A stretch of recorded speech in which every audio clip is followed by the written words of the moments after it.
And we're live from the Farzad Misbahi studios. I'm Hans Nelson. For those of you who don't know me, I'm part of Farzad's community, and we are here for the live coverage of the Tesla Annual Shareholders Meeting 2023. Today I have with me Severin and Nicholas Gibbs from Investing Against the Grain, Mimi, and we'll have some other guests popping in and out throughout the stream today. And so, yeah, thank you for being here with us. We're excited to see what Tesla and Elon have for us today. We're going to try and bring up the CNBC interview after the stream, potentially, depending on how scheduling goes. But yeah, come hang out with us. Drop us a comment in the chat and let us know where you're viewing from today. So, how's everybody doing? Fine. Finally, shareholders meeting. Always exciting. Yeah, great. Thank you. And then Nicholas is working on trying to get that CNBC article queued up for us later. All right. So do you expect anything exciting to happen tonight? I'm not entirely sure. To be honest, I think it's somewhat curious that Elon is scheduled to have that CNBC interview this afternoon. He's been on a media tour, and so it could have absolutely nothing to do with that, or it could be something more. Obviously, there's been some back and forth about people thinking maybe he's stepping down as CEO. I don't know that I expect that personally, but it's not outside the realm of possibilities. What do y'all think? No, I would be surprised. But I know that Nicholas, now he left us, but that I was listening to his stream earlier, and he interpreted Elon's response to the tweet where they asked, when he didn't really say, yes, I'm staying on as CEO, as a little bit doubtful. But no, I would be surprised. One day, yeah, but right now, no, I don't think so. Yeah, timings looks a little bit difficult for if he would do it now. About a lot of tension that is anyway in the air, so therefore I doubt it. Yes. But the interview is really interesting. I mean, it's right after the shareholder meeting. Yeah. And that is the curious thing about the timing. And so obviously that's why there's so much speculation. Bastian says, I don't want to see Elon step down. And I think I agree with that. Having a conversation with Farzad yesterday, ultimately, as long as he's still actively involved, like, it probably isn't a big deal long term. I think he's never going to step down as the techno king and kind of a CTO type role. So as long as he's the largest shareholder and he's driving the technological development, I think Tesla has great long-term potential to continue to do all the big things that they need to do.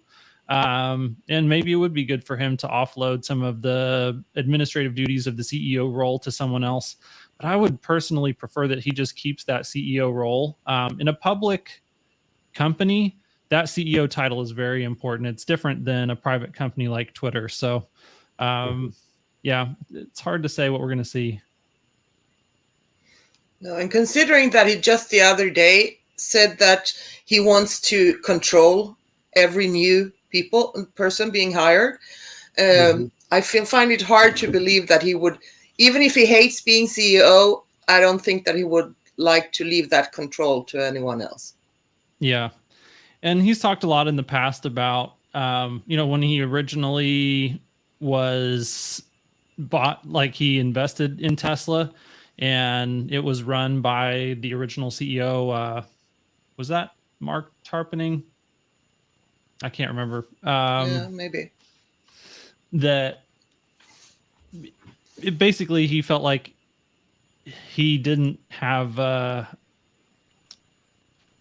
morally that was the wrong decision to make, that he should have gone ahead and taken control sooner. And even though he wanted to have his cake and eat it too, he wanted to invest in the company. He wanted them to do the things that they needed to do, but he didn't want to have responsibility and do that administrative work. Ultimately, that was the wrong choice for that company at that time. And there may be some of that thought process still going on for him even today.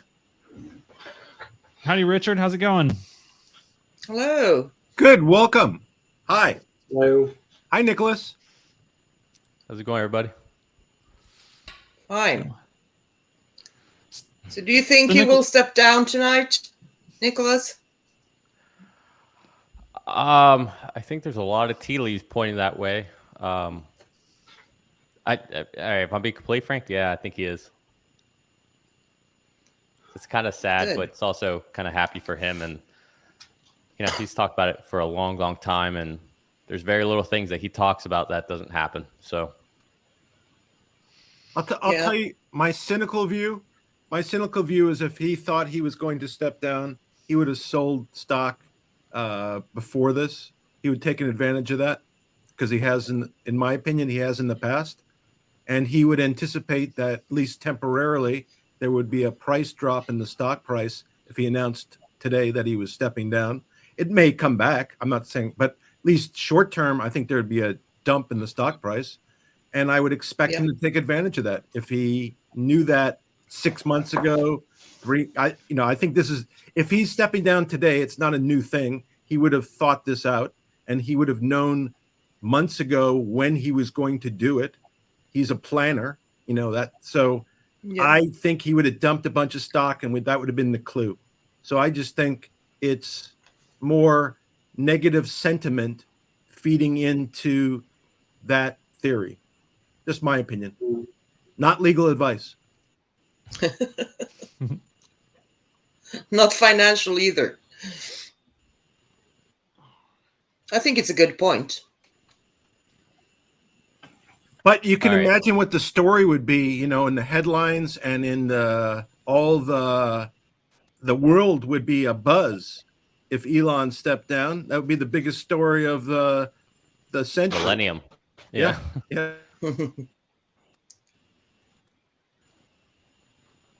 Yeah, I saw some people in the chat. They are speculating that JB would be CEO, but I guess he would be busy with his own company, wouldn't he?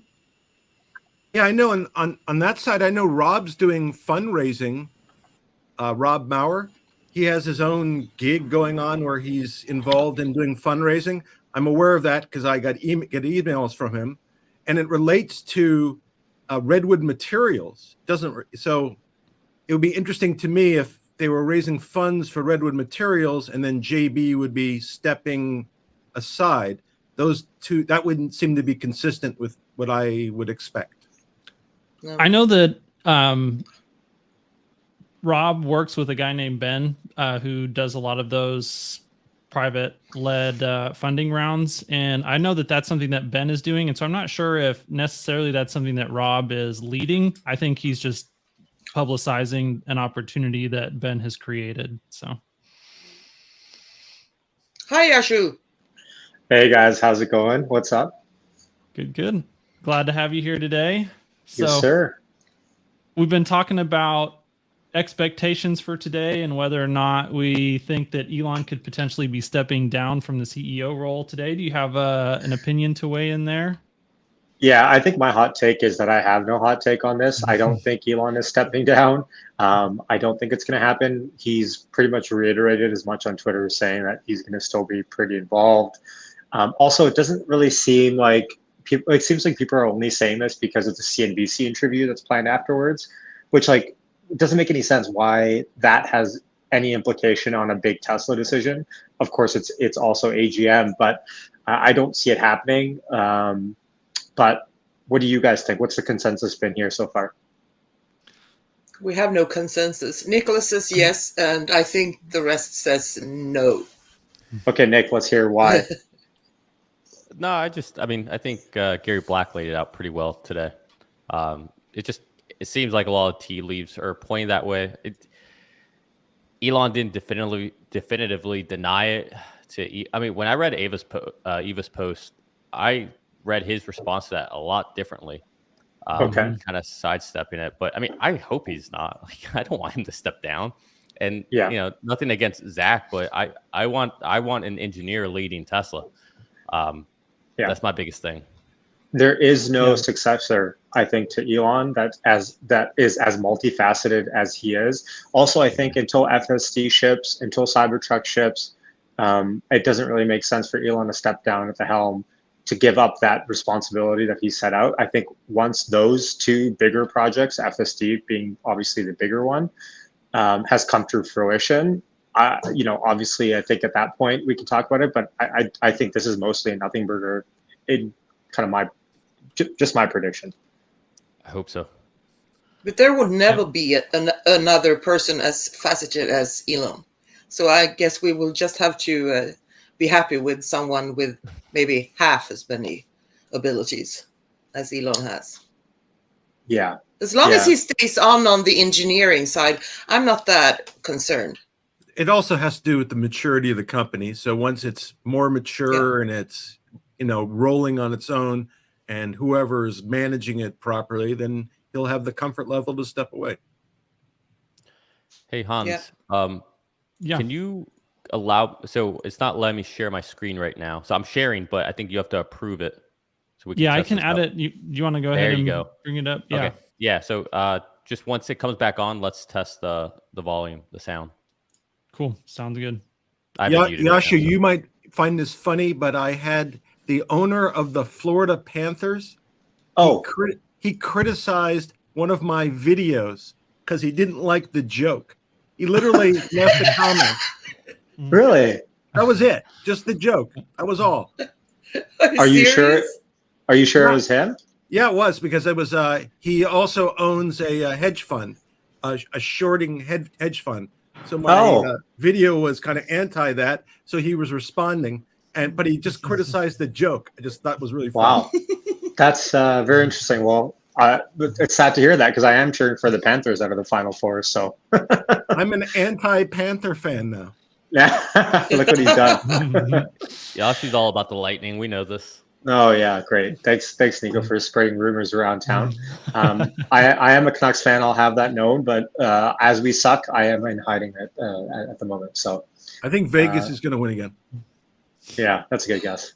Yeah. One thing I will. By the way, Hans, are you at Farzad's place there? Yes, I am. Yeah. Okay, right on. Okay, where's the man? Farzad got a downgrade for the day. He is at the event, so he and Cindy are there, and so they're planning to call in at some point, potentially here, not too distant future. So, we'll see how their service goes. The cell service out there is pretty bad. So he probably would have to exit and come back in. So we'll see if we can get him. But that's the hope, is that he can do live coverage from the event at some point today, and we'll pull him into the stream. Love it. But if not, we'll just carry on without him. Right on. Yeah, I think you're doing a better job than he would, to be honest. Don't tell him I told you that. I don't know. Much better. Didn't he say he was also didn't he say he was bringing Elon in for a private interview also? Yeah, I think I heard that. Mm-hmm. That's only for the people that like and subscribe. Yeah, there you go. It's funny because live streaming today to multiple accounts. So Nicholas, you've got your live stream up. This is live streaming Yashu, we don't have yours set up, do we? No. Okay, so it's live streaming on my channel, live streaming on Farzad's channel, and live streaming on Nick's channel. So Yashu, if you want to jump in on that, we can go ahead and add it. Yeah. Okay. Well, maybe when I get back to my desk. It seems like everyone's in Austin now. I was seeing group photos on Twitter, just getting FOMO looking at it. Yeah, we had so we went to the rooftop bar yesterday at I think Edge, and had a great time. But then it started raining on us, and first it was just a little drizzle, and everyone's like, "Yeah, we can deal with this." And then it really started to come down, and so we're all trying to get back inside. And they have a covering that you could walk under, but it has holes in it. And so it's like pouring rain. It was terrible. And so, we all got soaked. It was fun. But then we went down the stairs, and a bunch of people were there. And I think tonight there's going to be another event, and it's going to be fun. There should be even more people present. So. Oh, right on. It's the Texas weather. You never know what's going to happen. Yep. Nope. So. I will mention another topic if anyone's interested in it. So Elon replied to Tesla Economics thread about questions, and he said these are good questions. And one of the questions was about advertising, and it was asking. He was basically saying, "Have your thoughts on advertising changed? Do you guys think this meeting we get any insight on whether or not Tesla wants to push out ads? Do you think that's going to be a topic of conversation?" That's a great question. Isn't his choice of CEO suggestive of that? Yeah, I mean, yeah, I guess in a way you can't really talk out of both sides of your mouth and say, look, we should have a bunch of advertisers pay for our platform and ads are great, and then at the same time say ads suck and Tesla's never going to use them, which I don't think, is Elon's point of view, anyways. I just think he doesn't think they're necessary. But yeah, I wonder if that's changed, because Elon's been open to the idea of advertising the safety features and showcasing that for Tesla. And I wonder if this meeting that gets brought up at all. I think he could be manipulated into doing an educational campaign in the guise of advertising. It'll have the same impact, but it'll serve the purpose. I mean, that's kind of everybody's clamoring for that. Educate people on EVs so they understand costs, benefits, etc. I think he could get behind that and still stay consistent with his intention of not advertising. Yeah, I think that would be great. Yeah, I don't know if I would say that he's talking out of both sides of his mouth. Just because I think for Twitter it makes sense, right? It's obviously a business built on advertisement. They advertise for Starlink, but I think of it a lot kind of like he had some commentary, I think, back in 2019 talking about LiDAR, saying that he's not anti-LiDAR. It's about the right use and the right application. And for SpaceX, they have certain uses where it makes a lot of sense. For autonomous vehicles, it makes no sense. And I think, actually, Yasha, you said it the other day on a stream or a short or something I saw, where you were saying, you go from $0 to $1 trillion valuation on no advertising. It's kind of really hard to say, I need to have advertising. That doesn't make sense. Starlink makes sense. Twitter makes sense. So at a certain point, maybe he realizes it does make sense. But for me, I just want them to advertise FSD. I mean, I'm not saying it works great everywhere. I just know what it looks like in my given locale. It works beautifully here. And we have so many accidents here, so many stupid accidents. And it needs to be advertised just for that, for the safety reason. Like, that's all I care about. And I hope they start doing that, because people just don't know about it. I just heard that. I'm sorry. Go for it, Richard. Yeah. I just heard that, and I don't remember which companies were, but two of the it might have been BYD or something comparable. They are removing LiDAR from their. So maybe it was Baidu, maybe a Baidu partnership. Baidu. They have advanced, advanced. They're removing LiDAR from the system because it's too expensive, and they think they could do. I've heard this before, maybe somewhere else, but they think they can do it with cameras. So they are basically adopting Tesla's system, in essence, which is probably not very good for all the LiDAR companies and radar companies, I would think.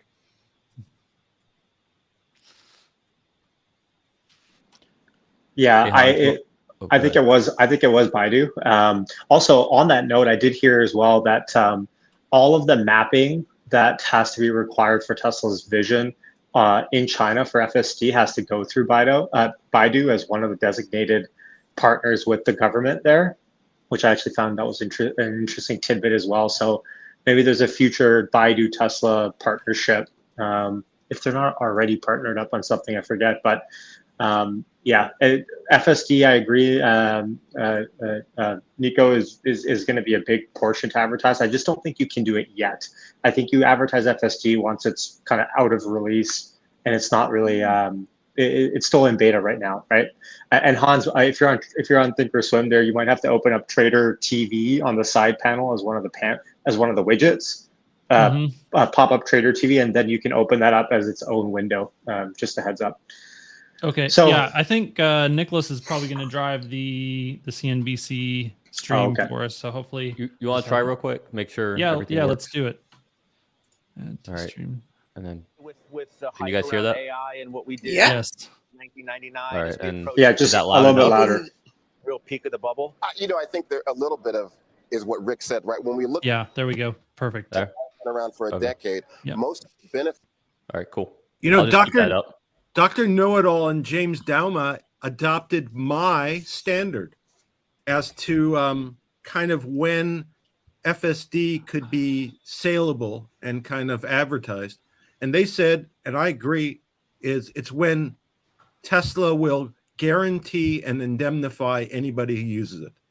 So if you use it, you end up in an accident, you have some claim, Tesla stands behind it 100%, period. At that point in time, I think they could, it'll be at a different level. They could recognize more of the income, and I think it becomes more of a saleable product because of their indemnifying the driver and anybody else, any third party. It's definitely a huge signal on their level of confidence in the safety of the system. And yeah, I think that's a very good observation. I don't know if that's ever going to happen. Not because Tesla won't solve FSD, but I think they're going to proxy that by just lowering your insurance costs to signify that they're so confident that FSD is safe that if you buy Tesla insurance, your cost could be like $20 a month or something crazy low. I just don't know. I wonder if it just sets up incentives in a way if you totally get rid of any liability for an FSD driver. Maybe you can set up weird Dan O'Dow type situations or something where it tricks it, but I guess that is kind of the end goal for Elon, that even if you're trying to trick it, you're not going to be able to. But I'm just not sure if that's going to happen anytime soon. Yeah, I think in the grand scheme of things, the number of claims will end up being tiny, and they'll be, theoretically, you'll have, even if it doesn't work 100%, whatever accidents will happen will be more moderated. And I just think that you'll end up with, you're promising a lot, but your obligation is small, certainly relative to what the revenue of the company is. And I think it really gives a great signal to the public to jump in because they feel safe, because you're telling them they're safe. I think it has to get to a point where the onus is on Tesla, especially with robo-taxis. And I think for L4 and L5, I know people don't like the levels, but I think that's the way it's going to have to be, right? The onus, I think, to be L4, L5 have to be on the company. But what do you think about that, Yashu, with robo-taxis? Yeah, no, I agree. I think the fleet operator might have to take some of that onus and liability, but maybe it's just a nothing burger anyways, because it just never happens, right? It's just like, accidents are so infrequent that it's just not even a consideration. But I think until the entire world is on FSD, it's not probably something that I think Tesla or any other FSD maker is going to want to take in terms of liability risk. But I guess they're underwriting for it already, but they're collecting some premium. So, I don't know. By the way, Nicholas, I had back surgery on L4 and L5, and it was really wonderful. So it worked out great. That's good. That's good. I don't like bulging discs either. But yeah, what was I going to say? As far as nefarious actors, I mean, luckily the car has cameras all around, right? So if someone does something nefarious, like, we got you red-handed, like it's going to be on you. It's the same way people are getting accidents and saying, oh, it was auto steer or FSD, and luckily we got the data. Yeah, we cover you unless you commit fraud, basically. Yeah. We don't cover fraud. Do we know how many cars have FSD in the States right now? I believe, yes. Didn't they share what the beta user group was? I feel like it was in the hundreds of thousands. But I'm thinking now that Elon said that they would give it to everybody for a month. Not yet. He said that's going to happen. He said that'll happen. Yeah, I mean, in the next couple of months. He said that once the new FSD is smoother, then he'll release it, which probably means by the end of the year for a couple months trial or something. I'm actually really excited for that, by the way. Maybe it's one thing trying beta and trying it here and there, and I've had an awesome person reach out and actually tour me around in FSD beta, but being able to try it in the same routes that I drive to work or drive to an appointment from, and seeing how it would drive differently is going to be a really cool experience. And hopefully, if Elon's listening, FSD subscription in Canada, we're all waiting for it. So. I think it's going to be exciting to see what happens with the accident rate, because I mean, all the news media will have eyes on Tesla, the Tesla cars during that time. There will be so many people out there who never tried it before. Could be exciting. So I hope it works really well. Yeah, Yoshi, what was the last version you tried? I think it was 10 dot something. It's been a while. Oh, you're in for a treat. Really? Yeah. Yeah. That's Hans. He just drove it, yesterday with Farzad? Yeah, Farzad drove me down to the bar on 1136, and it was like I didn't even notice that it was driving most of the time. Like I knew that it was driving, but it wasn't one of those things where it was doing funky, weird stuff that made me nervous. I was like, oh my gosh, this dang car. Like it just was chill the whole way. I'm excited. By the way, if you guys are listening to this, drop in the comments what your prediction is for Tesla wide release of FSD going out, robo-taxis wise.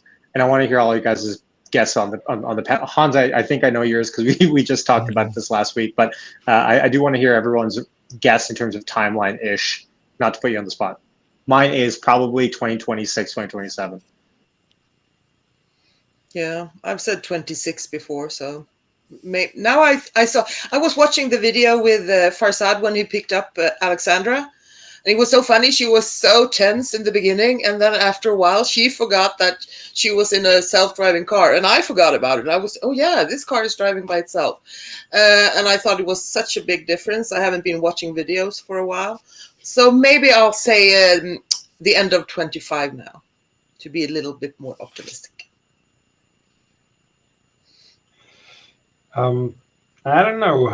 What's your opinion, Hans? Because you are an expert somehow on AI as well, and development is expert. Really quick. Expert. Everyone expert is the wrong word. I listen to smart people talk. That's about the extent of it.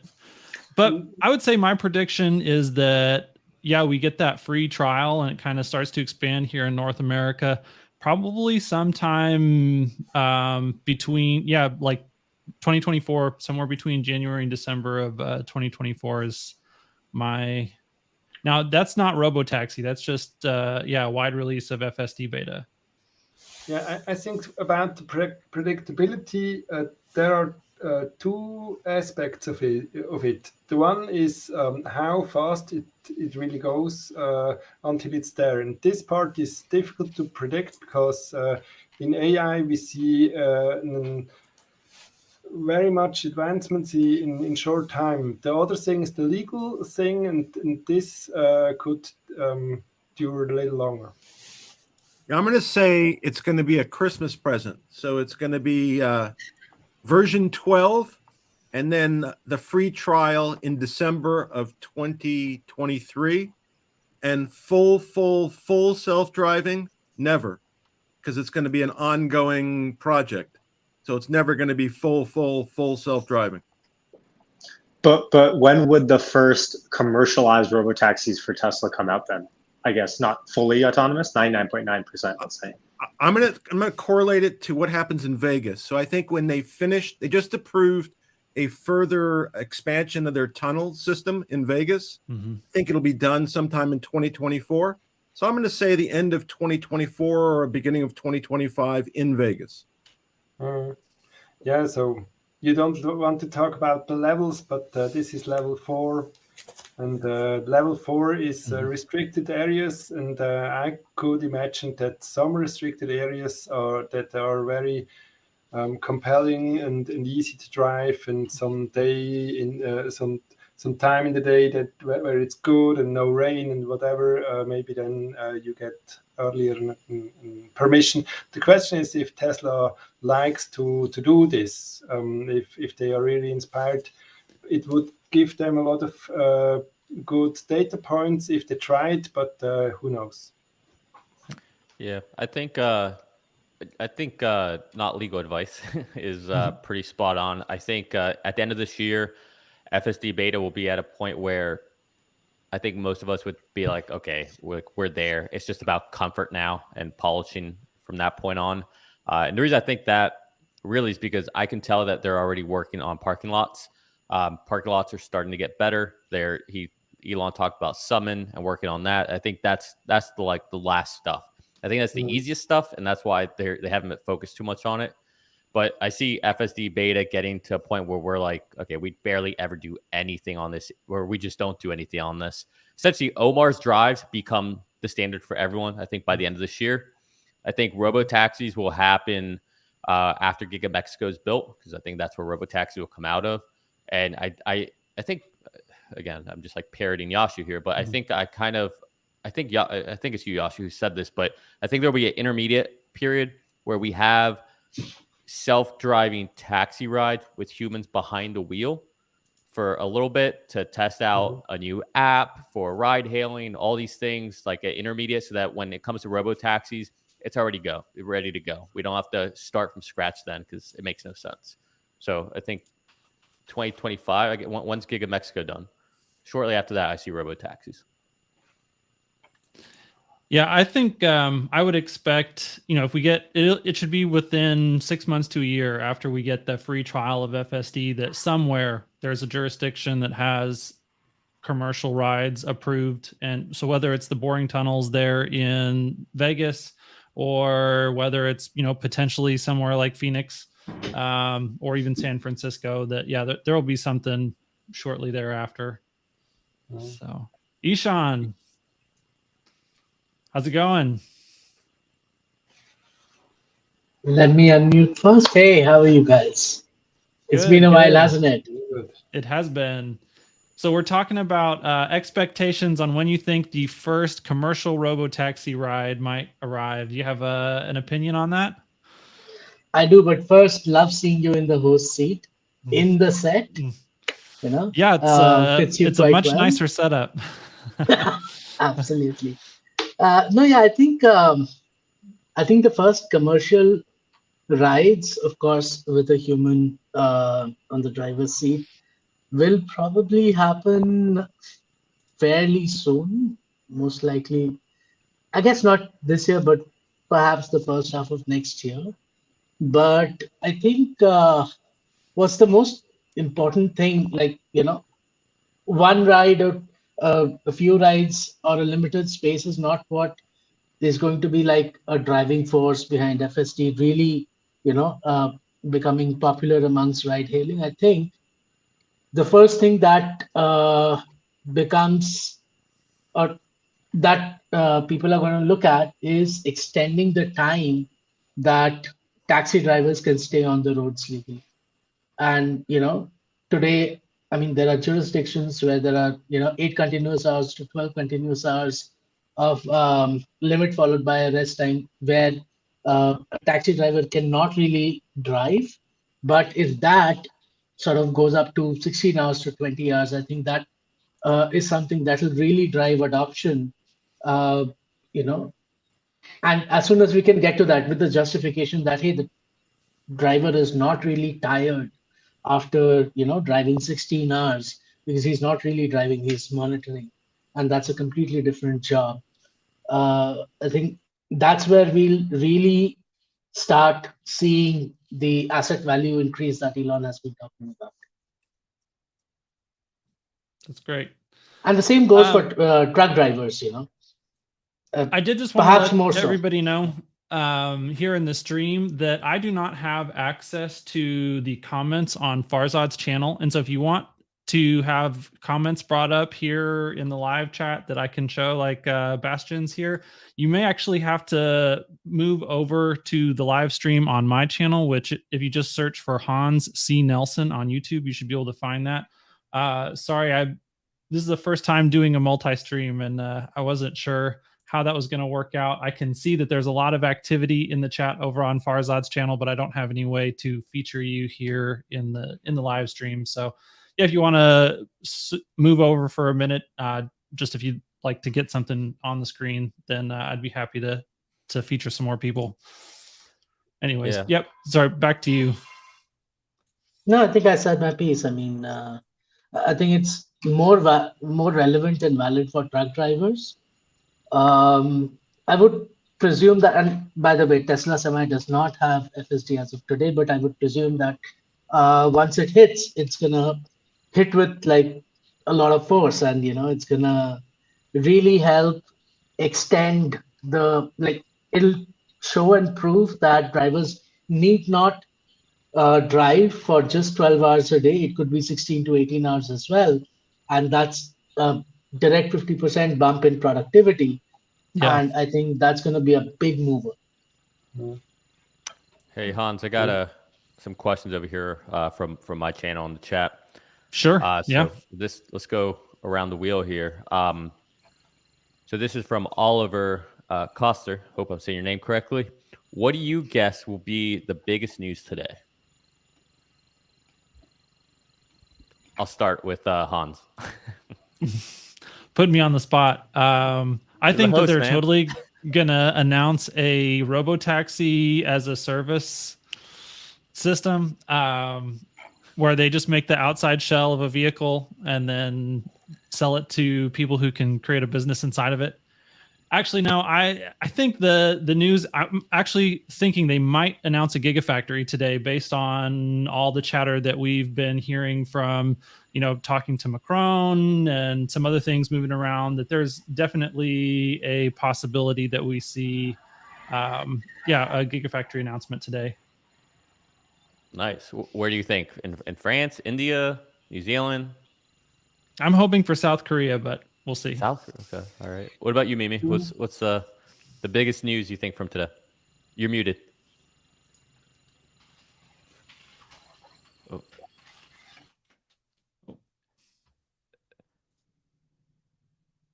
Hey, Mimi, you're muted. I'm talking. I'm hearing. No, I don't expect anything exciting to happen. It's not really the forum for that. But if anything, I'm with Hans on the gigafactory, and I was hoping for Indonesia because I thought that would be really exciting. But or Canada. Nice. What about you, Severin? I don't expect anything, but I'm sure analysts will find anything that or something to drag the stock down. Whatever. That's fair enough. Not legal advice?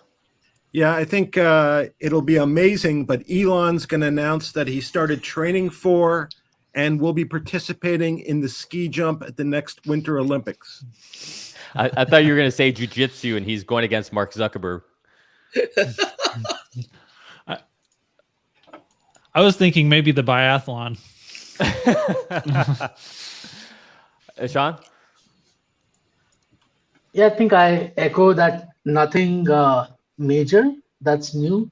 Perhaps a reiteration of some of the good old things, Cybertruck timeline, Mexico Gigafactory timeline, battery updates.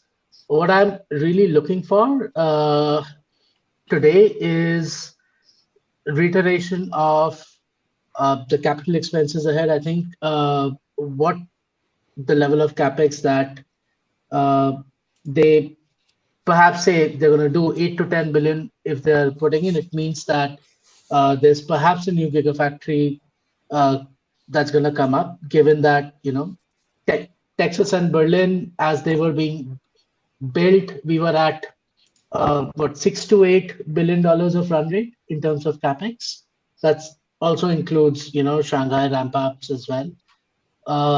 So if it's 8 to 10, I would perhaps think that there is a new gigafactory being planned at this point in time.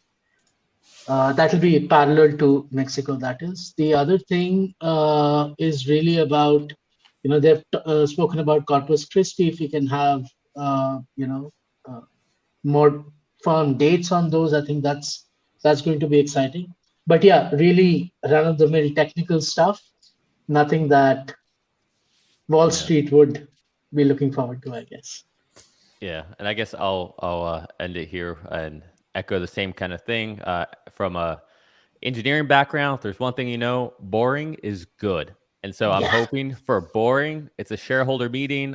I want it to be like last year. We're reflecting on the positive over the last year. We can talk about some optimistic stuff with Cybertruck stuff we know, but I'm hoping for no news is good news is what I'm hoping for. I do think that Hans's idea is really innovative about a North Korean factory. I think that's really interesting. Oh, did I say North Korea? Yes, that's a great idea. Even France is better. Well, if you didn't think Elon was political before, that move will do something.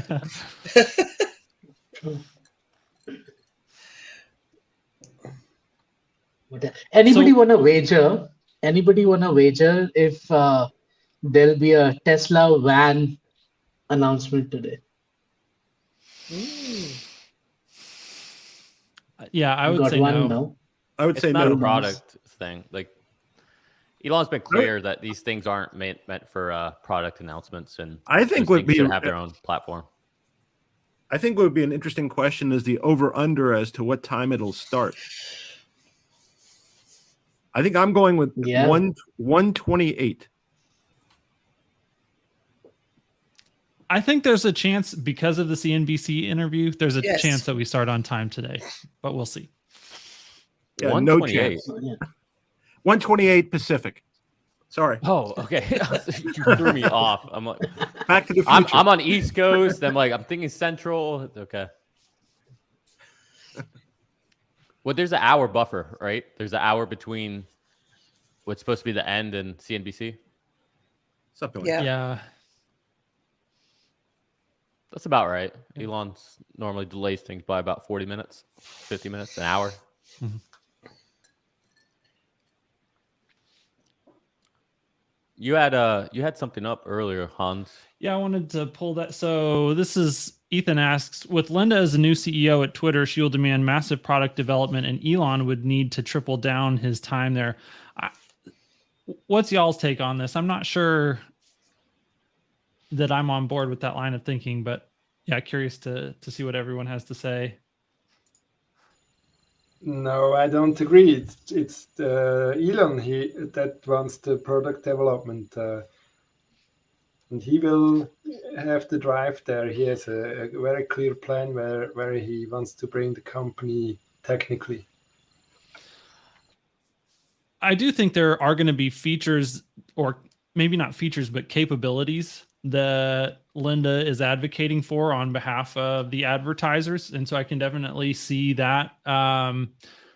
But I don't think it will take any more of Elon's time than he's already devoted to Twitter. I think it's still potentially a scaled back amount because he should be offloading things that he is doing to her currently. And maybe a portion of what he was doing before now is added to just increase the amount of time that's spent on actual technical challenges there within the company. Would be my personal take on that. What do you think, Nicholas? Well, correct me if I'm wrong, but isn't Elon still the board? Yeah. So no one's going to be demanding anything of him. It's not a Steve Jobs moment where, he can just get kicked out. He'll do what he wants. He's essentially going to be the CPO. CPOs are more about vision and direction. And once you have that vision direction, you have other people who actually go and execute. So, yeah, as a private company, it's a different thing because he's, basically the sole shareholder, the complete owner. There's no one that he answers to. He's definitely driving the bus. So. I was going to ask you guys something if you've seen anything on the East Coast or Central. I'd say on the West Coast, especially over the last month, there's been this theme that Tesla's price cutting is killing the car industry. That's kind of the promoted theme. I was wondering if you're seeing that where you are. No, I don't. In Florida, at least, my friend actually, on Saturday we went and picked up his new Model Y. It was packed. Lots of brand new Teslas there. I think like the people I talked to, they they aren't even aware that Tesla's cut prices. I mean, I think it's just us, and CNBC will talk about when they price cut, but not when they increase. I mean, it's like anything else, right? Like if anything else in the world, or just look at CPI, right? There's a reason CPI changes every single month. It's because prices constantly fluctuate. It's no different than with cars. Yet for some reason we make such a big deal about this because everybody else goes through dealerships, so you don't see those fluctuations. But those every car is sold at a different price, whether it's because of negotiations or the market or inventory. So this is just so silly for people to get so worked up on this. I don't think Tesla's killing any car market. I think Tesla is just, to what Elon said, they're putting cars at a price range to make sure that they don't build up inventory. That's it. The market dictates that, not them.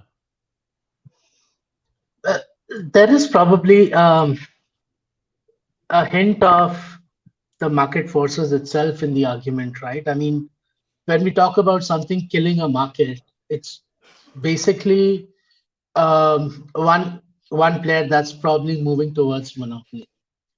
And it doesn't necessarily need to be like a strategy by a company to move towards monopoly. It could just be the power of the offering, which I think is the case with Tesla, right? You said it right. I mean, car prices have been volatile all along, not just at on a time scale, but across different areas, different geographies, and different, one dealer gives you 35,000, the next dealer, in the next town will give you 36,000, another one's going to give you 34,500, right? So it wasn't exactly transparent as much, I would say. There was always a chance for negotiation. So if I'm good at negotiation, I can get a 35,000 car at maybe 33,500. Perhaps Hans can get it at 32,500. Perhaps not legal advice is going to be sold that at 37, right? So, I mean, at the end of the day, I think what's happening is that the prices that Tesla is showing for that particular value, there is perhaps no other car manufacturer that can provide that kind of value at that price point. And even though most people are not going to be taking a quantitative approach to analyzing it, at some level, a lot of people do feel that, hey, any other vehicle does not provide me the value that Tesla does. So there's no point looking at any other car manufacturer. And I think that's where the sentiment comes from. And before Tesla came along, to be honest, like, you select a segment you want to buy a vehicle in, and you basically have like 98% of the features are the same at a particular price point, right? So it's just choice. It comes down to, hey, does it look great?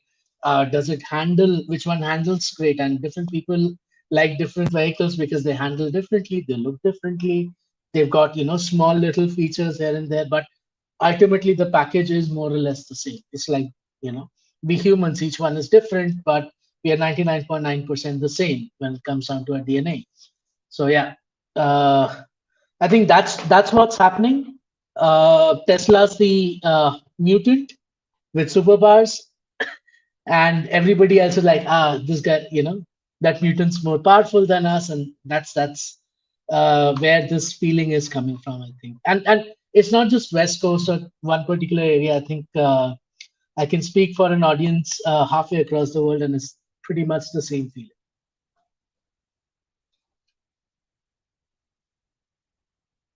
Wow, pin drop silence.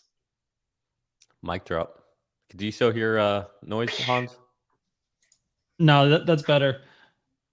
So, Nicholas, did you have any other comments from your viewers that you wanted to bring up and ask questions?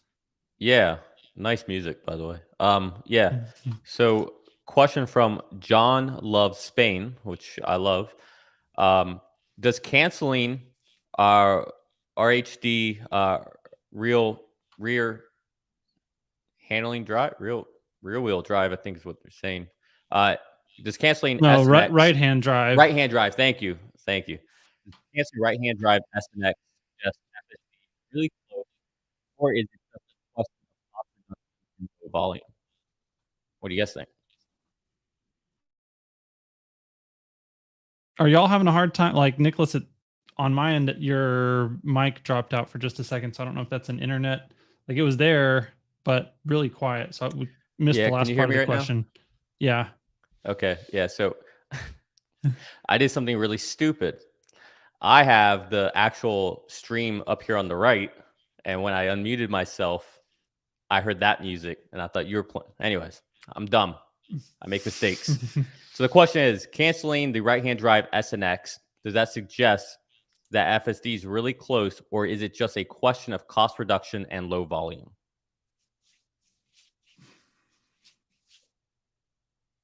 We'll go with Hans.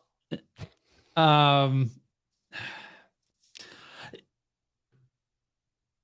hoping that Highland is close, but I'm not sure on like this has been kind of a curious development, and I'm not entirely sure what to make of it. And it's also hard for me to try and read too much into the like inventories that get moved around a lot. I know that everyone seems to be watching those and trying to draw a lot of inferences from that. And I'm not sure how to make sense of all that, honestly. But I definitely hope that we're moving quickly to a reconfiguration on all of those.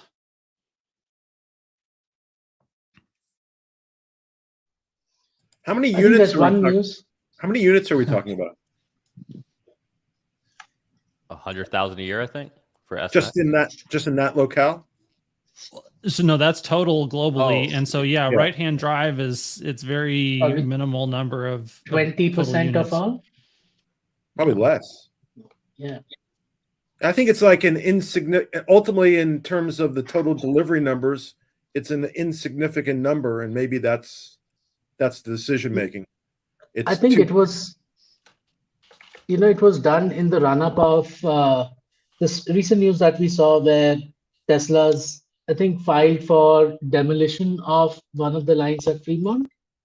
And I think that's basically to update Model 3 to, front and rear castings, perhaps structural pack.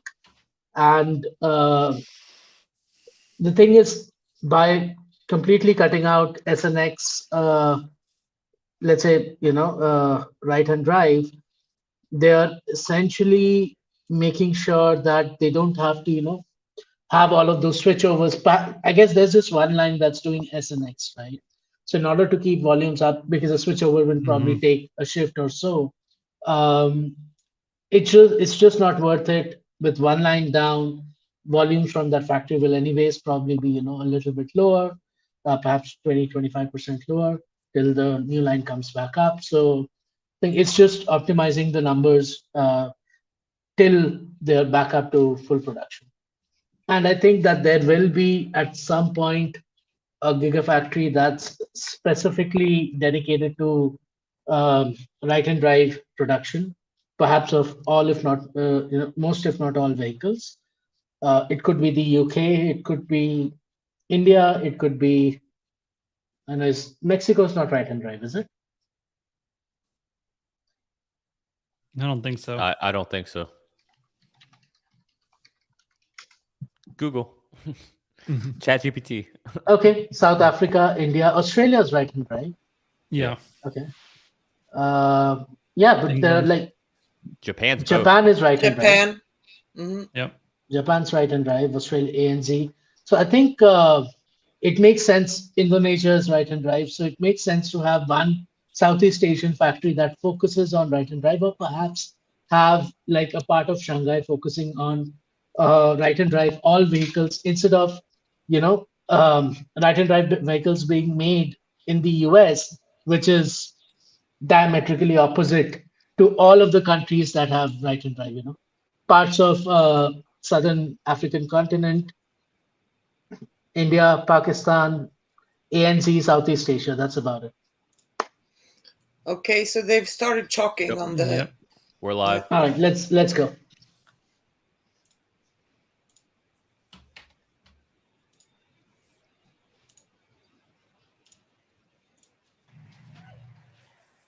Good afternoon, everyone, and welcome to Tesla's 2023 annual shareholder meeting in Austin, Texas. My name is Martin Vieca. I'm Vice President of Investor Relations, and I will be the chair of today's meeting. First of all, I really wanted to thank everyone who continues to do this trip on annual basis and shows up every time. It's really quite something that we have a following as dedicated as this, so thank you very much for that.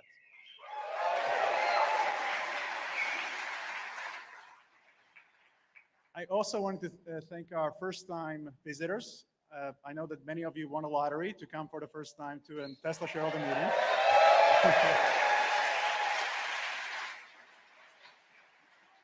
You'll probably notice that unlike many other shareholder meetings of other companies, this one tends to be a bit more fun. So hope you enjoy that. But the last thing I really wanted to say is that just thank you so much for all your support over the years. We really feel like you're part of our mission, part of our story, and it's something we truly, truly value. So thank you so much for that. There will be two parts of today's meeting. First, the formal part of the meeting, where we will cover items that stockholders have been asked to vote on, as well as any other matters that are properly presented. And after the voting, I will introduce Tesla's co-founder and CEO and Techno-King, Elon Musk, who will give a presentation about Tesla's year in review. But at this time, I'd like to thank the members of the Tesla team and the board who are here with us here today. A representative from PricewaterhouseCoopers, Tesla's independent auditor, present with us as well. But before we begin, I'd like to introduce you to Tesla's chair, Robin Denholm, who would like to say a few words.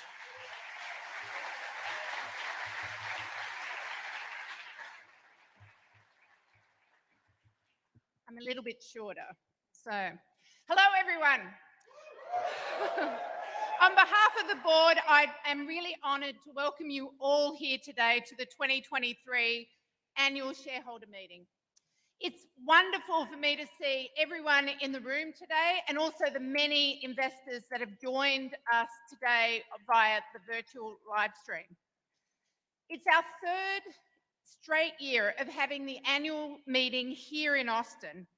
At the first meeting, the factory was still in the early stages of development, with equipment being installed and commissioned.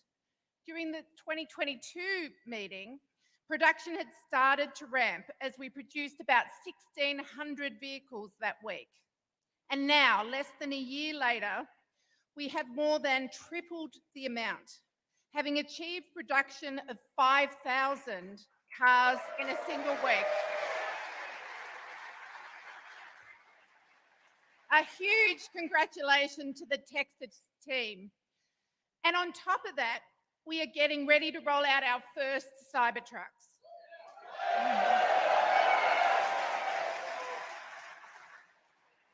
This exponential trajectory of the Gigafactory here in Texas is a reflection of Tesla as a whole. In 2022 was another record-breaking year for us, with deliveries growing by 40% year over year. And that trend has continued in the first quarter of 2023. We would not be able to achieve this growth without the dedication of our amazing employees. I've been fortunate enough over the years to actually travel to many of our locations, all of the gigafactories around the world, and I can tell you that I've witnessed firsthand how our exceptional employees in our global talent across the world has together achieved our mission, or furthered our mission, of accelerating the world's transition to sustainable energy. A huge round of applause, please. This year, here in Texas, we also had our very first Investor Day, where we introduced our company leaders from design to engineering to supply chain, manufacturing, energy, and charging. And they each spoke about the role of their teams in making our mission come to life.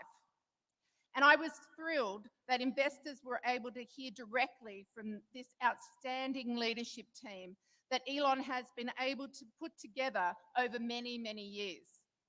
It is on the strength of their leadership and the hard work of our dedicated employees around the world that I believe we are not only weather the macroeconomic environment that we've seen this year, but also continue to be in the strongest position ever to advance Tesla's mission. As a startup, Tesla proved that electric vehicles could be fun with the Roadster. They could even be better than gas-powered vehicles in every single way with the S and X, and could be all of these things as well as affordable with the Model 3 and Model Y, which last quarter became the best-selling vehicle of any kind in Europe and the best-selling non-pickup vehicle in the United States.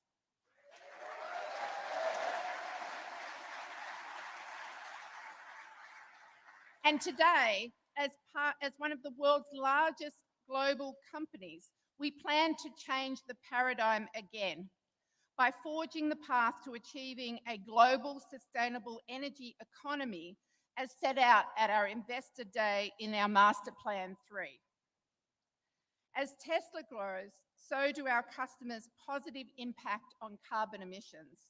When I stood here last year, I proudly announced that in 2021, our customers avoided emitting 8.4 million metric tons of greenhouse gas emissions, the equivalent of over 20 billion miles driven by internal combustion engine vehicles.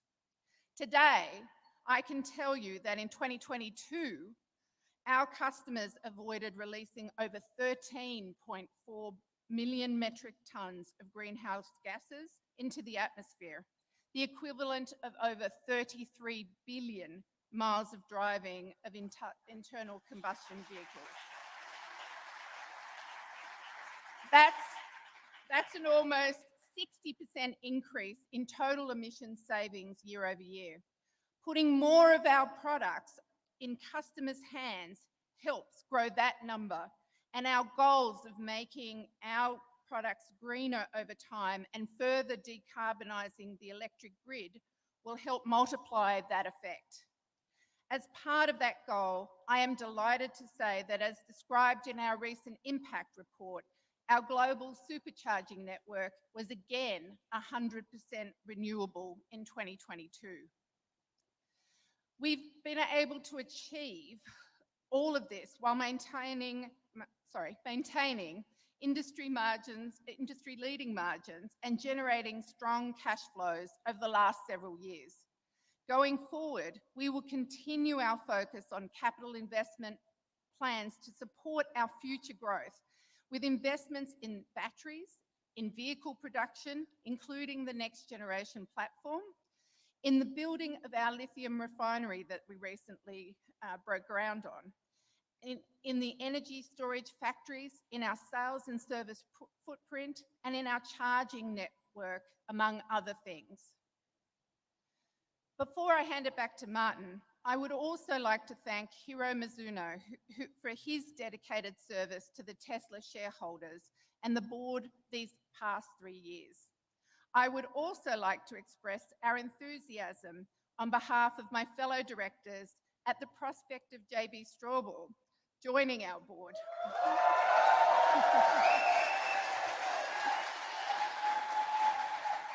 I don't have to tell you that his passion for Tesla and green tech will make him an important asset in our mission to accelerate the world's transition to sustainable energy. So again, on behalf of our full board, thank you for your tremendous support, and welcome to your 2023 shareholder meeting. And with that, I'll hand it back to Martin.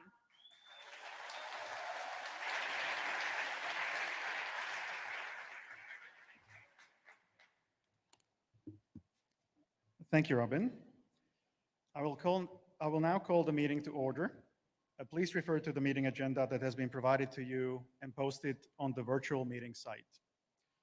The time is now 3:10 p.m. Central Time, and I declare the polls are now open.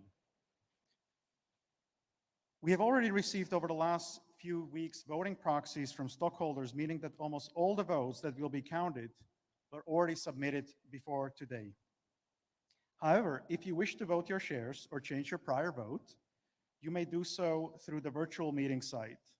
For those who are in person here today, ballots and ballot boxes were available to you at the check-in.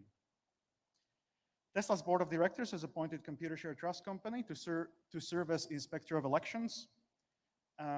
Computershare has taken and signed an oath as inspector and has certified that starting on April 6, 2023, the proxy materials or a notice of internet availability of proxy materials were mailed or provided to all Tesla stockholders of record March 20th, 2023. We have majority of outstanding shares represented at the meeting, so I declare that there's a quorum present at the meeting and we may proceed with the meeting. The items on the agenda are as follows. Number 1, the election of Class 1 directors Elon Musk, Robin Denholm, and J.B. Straubel to serve for a term of 3 years or until the respective successors are duly elected and qualified. Number 2, to approve executive compensation on a non-binding advisory basis. Number 3, to approve the frequency of future votes on executive compensation on a non-binding advisory basis. Number 4, to ratify the appointment of PricewaterhouseCoopers LLP as Tesla's independent public registered accounting firm for the 2023 fiscal year. Number 5, to vote on a stockholder proposal included in our proxy statement, which relates to the reporting of key person risk. Number 6, to vote on a stockholder proposal which the stockholders did not seek to have included in our proxy statement. Tesla's board has recommended that our stockholders vote for each of the director nominees, for the approval by non-binding advisory vote of executive compensation, and the ratification of appointment of PwC as an independent registered public accounting firm for fiscal year 2023.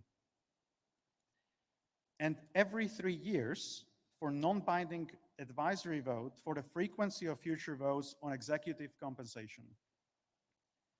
With respect to stockholder proposal included in our proxy statement, which relates to the reporting on the key man risk, Karen Roberts-Dotier, on behalf of Sumtris, is here to present this proposal. Ms. Roberts-Dotier, can you please identify yourself? I would like to invite you to speak. You will have 3 minutes.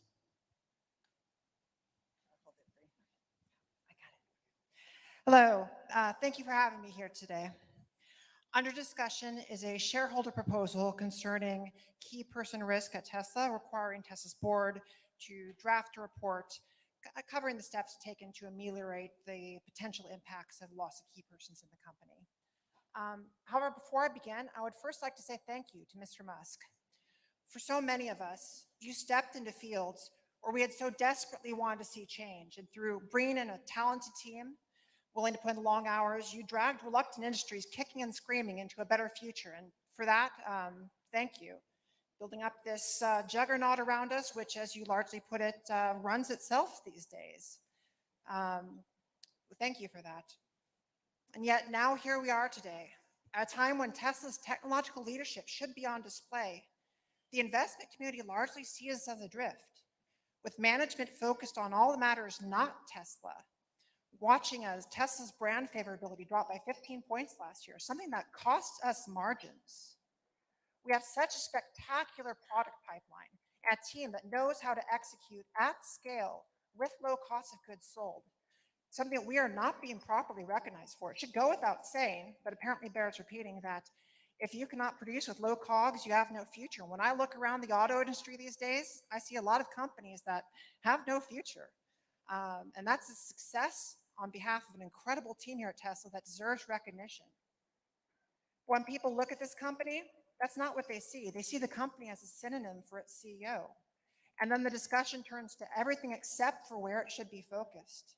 It's my sincere hope that by introducing this proposal, we can not only accelerate the development of management at Tesla, but also increase its visibility. The fact that this company is so much more than its key persons is something that the public and the investment community should see. A founder often finds their greatest success in ensuring the future of the company and the development of the management talent who can come after them. Think Tim Cook at Apple, Steve Ballmer at Microsoft, and so forth. People who are ready from day one to execute without controversy, without distraction, and build a future for the company. I encourage the board should embrace this opportunity in the most public manner possible to showcase the future being built right here so that the discussion among the public and the investment community revolves around that and not around every public statement on every other topic made by the leadership. I strongly encourage the board, the shareholders to support this proposal and for the board to embrace it. Thank you very much. Thank you, Ms. Roberts-Lohr. The board is recommended that our stockholders vote against this proposal for the reasons as set forth in our statement of opposition in our proxy statement. Finally, as you saw, and investor advocates for social justice would like to raise a proposal from the floor. The proponents did not seek to have their proposal included in the proxy statement. The board recommends that our stockholders who are entitled to vote on this proposal vote against it. As a reminder, as is disclosed in the proxy statement, I've been advised by the proxy holders that they intend to vote all shares of stock over which they have discretionary authority against this proposal. Only shareholders who are shareholders of record or have obtained a legal proxy may vote for this proposal after it is presented. Courtney Wicks, representing Investor Advocates for Social Justice, is here to present the proposal. Ms. Wicks, I would like you to speak. You will have 3 minutes. Thank you. Good afternoon, Tesla board members, management, employees, and shareholders. My name is Courtney Wicks, and I am the Executive Director for Investor Advocates for Social Justice. And I'm here on behalf of As You Sow and the Sisters of the Good Shepherd, who have filed shareholder proposals in the past on child labor and human rights abuses in Tesla's supply chain. I stand here today to call on shareholders to vote yes on requesting Tesla to conduct a third-party report detailing the company's efforts to eradicate child and forced labor in its supply chain. The human rights risks that permeate throughout Tesla's value chain, when not adequately addressed, harm shareholder value and undermine Tesla's ability to lead the just transition. Growing attention and concern have been placed on child labor in cobalt mining in the Democratic Republic of the Congo, as well as on forced labor in China's Xinjiang region. 70% of the world's cobalt needed for EV batteries are sourced in the DRC. Over 40,000 children work in artisanal and small-scale mining, often without protective equipment and in dangerous spaces that frequently collapse. Many children are seriously injured or killed in the mining process. In Tesla's latest sustainability report, it claims to have audited 80% of the miners and refiners in their cobalt supply chain against responsible production standards. However, there are many industry-backed standards, some of which are weak, and it isn't what percentage of audits were conducted by which initiatives. It is also unclear how the company's due diligence ensures cobalt sourced from child labor is not intermingled in the industrial cobalt supply chain. Subsequently, an estimated 1.8 million people have been subject to state-imposed genocide, detention and internment camps, and forced labor in the Xinjiang Uyghur region. A recent study concluded that automakers cannot conduct meaningful audits in this region. The recent Uyghur Forced Labor Prevention Act in the United States Senate inquiry into Tesla's supply chain highlights the regulatory risks Tesla faces. We believe a third-party audit would provide greater transparency into how Tesla plans to eradicate child and forced labor from its supply chain. One of Tesla's competitive advantages is its sustainable leadership. Tesla, its board of directors and management team have a moral obligation to pursue ethical sourcing practices that do not rely on the lives of children or enslaved people. Tesla can continue to make a true leadership difference that forges a sustainable economic future that is anchored by innovation, empathy, human development, and shareholder value. Thank you. Thank you, Ms. Wicks. We will now accept votes for, against, or to abstain for this proposal, but again, only for record holders or legal proxy holders. Please note, this is the final opportunity to submit proxies in order for them to be counted.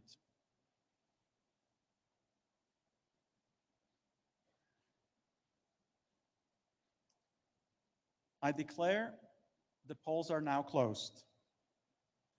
Based on proxies we have previously received, I'd like to announce on preliminary basis that our stockholders have approved the recommendations of the Tesla board on all agenda items, except that shareholders have recommended 1 year for non-binding advisory vote on the frequency of future votes on executive compensation.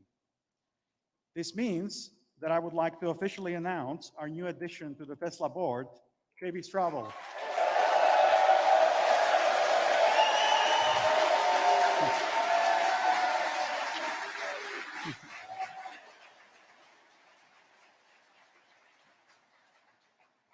After the final tabulation is completed, we will announce specific vote tallies in the filing form 8K within 4 business days of this meeting. That concludes the official business of today's shareholder meeting, which is now adjourned.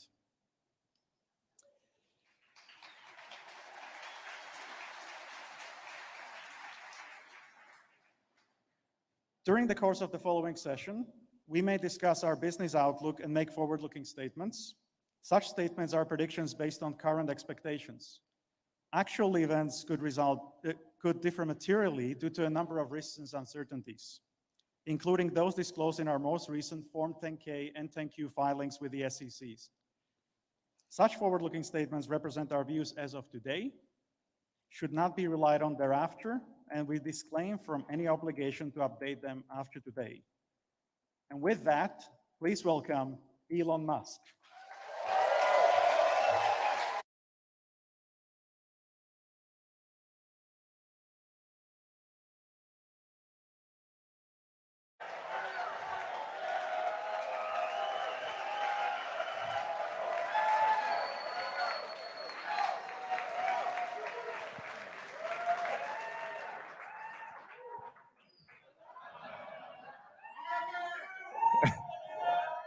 I just want to say I love you guys.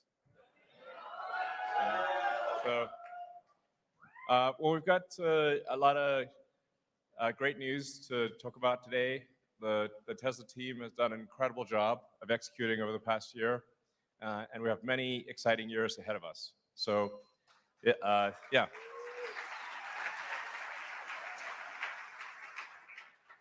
So with the Tesla Master Plan Part 3, which admittedly was quite technical. We wanted to go into a lot of technical depth. It was clear that what we were saying was not just, were not merely assertions, but that they were backed up with physics and with real data, that it's realistic.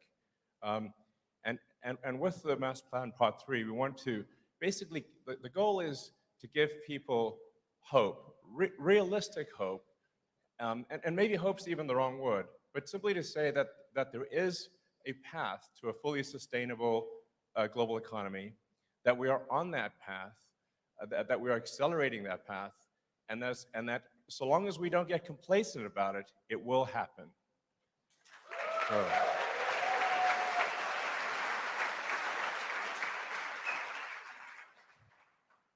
So I'll kind of rush through a recap of the Master Plan Part 3, but some of the salient points are that it will actually take less energy to go sustainable, not more energy. It's actually more, and some of these things may sound very obvious, but it's more energy efficient to go sustainable, not less. There's less mining that is required for a sustainable energy economy, not more. Also very important. I heard a question raised about cobalt mining, and you know what? We will do a third-party audit. So So,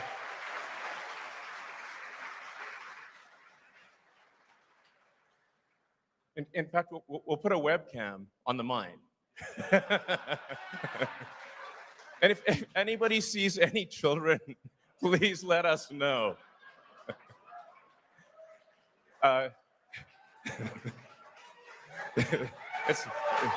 So.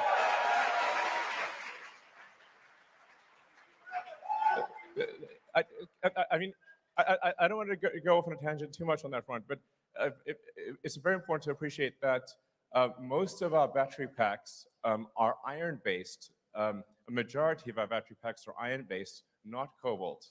And then our other battery packs are nickel-based, and not cobalt. The nickel batteries use a little bit of cobalt as a binder, but only a tiny amount. In contrast, your phones all use 100% cobalt. I recommend complaining to the phone manufacturers.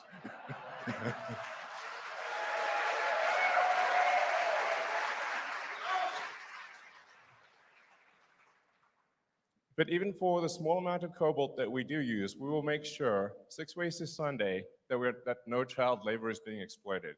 Obviously, we're a company that cares a lot about doing the right thing, and we don't want to delude ourselves or delude anyone else. So, yeah, come.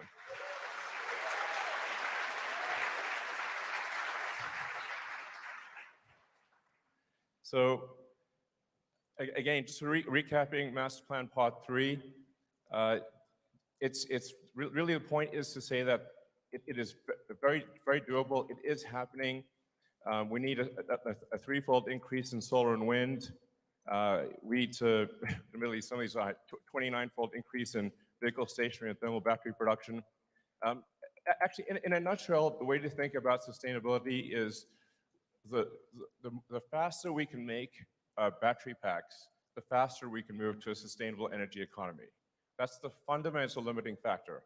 So, let's grab some water here.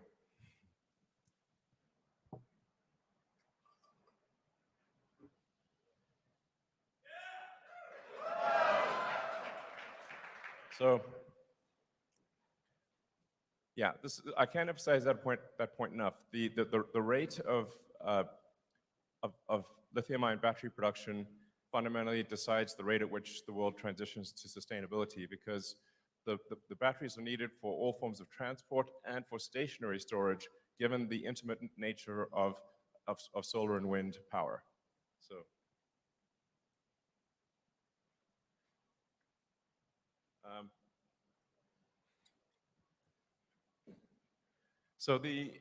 And we do invite people to critique our analysis because any given analysis is going to be to some degree wrong.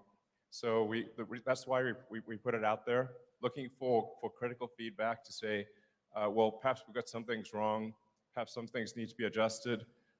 But generally, the feedback we've gotten is that actually our analysis is quite accurate, and we've not seen any rebuttals thus far that would cause us to change our assumptions. So it means roughly 240 terawatt hours of battery pack, or 240,000 gigawatt hours of battery need to be produced, but it'll only take 0.2% of land area for solar and wind. So it's not like we need to carpet the earth with solar and wind. It's just literally a fraction of a percent. Roughly a $10 trillion manufacturing investment, which relative to the global economy is actually a small number. Yeah, roughly 10% of the world economy. I think 10% of the world economy is a small price to pay for a sustainable energy future.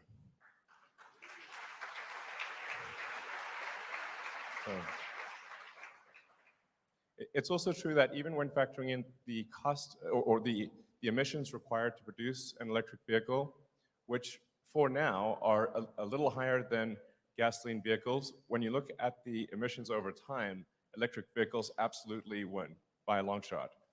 And as we're seeing, the cost and the emissions required to produce an electric vehicle are dropping rapidly over time.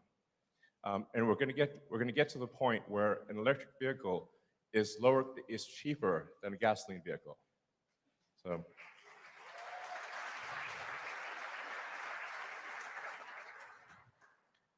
So in 2022, we avoided releasing about 13 million tons of CO2, reduced manufacturing GHG per vehicle by 30%, and reduced water usage by 15%, despite massive increases in output.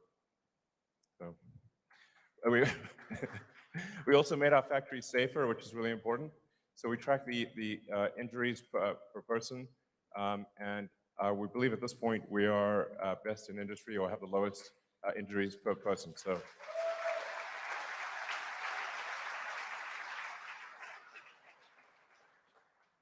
We're now actually quite the big company from a headcount standpoint. This is our direct employment number. So this does not count contractors. And for every manufacturing job, depending on how you count it, there are at least 5, sometimes up to 10 jobs created, because you got to look at the total supply chain, as well as all of the support functions. So, when you create a factory like this, you actually create jobs for teachers, lawyers, carpenters, electricians, and restaurants, and everything that's required to support a person at a factory. And this is why countries and states are so interested in having manufacturing facilities in their location. So anyways, it's a lot of people gainfully employed doing very useful things. We received 3.6 million job applications last year. So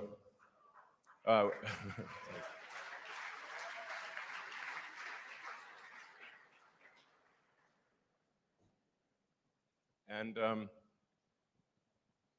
once again, the top 2 most desired companies for engineers on Earth were SpaceX and Tesla. So,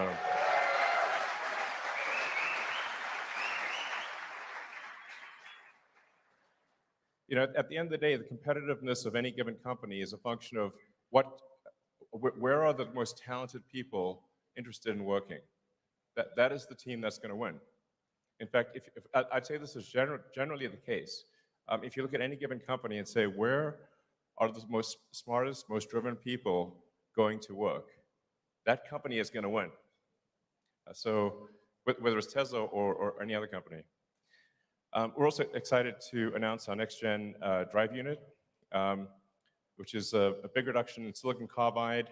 It's half the factory space. Notably, there are 0 rare earth elements required. So, yeah.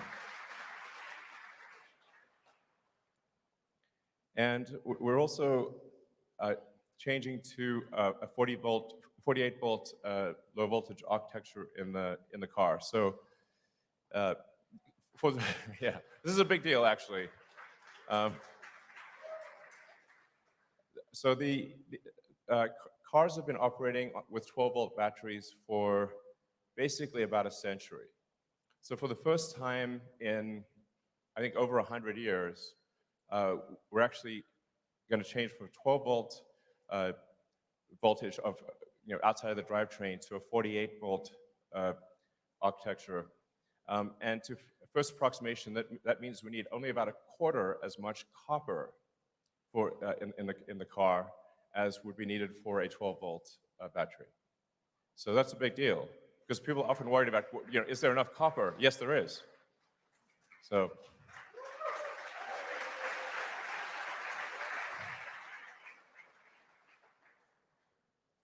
And FSD beta is growing hyper-exponentially. So that chart is going to look like a wall, basically. Just a question for those in the room: how many people have tried out FSD beta? Okay, great. So what do you think of the latest build? Right. So it's it's really getting to the point where it's, at least for me, when I drive around, it's several days between interventions. And I think we're getting to the point where there's really just one last piece of the system that needs to be a neural net, which is the planning and control function. And so we expect to have that last piece become neural net, so it'll be end-to-end from video in to control out as a neural net. And yeah, so the thing to appreciate is it's not that full self-driving will be as good as a person. It will be much, much better, like a lot, like over time, and 10 times safer than a person. It's not even going to be a contest, frankly.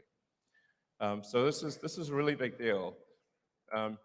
And I think some people realize it. I think you guys probably realize it, but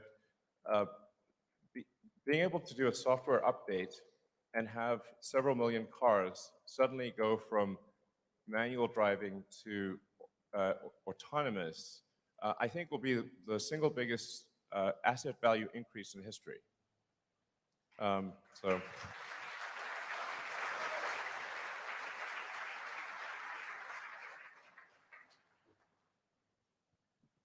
The normal usage of a passenger car is roughly 10 to 12 hours per week, call it maybe an hour and a half per day.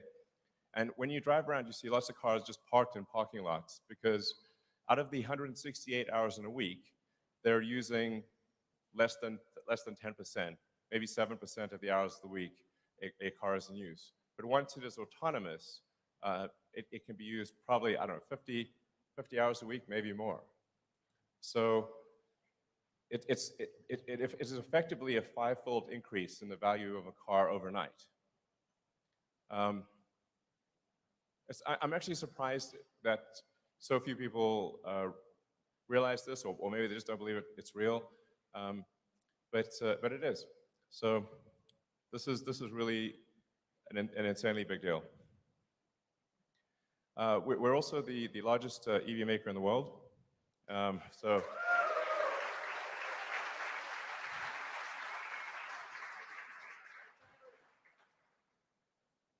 yeah, and I think that will continue.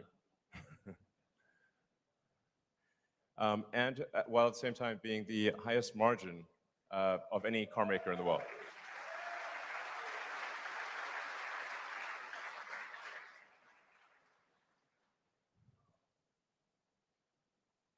Now, making electric vehicles profitably is hard, as illustrated by the difficulty of our competitors. A number of our competitors are making EVs at a significant loss. But we are not. We are actually making EVs profitably, and almost no one else is. This is hard. So. And I'd say for this, it's a massive credit to the Tesla team for, I can't tell you how hard manufacturing is. Like, you've probably heard me say that prototypes are easy, manufacturing is hard. And then manufacturing at scale with positive cash flow is excruciating. It's mega pain. But the Tesla team has done it. So.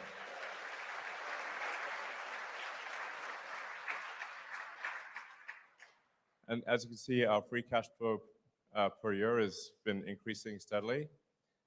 So, you know, we're making good progress.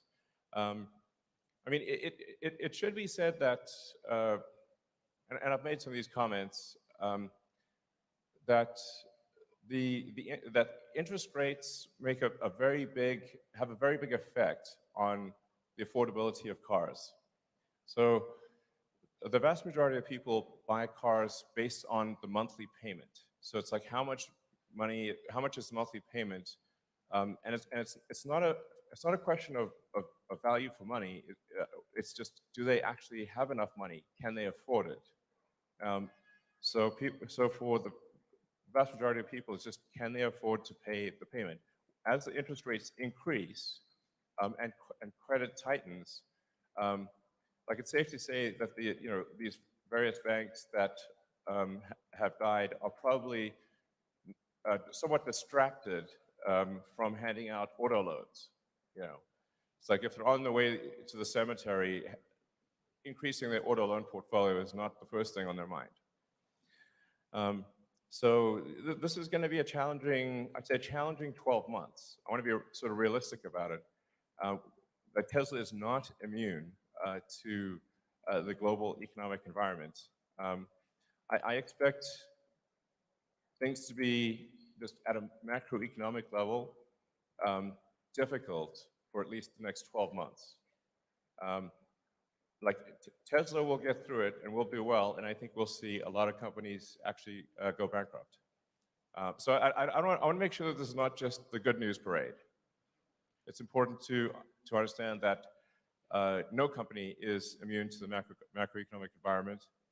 But that said, it won't be darkness forever. I expect probably a year of difficulty globally for everyone. And then my best guess is that the global economy turns around in roughly 12 months. And then Tesla will be in an extremely good position.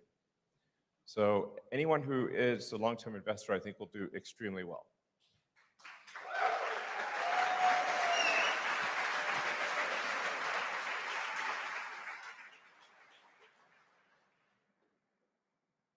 And here I want to give a big shout out to the Tesla internal software team.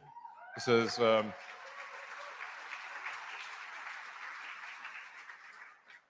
it's actually a really big deal that Tesla has such a powerful internal software team. I mean, that software team is responsible for handling the entire customer experience from buying the car, delivering the car, operating the factories, service and support. We internally wrote all of the insurance and financial software. With the supply chain and logistics stuff, the data centers and infrastructure, and the analytics and insight. This is all internally written Tesla software. I think there are almost no companies in the world can do this because they do not have a very talented internal software team. So they're generally reliant on third-party enterprise resource planning software. But Tesla is not. This is a hidden strength of the company that often doesn't get a lot of attention, but is incredibly powerful. So once again, I'd like to thank them for their work.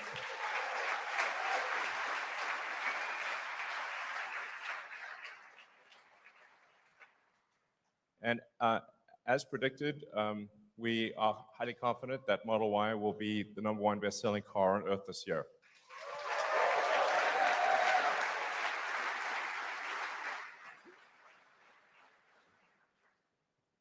And in fact, in Europe, the best-selling car of any kind, whatsoever. It's already was that in Q1, I should say. It's not like will be. It was that in Q1. And China, the best-selling SUV, and the United States, the best-selling non-pickup vehicle in the United States in Q1. So, it's going well.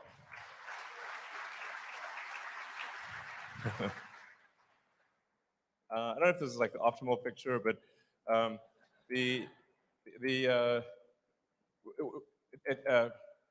Tesla cars are actually the safest cars in the world. We put immense effort into vehicle safety, and we keep updating the safety. So we keep improving the automatic emergency braking system just with a software update. And we keep improving the airbag deployment with software updates. So we close the feedback loop on, like, when we see an accident, we analyze the accident. We say, what can we do from a software standpoint? Because there's actually quite a lot you can do to, first of all, avoid the accident, because the best accident is no accident. And then if the accident occurs, how do we deploy the airbags and the seatbelt pretensioners to minimize the probability of injury? So even for cars that people have owned for many years, we are behind the scenes continuously improving the safety of your car. And there are even some things that I think a lot of people aren't aware of that we we actually have automatic cabin overheat protection. So never in the history of the company has a child or a pet died in a Tesla. Okay.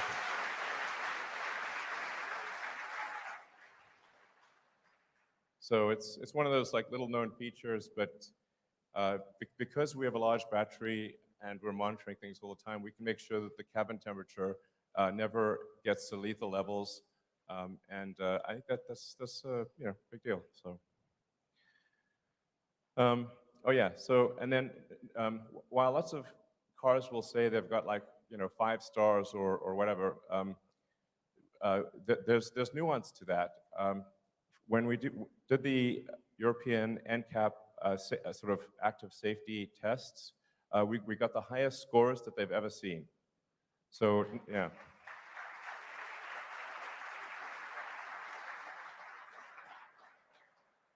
So we got a 98% score on the active safety system, which obviously isn't good enough, and we will.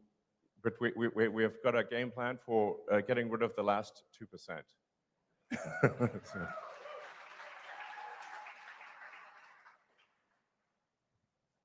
And then it's worth noting things like the total cost of ownership of a Model 3 is now comparable to that of a Toyota Corolla. So.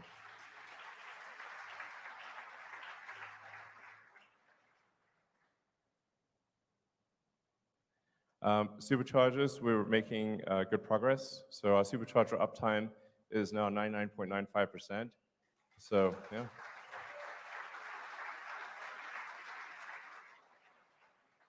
And we have superchargers practically everywhere at this point. Going to Megapack, because this is stationary storage is an important part of solving the sustainable energy problem. And the Tesla Megapack is now more competitive than a natural gas peaker plant. So we have very strong demand for the Tesla Megapack, and we're going to make a lot of them. So, yeah.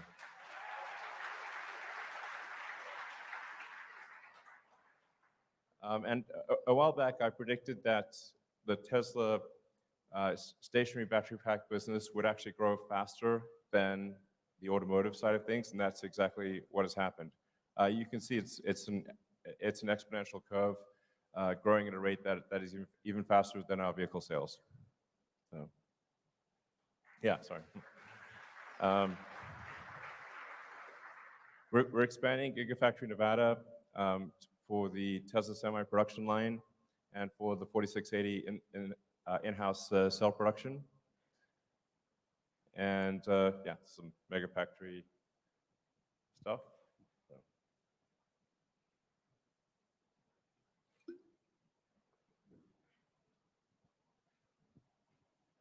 So this is, so we're aiming for 40 gigawatt hours a year, both in California and in China, but I think long term, this will be much greater than this. I mean, I would say I wouldn't be surprised if long term the stationary battery pack activity went well in excess of 500 gigawatt hours per year.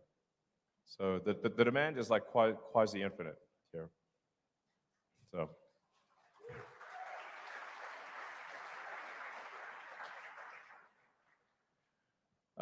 As we look ahead to tackle what we see as the choke points in the supply chain, one of them is lithium refining.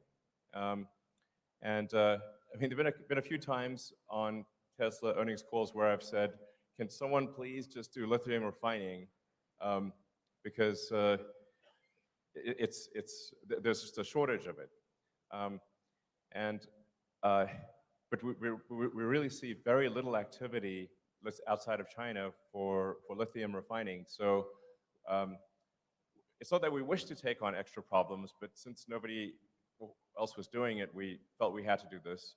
And so we've just broken ground on a lithium refinery in Corpus Christi, which will be do more lithium refining than I think probably everything outside of China.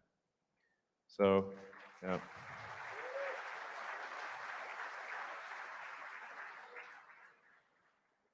And we've signed a deal for our next Gigafactory in Mexico, Gigamexico. And I think that's going to be a fantastic factory. So we're laying the groundwork for ultimately getting to 20 million vehicles a year.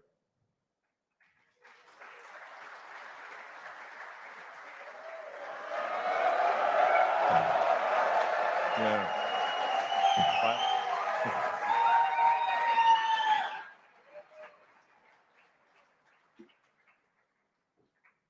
So Cybertruck is a hard car to make. It's because it's such a radically new design. It actually, you can't just use conventional methods of manufacturing. We had to invent a whole new set of manufacturing techniques in order to build an exoskeleton-based car instead of an endoskeleton-based car. So it's extremely non-trivial to build the Cybertruck. But we're making good progress on that. We have the so yes, that's the thing. When I in the factory, I tour the Cybertruck line to see how we're doing there, and sorry for the delay, but we're finally going to start delivering production Cybertrucks later this year, and I think the product, if anything, is better than expectations.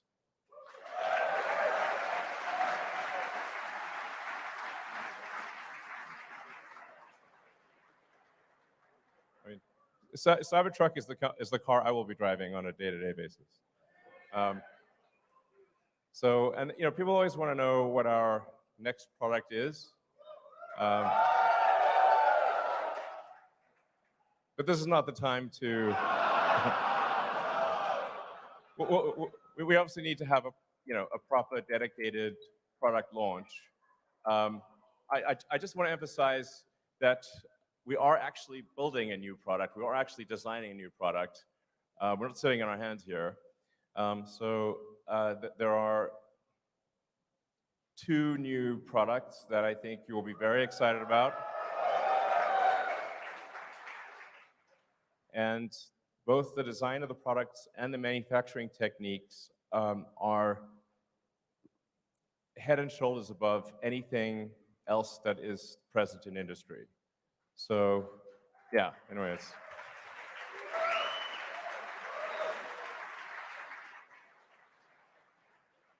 If I were to guess, I would say of these 2 new products, just these 2 new products alone, I would say we will probably make, obviously this is just Elon's guess, so don't sue me.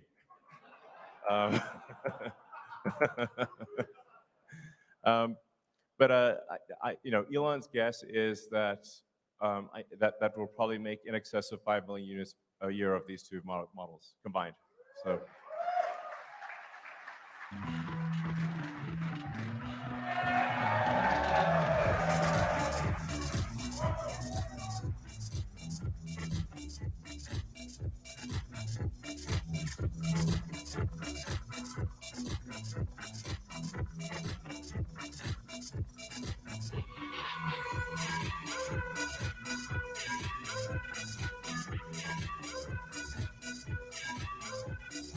These are all real, by the way.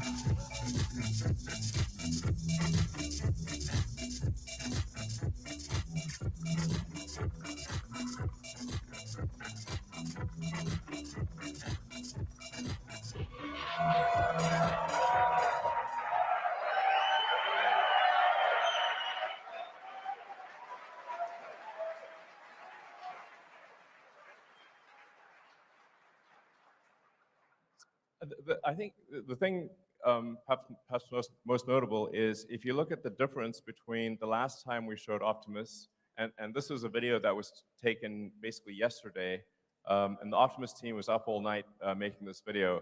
The Optimus team has done an incredible job. So just, yeah.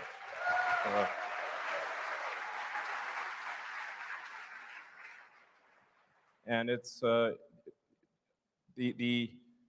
motors, the controllers, the electronics, and everything you see in the Optimus robot is a Tesla-designed system. So this is we actually tried to find drive actuators and whatnot that were off the shelf. We found that there weren't any. In order to make an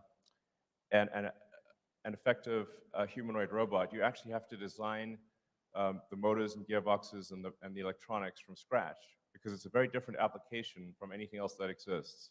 So we took our world-class motor and power electronics team and said, okay, we need to design several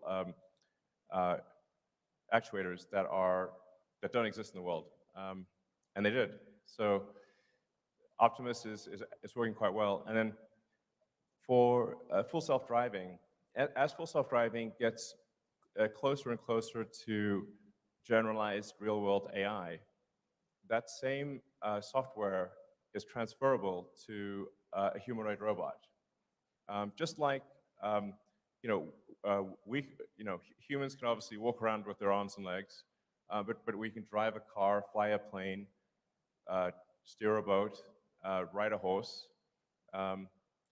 If you have a generalized understanding, or if you have generalized real-world AI, which is what we are developing for full self-driving, it can be transferred to basically anything. So Optimus will use the same FSD computer as the car. The Optimus stuff is I think extremely underrated, because people just cannot comprehend the consequences. Now, obviously, we need to make sure that we don't have a Terminator scenario. That's very important. It's all fun and games until Terminator shows up. But if you say, like, if you have had a generalized humanoid robot, what would be the effective ratio of humanoid robots to humans? Because I think basically everyone would want one, and maybe people would want more than one, which means the actual demand for something like Optimus, if it really works, which it will, is I don't know. I mean, 10 billion units. It's some crazy number.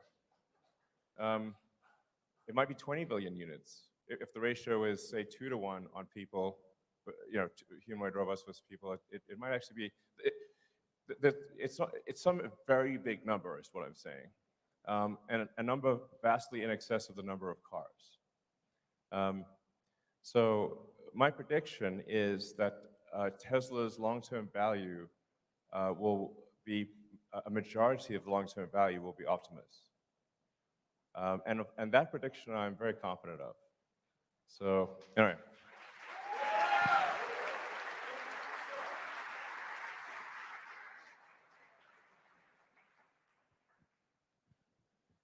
Let's see. So I think with that, we can do questions, perhaps. Oh, okay. What is it? Oh, yeah. We also want to make sure, please, retail investors, please vote. Normally, retail investors for most companies don't vote, but we really care about your vote of small investors, not just large investors. So please do register to vote. Your vote is very important. Yeah, I think that's it. So. Yeah.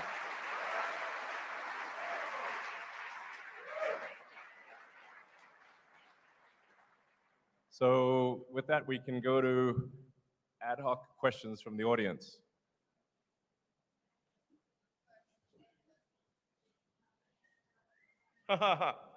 Okay, definitely the person in the Optimus outfit with the red cowboy hat.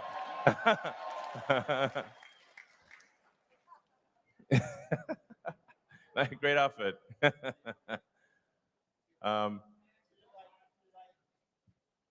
Sure.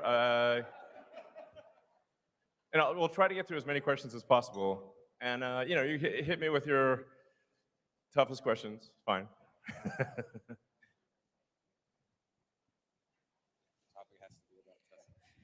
Okay, it is. Hey, Dad, it's your son Optimus. Hey, wanted to. Do you see it more likely that you guys will have an RV first or a cyber camper? Well, we don't have any plans to build an RV quite yet, although I can certainly see how Cybertruck could be converted into an RV. And we are adding a lot of sort of attach points to Cybertruck, so others can build things. Somebody can have a startup or other companies can build things that are attachments that enhance Cybertruck and turn it into a camper, essentially. Because I think it'd be really cool to have all these like third-party things available for Cybertruck. Thank you. All right. I mean, you can also probably just, you're that close, you can just say it or something, I don't know. Actually, we'd like you guys to queue up behind us. So Okay. 3 All mics. right, all right. Yeah, so Go ahead and queue get up. a mic. Thank you. And try to make the question short so we can get through a lot of questions.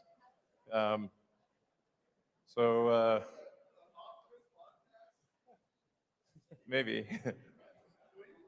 Oh, you mean just like a Tesla team doing a podcast about Optimus? Oh yeah, sure. Yeah, I wonder if maybe we could have a sort of like an addendum after the earnings call, which is like a 30 minutes podcast on Optimus or something, like for those who are interested. Okay, I think we'll do that. So, Great. All right. Hey, Elon, thanks for doing this today. It's an awesome event. Thank you. Welcome. Thanks for coming. Hope you guys are having a good time. Yeah, having a great time. I'm pretty confident we have the funnest shareholders meeting by a long shot. Undoubtedly, yeah. It's amazing. So I'm really excited about a lot of things with Tesla. It's hard to pick a good question that it's going to cover everything. But with the energy side of the business, I think it's hugely underrated. I mean, we got tons of problems in California with rolling blackouts. Sure. How do you think you can incentivize people, more for solar, battery backup, and we've got the referral program that's been beefed up as well. So, what are your thoughts there? How we can get people on board? Yeah, actually, one of the challenges in California and a few other places is that in order to have the Powerwall be like an uninterruptible power supply for the house, we have to actually have a switch that disconnects you from the utility. Otherwise, you just send energy into the grid and it doesn't do anything. And that's actually been quite difficult with utilities, but I'd like to thank PG&E for recently helping us get approval for installing the backup switch for Powerwall in California so that people can have uninterrupted power in California. And we're working on that in every jurisdiction. So I'm confident that that's going to be a great long-term situation. And then, as I mentioned, Megapack is growing very, very rapidly. Yeah, so things are, things are really growing like ridiculously fast on the energy storage front. So yeah, I feel good about that situation. All right, next question.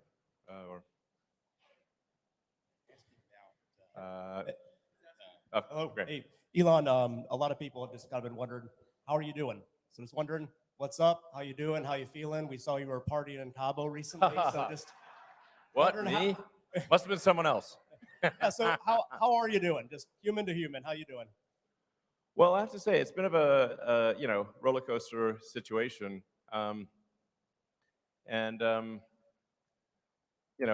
Like, it's actually pretty rare for me to be at a party.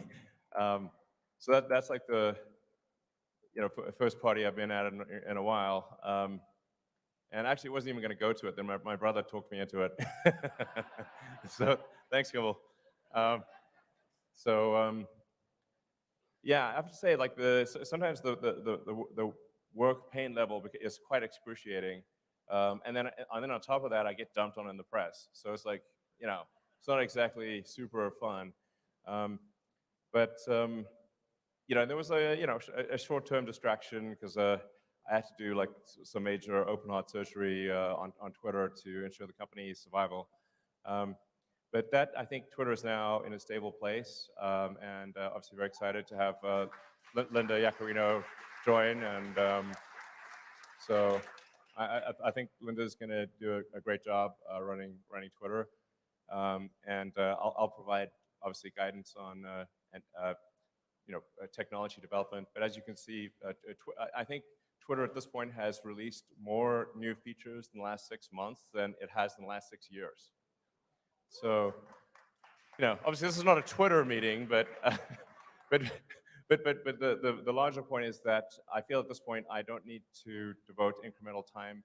The amount of time that Twitter will take going forward is relatively small compared to the last 6 months. So yeah. Apart from there's like some macroeconomic things that we can't do anything about. Overall, I feel very good about the health of the companies, and I'm increasingly optimistic about the future. Thanks for asking. It's kind of you to ask. So.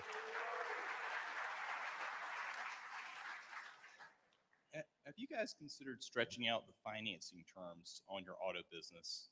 You talked about earlier, consumers don't necessarily look at the sticker price they're paying. All they're concerned about is monthly payment. Right. And one of the fundamental advantages of an EV is that it's substantially more durable. And so would you guys ever consider stretching terms out to 10 years, especially in this rate environment, given the shape of the yield curve, extending the terms out that farther, you'd actually be capturing a lower cost of funds. Yeah, I mean, the important thing to appreciate is that that the vast majority of the financing is from banks. So it's kind of whatever the banks are prepared to do. I mean, this year, I guess we'll do on the order of $100 billion of sales. And we don't have $100 billion in cash to finance that. So the vast majority of it has got to come from banks.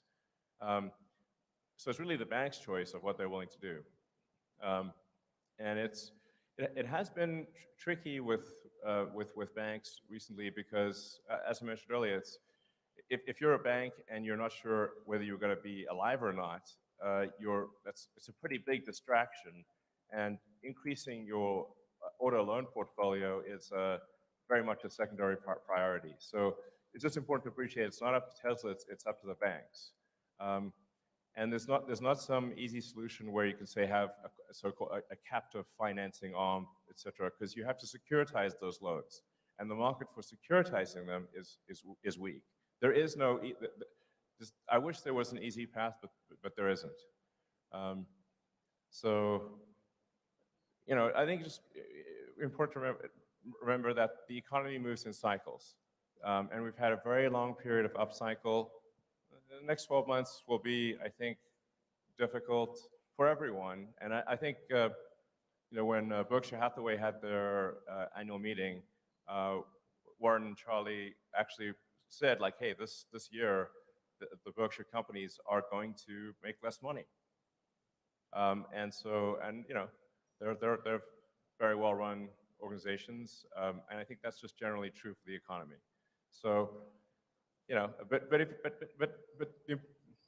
It's also important to remember that there are good times and there are dark times, but then the good times follow the dark times. So my advice would be, don't look at the markets for the next 12 months. If there's a dip, buy the dip. And I think you will not be sorry because there's just generally a sort of there's an economic cycle to things, but things come back up. So my guess is tough times for a year. Like I said, just my guess. But then Tesla will emerge stronger than ever, and the long term, if you say like net present value of future cash flows, will be incredible in my opinion. All right. So.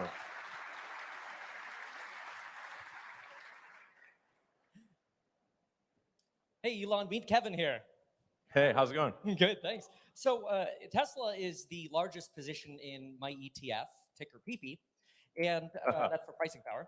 Right. And I'm curious, I really think that some of the features that you highlighted here, like the over-the-air airbag deployments of improving the features, the safety features, are great things that we could be advertising. I know you've heard this many times before. I know you have. But sorry, go ahead, yeah. $525 off every car this year is half a Netflix's advertising budget. $1,000 is the entire Netflix advertising budget, and I see their ads everywhere. Why not advertise these things that you told us here? I feel like nobody else knows about this. I just talked to Gordo, the Tesla bear, and he's still talking about 2016 New York Times pieces. These people are in the past, man. That's like 7 years ago at this point. Yeah, that's what I'm saying. Yeah, it's actually, I talked to a lot of people and they still think that like Teslas are like super expensive. And like, no, actually the starting price for a Tesla is below the average auto price in the US. It's like, and that's a good thing. I mean, I think it's good that it's that way, you know, like our goal was always to make cars that are affordable to the general public. So I hear you. I mean, I think, and it's indeed ironic that, you know, Twitter is like highly dependent on advertising. So, you know, here I am, it's like, you know, never used advertising really before, and now have a company that's highly dependent on advertising. So I guess I should say advertising is awesome and everyone should do it. But I think I hear your sort of larger point, which is that there are amazing features and functionality about Teslas that people just don't know about. So yeah. And although there's obviously a lot of people that follow, like say the Tesla account and the you know, my account, whatever, on Twitter, to some degree it is preaching to the choir, and the choir is already convinced. So I think what you're saying does have some merit, and you know what, I believe in taking suggestions. So we'll try a little advertising and see how it goes.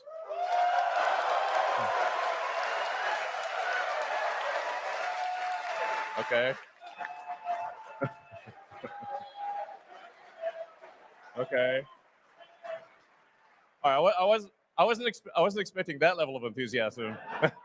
But okay, it sounds like our shareholders, if I read between the lines, subtle as it is, are saying we should probably do some advertising. Okay, very well. All right.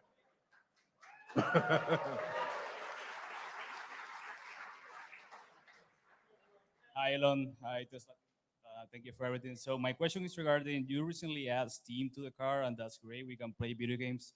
Is Tesla currently developing the ability for other parties to develop apps for the car? For example, if we can buy actually customizable themes for the operating system of the car, I think you can make some revenue there, like that space themes for the car or Lord of the Rings or stuff like that. Do you have any interest in that right now? Well, I mean, the important. So I think the notion of having entertainment apps and whatnot becomes increasingly important as the cars achieve self-driving, because otherwise you can only really watch, play games or watch movies or whatever when the car is stationary. You know, which, you know, if it's charging or whatever, that then you can use it. But when it's at the point at which it's full self-driving, I think it's very much about entertainment and productivity. So I think that is something that might make sense in the future. But overwhelmingly, the focus right now for Tesla software, apart from improving safety, is achieving full self-driving, and then getting full self-driving to be much safer than human driving. And then once we achieve full self-driving, I think that there could be a lot of opportunity for apps and whatnot. So, but you know, even in the car as it is today, for a Model S and X, we've made a sort of a full Steam integration. So you can actually just literally log on with a Model S or X with your Steam account and play any game that is on Steam, which is a lot of games. which is pretty wild. I think a lot of people don't know that. You can play with a keyboard and mouse. You can play with a joystick or controller. You can also play Netflix, YouTube, or anything else.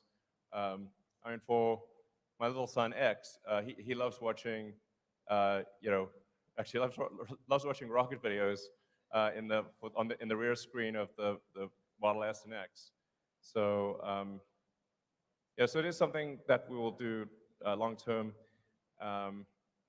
But one of the things, we already have a lot of stuff there, and we'll do more as self-driving becomes a reality. So.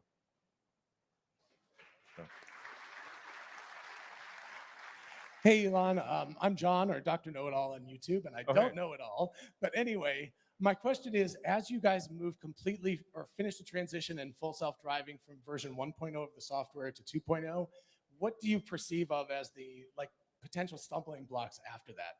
Because it seems like that's the major, kind of step change that needed to happen, and so you're almost done with that, and what happens after that? And also, please let me interview you about full self-driving. I'll spend 2 hours talking about just that. So thank you. Well, one can really think about full self-driving as sort of a march of nines of reliability.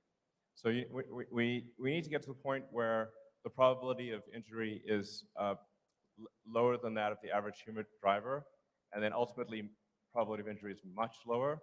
So even at the point at which the car is capable of driving itself, there's still actually a lot of work to do, because every year there's 1 million people that die in auto accidents, and I think probably everyone in this audience has friends and family that have died or been seriously injured in auto accidents, and for there's like 1 million people that die. There's 10 million people roughly that are seriously, permanently injured, and so it matters that if we can get that down by an order of magnitude, there's like 900,000 lives saved per year, maybe 9 million severe injuries prevented per year, and so that really, I think, morally has to be our primary goal.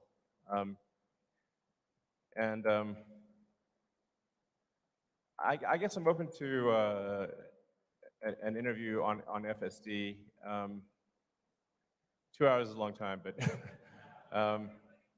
okay. All right, I'll do an interview. It's got to be on Twitter, but sure. All right.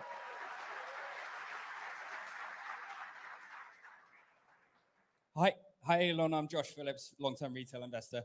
My question's about battery-grade lithium supply in the next 10 years.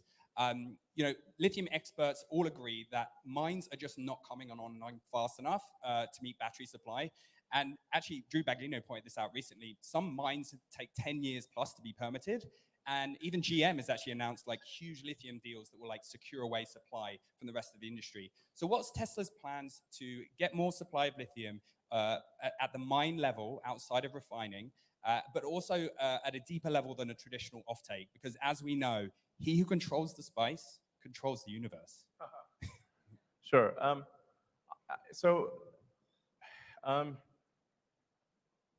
I actually think that the industry analysis is incorrect, and the constraint is fundamentally that of processing.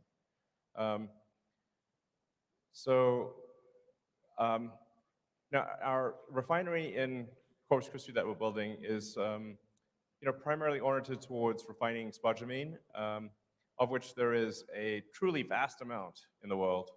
I think about 3/4 of our lithium comes from Australia. And frankly, you could increase the rate at which the mines are operating. And the limiting factor is not how fast can you mine, but how fast can you process. So the mines are only going to produce ore at the rate at which refineries can handle the ore, or it's pointless. So I think my opinion, and obviously I could be wrong about this, but is that it's really not about the lithium ore. Lithium is extremely common. Lithium is everywhere. In every country's got lithium. It's not like oil. So lithium is one of the most common elements on Earth. But taking the lithium ore and refining it to battery grade is extremely difficult because the purity levels required for a battery are extremely high. If you have even a small impurity, then you will degrade the life of the cell dramatically. So you need ultra pure battery grade lithium, and that's why our focus is on refining as opposed to mining. Thank you.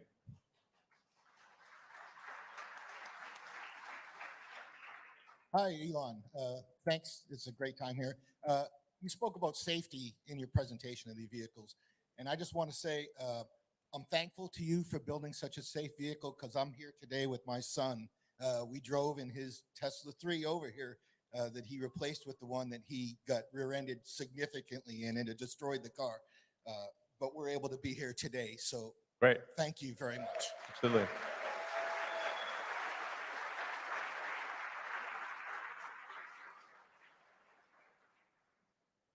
So, what's your way to look? There?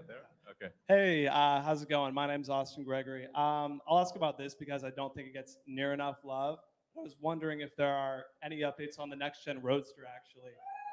Yeah, I know it's sort of like the cherry on top and all that stuff. Yeah. You guys have a lot on your plate, as you said before, but if there's any updates on like the release timeline, all that stuff, the SpaceX package maybe. Yeah. That'd be amazing. Thanks. Totally fair and reasonable question. Where is that thing? We expect to complete the engineering and design of the next gen Tesla Roadster this year, and hopefully start production. This is not a commitment, but hopefully start production next year. So, but it is like as you alluded to, it's not even the icing on the cake. It's the cherry on the icing on the cake. So I wouldn't expect it to be like. It's definitely not going to be a huge contributor to revenue. It will be a modest contributor to profitability, but it will be sick. So, and there's some value to me running two companies because the next gen Roadster will have the SpaceX option package. So, that'll make it truly next level. So. Hey, Elon. Eva Macmillan here. First of all, I want to thank you for making the absolute best, safest, and most fun cars in the whole world. Cars in Florida, we are seeing many more cars in Florida than a year ago. Yeah. Matter of fact, cars are doubled. So the question is, we all want Tesla insurance. Is it coming? Oh, yeah. Actually, that's a great question.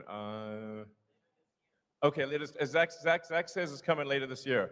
But I have to tell you, like, one of the thorniest things in the United States is car insurance, or insurance in general, because it's a state by state, and every state's got different rules and regulations.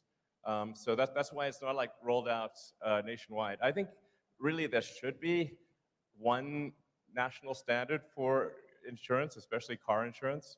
I think it would improve the cost effectiveness of car insurance. But our intent is to roll out nationwide and ultimately internationally. But there is a staggering amount of paperwork that is needed to get it done. But as Zach said, we expect to offer Tesla insurance in Florida later this year. Thank you. Thank you, Elon. Thank you, Elon. Alexandra Mertz. I am Tesla Boomer Mama. Very happy to be here. All right. So very grateful to the Tesla team and you, of course. Just want you to know we love the emotions every day, joy and less joy, but we're there. Shareholders, it's not easy. We're here not because it's easy, but because it's hard. So my question initially was on in-house financing. You already answered that, and I want to congratulate you to the double investment grade rating. But then I asked my Twitter subscribers, I'm sure you're going to appreciate, what they wanted to bring forward. Sure. And that question made the cut. Here we go. Automotive, including SAS, peak margin, the same for energy. What number and by when do you have the best Elon guess that we get there? Sorry, I'm not sure I fully understand the question. So this is the peak margin for automobile, Oh, yeah. including SAS and energy. And by when will we get there? Your guess. I know nobody will sue you. Sorry, what's SAS? Well, software as a service. Oh, okay. You mean self-driving? FSD, Yeah, yeah. what's going to be the top automobile margin? And Oh, yeah. I mean, what I was saying earlier is that at the point at which you have a truly autonomous vehicle that can drive around with no one in it, the utility of the vehicle, I think, as a rough guess, is probably 5 times what it is today, because people will drive an average of an hour and a half a day, perhaps, so 10 hours a week. But if the car is autonomous, it can probably, just speculation, but it probably can operate for a third of the hours in the week, which would mean 50 or more hours, thus a 5-fold increase. But the car costs the same. Sure, I understand, but what is going to be the margin for Tesla then? Because you're obviously thinking you're going to sell much more FSD then, right? You may have a system in place of robo-taxis. You may have a cut with fleets. So did you do any projections what the automotive peak margin for Tesla could be in 2 years, 5 years, and the same for energy? Well, I mean, this is definitely, we're in sort of highly speculative territory here. But obviously, if you've got a car that costs the same and has, say, I don't know, a 20 or 25% margin, and suddenly is able to be used 5 times as much, then you might have 80% margins, and the revenue would increase several-fold. That's why I say it's probably going to be the biggest asset value step change in history of Earth. Yeah. And energy does not have simply does not have such an increase in asset utilization. So I would expect energy to remain at sort of a 25%-ish to 30% margin. All right, so you said ask the tough questions. You're still good, right? Yeah. All right, cool.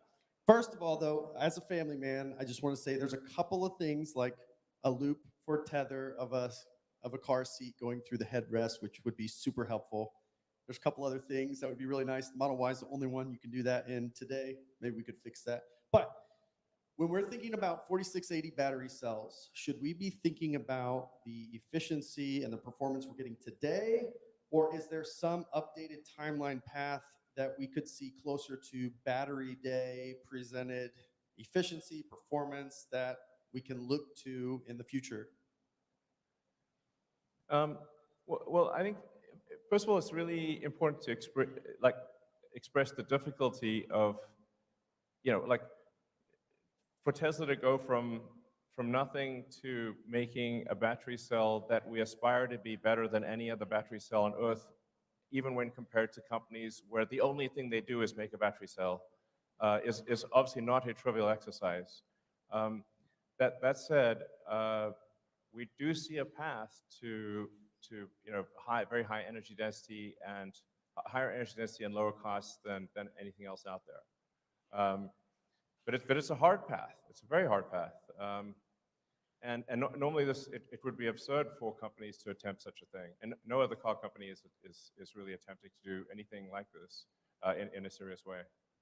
So I guess technically BYD, because they started out as a battery company, but yeah, so it's a very difficult thing to do. But I think we are tracking to success in that regard. So. Hey, Elon, first of all, thank you for undoubtedly making the world a better place for my son to live in. Thank you. Can't even say. Once Cybertruck is fully ramped in Austin, what is the target production? And also, there's some rumors that you're thinking about stepping down as CEO. Please say it ain't so. It ain't so. Yeah.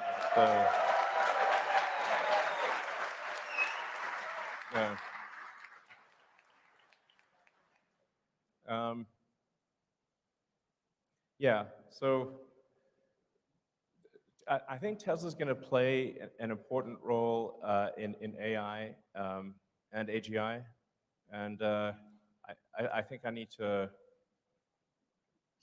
oversee that to make sure it's good. So, because that's a thorny problem if there ever was one. Like I think generally people do not, or very few people, even in the AI community, do not appreciate just how much capability Tesla has in AI. It's by far the most advanced real-world AI. There's no one even close. And reality has the most degrees of freedom. So I got to make sure that's good. So, and you were saying something? Cybertruck fully ramped Oh, here in yeah. Austin. Production. So as I said, we'll start production later this year. We'll start handing over cars later this year. There will be an S-curve of production, so it'll be slow at first, and then ramping up. And I guess we'll see what the demand is like. So, I mean, I think we're likely to do probably 250,000 a year, I think, maybe more. Again, very much dependent on what the demand is like, and it's we don't just need to ramp up production, but we also need to improve the production cost efficiency, which is going to be also a very, very hard thing.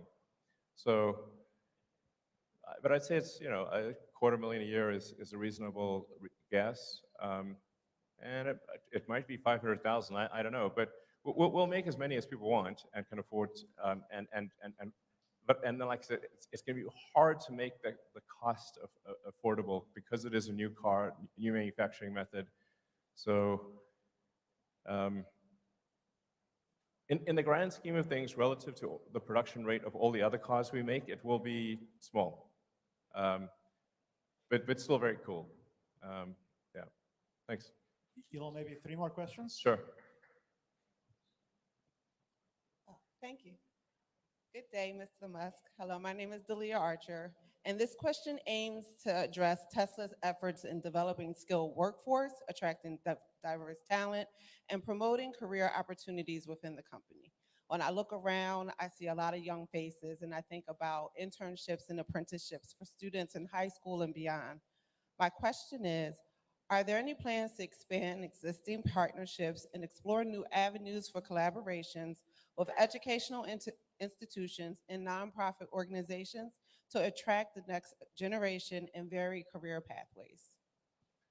Yeah, actually, with all of our gigafactories, we work with the local schools, actually from the high school level, community college, and university, because it's incredibly important to foster the talent for the factories. As you saw from the employment numbers, we actually need a lot of people. Even though we've got a lot of automation, we still need a lot of people to operate the factories, and it really matters that they have the right training. So we're big believers in reaching out to educational institutions, and because frankly, it's in our interest to do so. So thank you for asking the question. All right. Elon, Josh Fuller. I had originally thought of asking about the fun police and pushing back on the boombox and allowing us to screech at people with goats again. But after seeing Optimus, I was inspired to ask, has anybody asked Optimus's opinion of Mars, and does he have a ticket yet? Well, Optimus is not a deep thinker at this point. So Optimus is still, figuring out how to do basic stuff. It couldn't make, cook some eggs or something quite yet. So we need to get Optimus to the point where it has reasonable agility and can do basic things. And we're aiming for it to start off doing simple tasks that are sort of boring and repetitive, or dangerous, basically jobs people don't want to do. So that's our goal. I'm confident we'll achieve that goal. And then we got to figure out how to make it at scale, make sure that the robot is safe. I think it's going to be very important to have a local means of turning it off. So safety is going to be extremely important. I can't emphasize that enough. But right now, it is not at an intelligence level where it's pondering questions like Mars. And perhaps it will be one day. So. Hi, good afternoon, Elon. My name is Luke Arsenal. I just want to start off by saying a big thank you to you and the team of Tesla for all you guys do. It's been great to see, and I'm so happy for you guys. My question is, with the rise in cybersecurity threats to operational technology and Internet of Things, what steps is Tesla taking to protect the company itself and its products from these threats? Also, as a suggestion, because I know you like suggestions, for the navigation, do you think we could do something on the UI that adds in when you're about to take the off-ramp to show a picture of that exit, kind of like other map systems do? And then also... Oh man, this is a lot of questions. One of my friends wanted to get a shaka from you, if that's possible. Okay. Well, we are constantly improving the navigation system, and being robust to hacking is incredibly important. In fact, we conduct a lot of sort of third-party hacking contests to try to get the best hackers in the world to break into our cars. And actually, no one has yet actually broken into a Tesla in a way that would allow you to really control the car in a significant way. But they have gotten to where they can like honk the horn and mess with the infotainment system. And I'd like to thank them for their efforts. So we take information security extremely seriously. For navigation, yeah, there's definitely things we can improve there.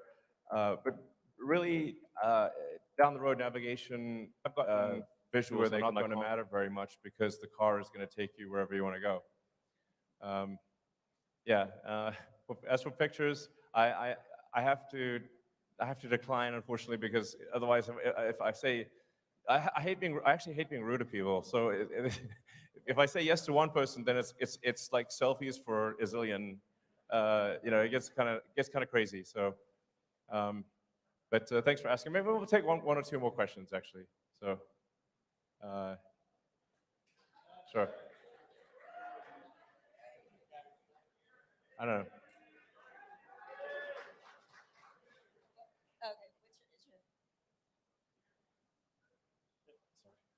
Hello. I had a question on the efficiency. I don't know if you've been paying attention to Aptera, and I was curious if you thought that was a space that you could see Tesla getting into, as far as not just an efficient manufacturing process, but also the actual car itself and range. Or just buy. I'm not super familiar with them, but we have a lot of we have a lot of products to get done. It's not like it's never a shortage of ideas. Ideas, frankly, I find ideas to be somewhat trivial, but the execution of the idea is extremely difficult. And as I said, like prototypes are easy, production is hard.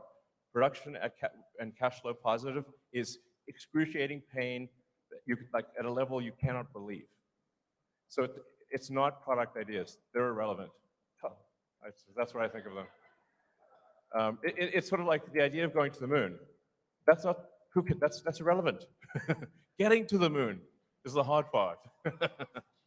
So, okay, so maybe one last question, yeah. Elon, John Lopez from Orlando here. I've got two things for you real quick. The first one is with rideshare being a growing thing, especially with Tesla owners, are we going to get a guest mode option available for that? The second thing is as an X-Plaid owner, I would really love to get track mode. As a what, sorry? X-Plaid.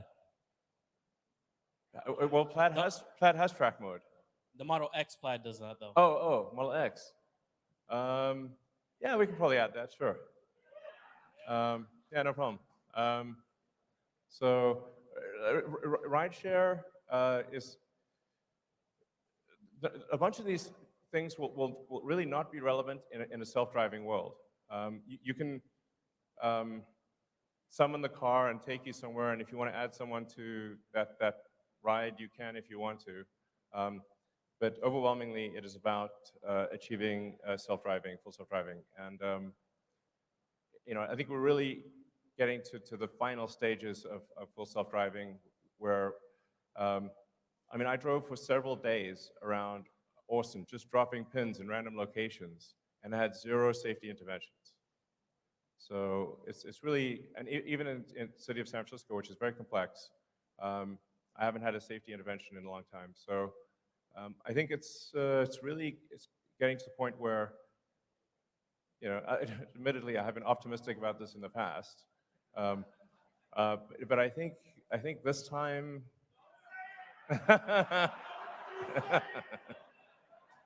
All right, I won't say it. All right, fair enough. All right.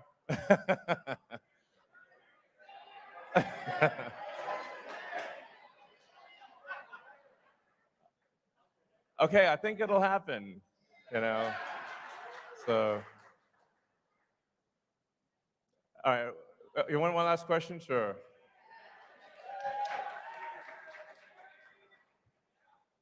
So first, congratulations on your decision to try advertising. We all want Tesla to pass Apple in market cap. I don't realize people wanted it that much. Okay. It's good that a lot of people agree. So earlier this year, you cut prices on everything, 15, 20%. More recently, you've been raising prices on Model Y, Model S, Model X. And can you just talk about the pricing strategy on Model Y going forward and keep it separate from the decision to bring out the next gen vehicles that we all agree is going to, blow the doors off on volume, but just on Model Y, it's the best-selling product in the world. Can you just talk about strategy of pricing going forward on that? It's pretty straightforward. We see what the demand is, and then we adjust pricing to meet the demand. Now, the thing is that what happens with other car makers is that they're actually constantly adjusting pricing on cars. It's just not obvious.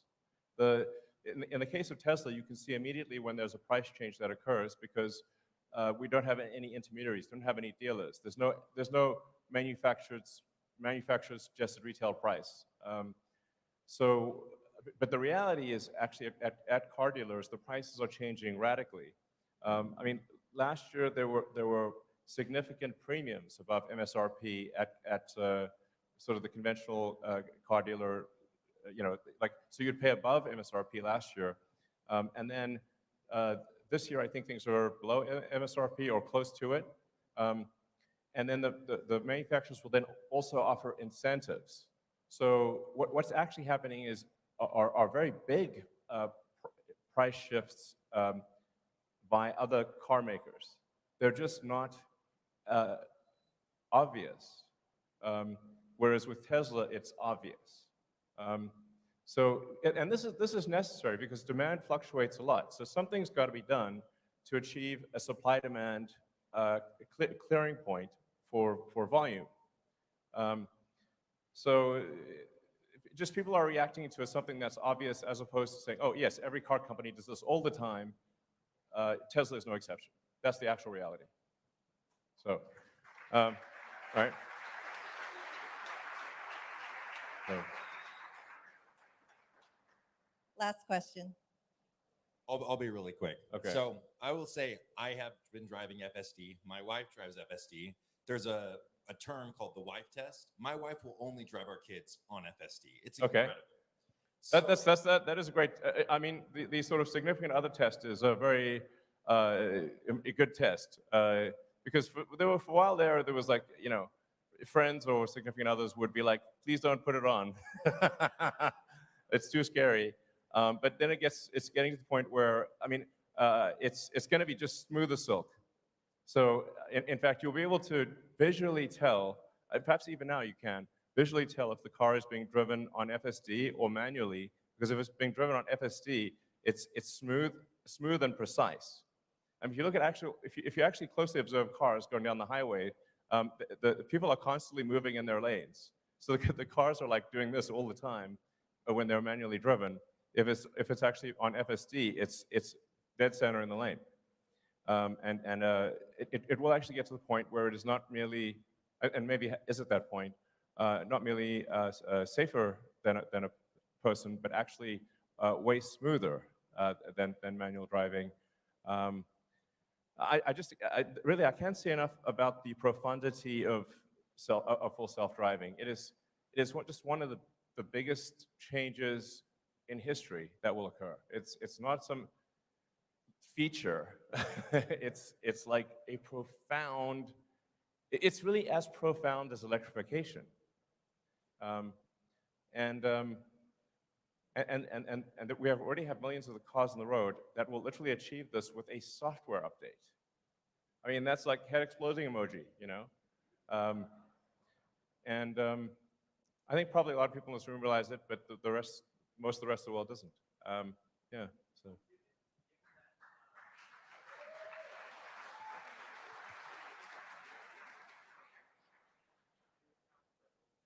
Given how incredible FSD is and how much merit you're giving to potential future margins of the car, as well as how much impact on society, and given that they didn't even want you to say if it's going to happen this year, just not to jinx it. Sure. Would it be possible to have just for some type of public-facing, investor-facing kind of timeline, so that way you mentioned V12 is coming, and that's AI front end. Could we just see kind of a timeline on this is the version we're at? These are the things we're working on, and this is when we're, ETA. So we can kind of see that in real time instead of maybe Elon time. No, so the thing that's been, really difficult with full self-driving is that it very often seems like it's about to happen until you realize that you're actually at a local maximum, and that you need to re-architect elements of the software to get out of the local maximum to then a higher local maximum. So it's been this sort of series of logarithmic curves. And that's why it's been like, it seemed like, oh, if you just extrapolate this on a straight line, it gets to self-driving, except that it's not a straight line, it's a logarithmic curve, and it sort of, and you start hitting these like local maximums where you'll sort of asymptote to a certain capability and then have to re-architect things. So now I think we're finally at a high enough local maximum, or will be this year, where to the point where it is, I think, probably safer than a person, meaning the probability of injury on average will be better than a person, even if someone pays no attention to the car. It is worth saying that right now, for human supervised Tesla full self-driving, it is dramatically safer than manual driving. It's like, I think like 4 times safer, maybe more. So it is already a massive safety improvement to have human supervised FSD right now. And I think we will get to the point where we're always going to be in some amount of local maximum, but I think that we'll be in a local maximum that exceeds human level safety this year. Yeah, but I guess we'll see. So anyway, I want to thank you all for coming, and so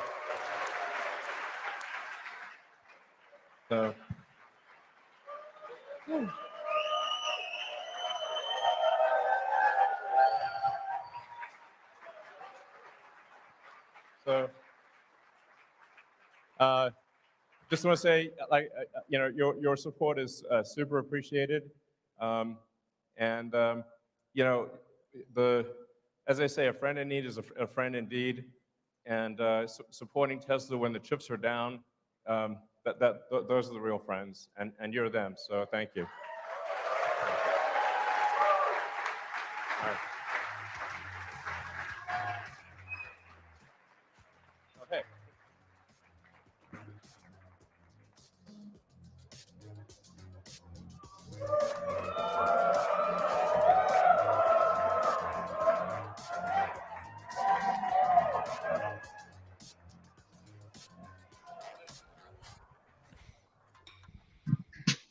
All right. Well. That was quite the stream. He's gonna advertise. I went out. Excuse me. I went out and got a sandwich. Nice. I wish I would have done that. Mhm. I'm gonna go get So some there's Chipotle a- later. So there's an Elon interview starting in 12 minutes, is it not?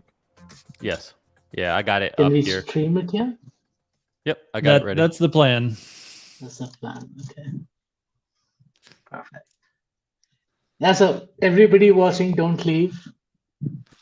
We've got the after party queued up. So quickly, I'm sure everybody got their takes. So I had like two takes from that kind of stood out. One was obviously the advertising take that he's going to at least attempt it. And two was his talking about his tenure at Tesla being connected to the future advancements of AI. And that suggests a much longer time frame that he's going to be connected with Tesla. At least that was my read on it. Yeah, that definitely stood out. And I agree that, I mean, we knew that Tesla's a huge part of his long-term strategy and goals for the future of humanity. And hearing, like, I was a little bit surprised that he said that about Tesla, even more prominently than Twitter, where he's supposedly doing the Truth GPT or whatever he ends up calling that. So yeah, that was a big announcement, I thought. How about you, Mimi? Yeah, I thought the ad thing was great. And he was so fun. I liked the one that he said that, yes, we're going to get a third party looking at the cobalt. 5 minutes after they voted, no, we're not going to have it. That was a typical Elon thing to do. But I really liked it. No, I thought he was extremely generous with his time today. He was answering so many questions. He seemed to be in a good mood. And I thought the questions in general were really good today. Yes, I agree. Well, they were not institutional, so. That's why. These were the people who knew something. I think maybe they needed to make up, because at Investor Day, they only let institutional investors ask questions. And so it's good, to have them give retail a chance to ask better questions this time. What's your take on it, Nicholas? Can you guys hear me okay? Yeah. Yep. Yeah, lots of thoughts. Clearly, they're bullish on full self-driving, which we've known for a while. I definitely think that it's gonna be happening this year. To an extent. I don't think there's robo-taxis this year, but I think it'll get to better than the human. I kind of think it's already there in many aspects, but love to see that Elon's still confident on that timeline. Very exciting about Optimus. I mean, I love seeing how many there were, and the progress they're making on it. I wish somebody would ask if there's going to be like a Optimus beta or something. Like, can we get early access and just take it around with us, and I don't know, do day-to-day things. So we all do different things on a daily basis and have different terrains and lifestyles. So I think that'd be cool. But no, I thought it was good. I don't know how Elon's gonna. I mean, I don't know about you guys, but I'm tired right now. I don't know how Elon's gonna go from that. Now he's got to go do like an hour-long interview with David Faber. I mean, man, this guy doesn't stop. No, and we haven't been to Mexico and France during last week. He looked very relaxed. And again, I'm speculating, but I think maybe the fact that he got the Twitter overhang off his back, the day-to-day, as Gary Black would say, maybe that really did kind of take a load off. And maybe that's what we're seeing. Because he looked really, to me, very calm. And like Mimi said, he was very generous. I was thinking the same thing, by the way, the exact same words. He was very generous with his time. He usually is. That's one thing I have to hand it to him. He makes himself available, unlike everybody else. So to some degree, he must enjoy that also. So him being able to do this and then go to something else, it's because he's good at it and he likes it. I think that's part of it. And that's probably unlike 99.9% of people and their abilities. Yeah, well Definitely. But and it looked like Highland potentially is getting close to ready. They showed us the little silhouette shot there for a moment on the Highland. And I noticed, I mean, we know that when he said that engineering and design and manufacturing methods are finalized for 2 products, one of them is obviously Gen 3. They've been talking about that.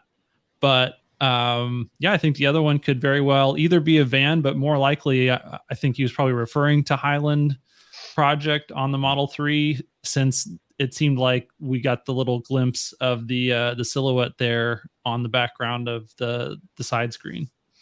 He also mentioned the number. He mentioned a total. He said 5 million units between the two. Yeah.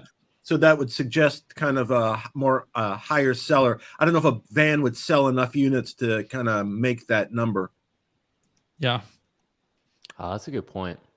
Yeah, when they showed the silhouette, I took that as the next gen vehicle, not Project Highland. It's very possible. I have a couple of meta observations. One is, if you just look at the entire how the entire conversation went after the meeting closed, Elon, at least this time around, has been a lot more open to what I would say retail is asking him to do than in the past. Like, of course, the 2 big ones, third-party audit and, will advertise. And there are reasons behind all of these. I mean, they're already doing audits. The impact report basically stated that, the entire supply chain is on blockchain. So, it's not very hard to do. But also, like, I guess advertisement is because of 2 reasons. One, he's, just hired an advertisement executive for Twitter. I think some of those conversations might have, a little bit of a like stay at the back of his head, but also given the current economic climate, where the expectation is that the car market itself is or will shrink over, the next few months. Advertisement might actually be a good way to keep demand up, at least, get or steal demand from competitors. So it's something that, perhaps he might be open to, or he might have been opened up to by his new hire. But also, I mean, this is the first time where I've seen the ease with which he's basically said, yes, we're going to do that. He said a lot of things, on similar lines in the past, but the ease was, it was kind of jumping up to me. The other observation was that the many thank you Elons that we got in the Q&A, and if I were to contrast it with the other important Hans, Hans Dieter, who had cake thrown on him a few days back, right? I mean, there's just such a diametrically opposite sentiment between 2 companies who potentially, who are in fact 2 of the biggest players in the automotive world today. I mean, of course, there's Toyota. They just fired the chairman a few days back, again, a month or 2 back. So let's not talk about them. But I think it's really telling the way these 2 companies are perceived by their shareholders. Absolutely. It's very possible that Tesla had the advertising in the bag for 6 months and had already decided to do it, and we're just waiting for the right moment. I wouldn't put it past them also. And when everybody was cheering for the advertising, it could have been that it was all hyperbole and basically an inside joke if you knew inside Tesla. So that's my alternative reading. I bet you're right. Elon's just plain stupid. He knew everybody wanted advertising. Like, oh, really? Didn't realize this. Like, right. But then we would have seen advertising, right? I think. Here we go, guys. I think it's starting. All right, after party time. David Faber will be sitting down for a rare one-on-one interview with Tesla's chairman and CEO Elon Musk, a no-holds-barred conversation. Okay, so the about everything from interview is Tesla's there future, in the new Gigafactory, Twitter CEO Texas he in hired from person. So that's NBCU, interesting. Space. Yeah, I'll unmute. You can't hear anymore, right? No. All right. Do you want to listen to this, or do you want to? Sure, why not? Julia Yeah, Boorstin, it's focus Gene. on Twitter social media. Morgan Brennan will join us later to discuss SpaceX. I'm Carl Quintanilla, live at the NASDAQ market side, and welcome to the CNBC special presentation. We begin tonight with the annual shareholder meeting that just wrapped up for Tesla. Shares of the auto EV maker have been trading after hours. So just real quick, so they canceled Mad Money for this. A few headlines. They You know, what canceled Mad stands Money, out wow. is that often these annual meetings get a little weird, get a little fanboyish with people screaming, "We love you, Elon," and he kind of hems and haws, and we don't get much out of them. I thought there were a couple of nuggets within tonight's presentation. One of them being that he sees 2 new products that will be coming. Now, we know that there are going to be more products, but the question has always been, when will we hear about these? What will these new products be? He wouldn't give a timeline, nor would he say what exactly they're going to be. But you get a sense that there is a roadmap.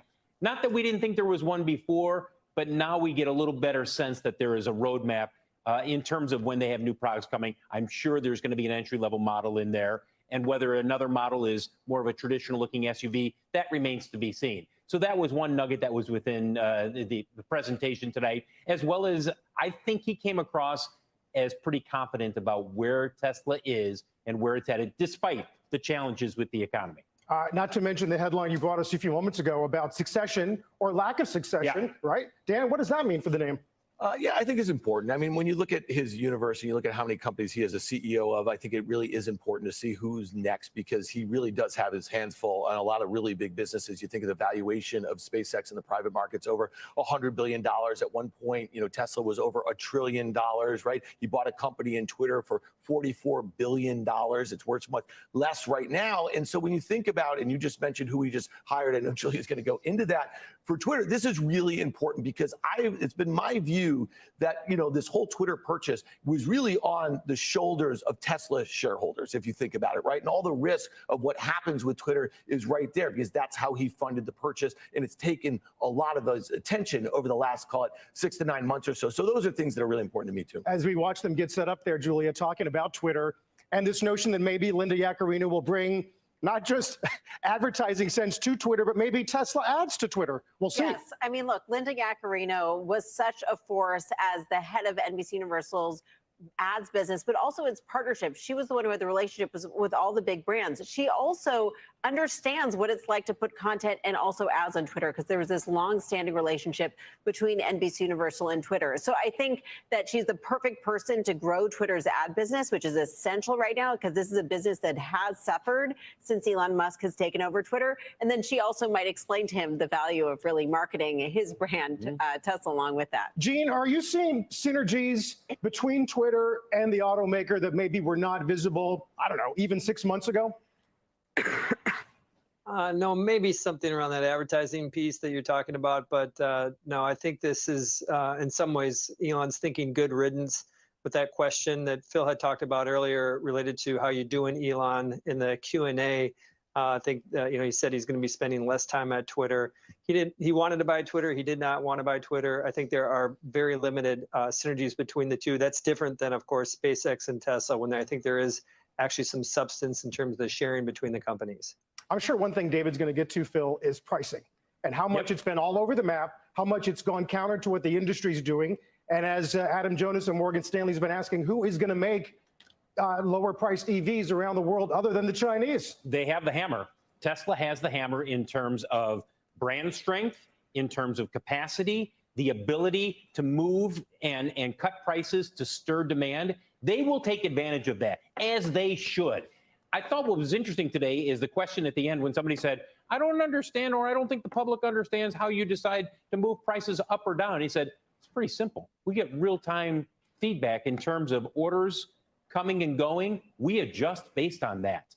And that happens within the auto industry with a lot more lag time, because automakers sell to dealers who then sell to the public. They don't have to deal with the dealers, therefore they can adjust prices quickly. Right. Yeah, listen, I take issue a little bit with that. If you look at the last 2 quarters, you look at the results, you look at what they printed as a gross margin last year in 2022, which was above 25%. Consensus is now calling for 19%. And with the credits that you get from the IRA, they're likely to be lower, and they're likely to look a lot more like GM and Ford's margins. And I think that where they've kind of missed a little bit is that price elasticity. They thought that they could lower prices and they would get back the orders. They really didn't, Phil. I've been tracking your reporting of this over the last 2 quarters, and look what it did. It eviscerated their profitability. And without the credits, they would have had negative free cash flow in this quarter. So if Elon is correct about the economy, which he seems to be, he's had his finger on the pulse of that has been difficult for the last year and a half. And he just said it's likely to be difficult for another year. Things might get worse here before they get better.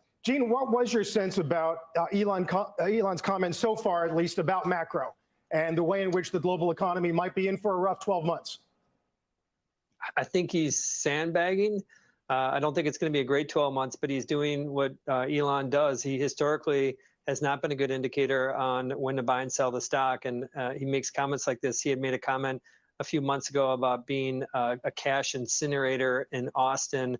And now, he makes these big comments to try to, I think, prepare people for the worst and build for the best. So I wasn't concerned about the macro. I do want to emphasize a point that Phil and Dan were just talking about related to some of the pricing and reading between the lines. I agree with what Phil said, that Elon commented that they do real-time pricing adjustments just to make supply and demand bring it into equilibrium. Over the last 3 months, the prices have come down by as much as 20%, but over the last few weeks, they've inched up by a couple percent. And so I think about that inching up of prices relative to his comments about the macro, and I think he's just sandbagging. I mean, remember, another issue when you're talking about economic challenges is advertising. The advertising industry is directly related to what's going on with the economy. And at Tesla, at Tesla, you have to worry about selling cars, but at Twitter, you have to worry about selling ads. And he really wanted to shift this over to be a subscription business. That has not happened in any meaningful way. Twitter is still primarily an ad-supported business. The economy is suffering. There's a lot of talk about an ad winter and a lot of talk across the board about a pullback, not just in Twitter ads, but in ad spending across the board. Dan, do you think there's an element of the investor base that is buying Tesla because of what he might do long-term with Twitter as an X app, as some sort of payments mishmash that would coincide with your car? I don't think they're buying it for that. I mean, it's interesting that you pose it that way, Carl. When you think about what Apple's opportunity in the auto space, we know it's a very software-driven thing. It's an operating system sort of thing, and that could make some sense. But that's going to take years to figure out. When I think about the X app and some of the things that he kind of thinks about when he thinks about some of these Chinese super apps, that sort of thing, it's going to take a long time to develop. They're going to be based on services. There's going to be some subscription. They're not going to be that ad supported. And if you look at the way that advertisers have fleed this existing product right now, I don't really see why you think that this is going to come back anytime soon. That's advertising. Guys, the time has come. Let's get down to Austin and David. David, good evening. Yeah. Carl, thank you. I am here with Elon Musk. He's getting everything ready on Twitter Spaces, so join us there as well. But of course, you can just watch us live here at the Gigafactory in Austin. Thank you for allowing us to be here. Yeah, you're welcome. It's quite something to just sit and watch for quite some time. Yeah, this is actually where I don't actually have an office here. I either walk the floor or I hold meetings in this room. Okay. This room allows me to see what's going on with production while I'm holding meetings. Is there one particular production that you focus on when you're here, or that you sort of your eyes always go to, or you actually walk over to? Well, this is the end of line that we're seeing here. So if cars aren't moving, that means there's some blockage upstream, and then I can go and see what that blockage is. So I think we might be on a break right now, but if vehicle end of line is not moving, that means there's something upstream that's wrong. Got it. Well, it's been amazing just to walk around the facility a bit and get a sense for the size. All right, you just finished your annual meeting. You took a lot of questions from a very eager audience. I feel like most of it you've shared before, but there was some news, and I want to start there. Advertising. You got a big applause. You didn't sound like you were going to advertise that much, but you did at least seem to open the way to saying, okay, we might consider doing some advertising. Why? Well, I mean, I believe in listening to shareholders, and I actually was surprised by the level of enthusiasm for advertising, since we have not historically done that. But there perhaps is some good logic to it in that if we're simply sending out information via, say, the Tesla Twitter account or my Twitter account, we're somewhat preaching to the converted, and not reaching people that are not already convinced, essentially. So I think they probably have a good point. I mean, I think it's worth a try, and we'll see. We'll see how effective. Do you have any idea how you'd like to try it or what that would involve? Well, I mean, I have some general thoughts about advertising that if advertising is informative and entertaining, then it can start to approach content. So I think sometimes advertising is perhaps not informative, or perhaps in some cases a bit misleading. And in fact, we've lost some advertisers on Twitter because community notes applies to advertising too. And so if somebody advertises something that isn't perhaps a bit inaccurate, then it gets community noted, and then they get mad and stop advertising. But we care enough about the truth that we're willing to give up advertising dollars on Twitter, even if in order to have the least inaccurate source of information. And I want to talk about that, but I want to obviously spend some time on Tesla. Again, back to ads, though. I mean, am I going to start to see Tesla ads during the NFL broadcast on a given Sunday, Monday, Thursday? The NFL's always on. Well, bear in mind, I mean, I only just agreed to it, so it's not like I have a fully formed strategy. Okay. Well, how much time does go into when you think about these things? I mean, was it something you decided to do up on stage, or at least did you know coming in, I may, if this comes up, that I may go there? No, I mean, the questions are not scripted in any way. Right. So in that moment, you just said, all right, we'll do some ads. That's right. So we're only like 20 minutes later, and I'm asking you detailed questions. You don't have any answers, I guess. I'm not sure what the most effective thing is, except that, like I said, I believe that advertising should be informative about a product. It should be ideally aesthetically pleasing. It should be beautiful. It should have some artistic element to it, and it should be something that you don't regret watching after it's done. And I think if advertising fits those criteria, that it starts to approach content, and that you want advertising that is as close to content as possible, such that you don't regret the time you spent watching it. But you did say something as well, which is that you've been preaching to the converted. You mentioned a few statistics, for example, about safety, about price during the meeting that may not be fully understood by the general auto buying public at large. So a lot of people still think Teslas are super expensive because we did start out with an expensive sports car, then like a slightly less expensive sedan and SUV. But now we're at the point where the starting price of a Tesla is actually below the average selling price of a car in the United States. So Teslas are actually much more affordable than people realize. And so we should just make sure people at least know that. Right. And that Tesla is also the safest cars on the road in so many ways that people, actually a lot of people at Tesla don't even know. Sort of the cabin overheat protection, for example, or the fact that we continuously update the automatic emergency braking software and the way the airbags deploy.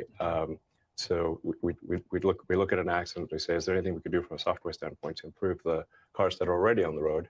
And then what can we update in the design to improve safety? I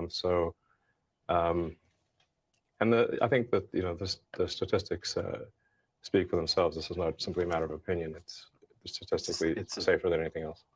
You mentioned affordability. It's something you discussed during your meeting. You've also discussed it a bit on the earnings call recently as well, in relation to the Federal Reserve raising interest rates and obviously the monthly cost for a typical auto buyer. You think it's going to be a tough 12 months ahead? You've said that a few times. Yes, for everyone, not just Tesla. Understood. So it's, I mean, it's simply, you can think of raising the Fed rate as somewhat of a brake pedal on the economy. Frankly, it makes a lot of things more expensive. Certainly things that are bought with credit, but then it has downstream effects on even things that aren't bought with credit. So if the car payment or your home mortgage payment is absorbing more of your monthly budget, then you have less money to buy other things. So actually, it affects everything, even those that aren't things that aren't bought on credit. So, and my concern with the way the Federal Reserve is making decisions is that they're just operating with too much latency. Basically, the data is somewhat stale. So the Federal Reserve was slow to raise interest rates, and now I think they're going to be slow to lower them.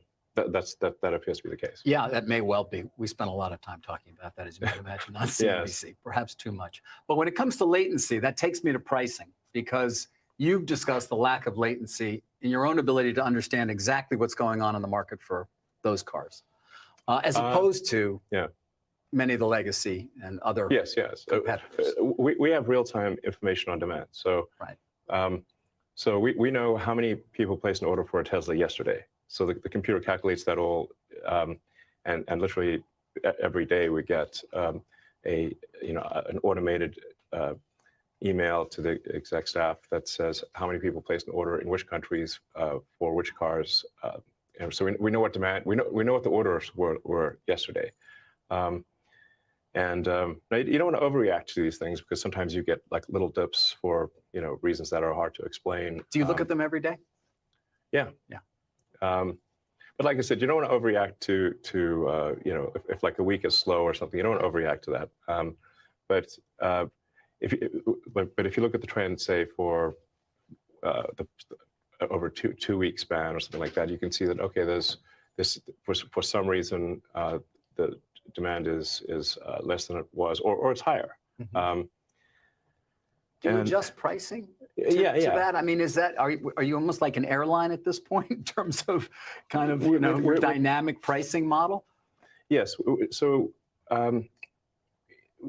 we're basically adjust pricing to match demand, and we obviously did a big price drop in Q1. But January is usually a terrible time for car buying.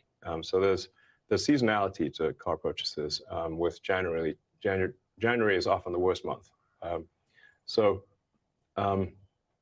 we did a big price drop, and then recently we did a price increase. So as I mentioned to the audience, the reality is that all car companies make significant adjustments to price, because you've got the MSRP number, and then if demand is high, dealers will charge some premium over MSRP.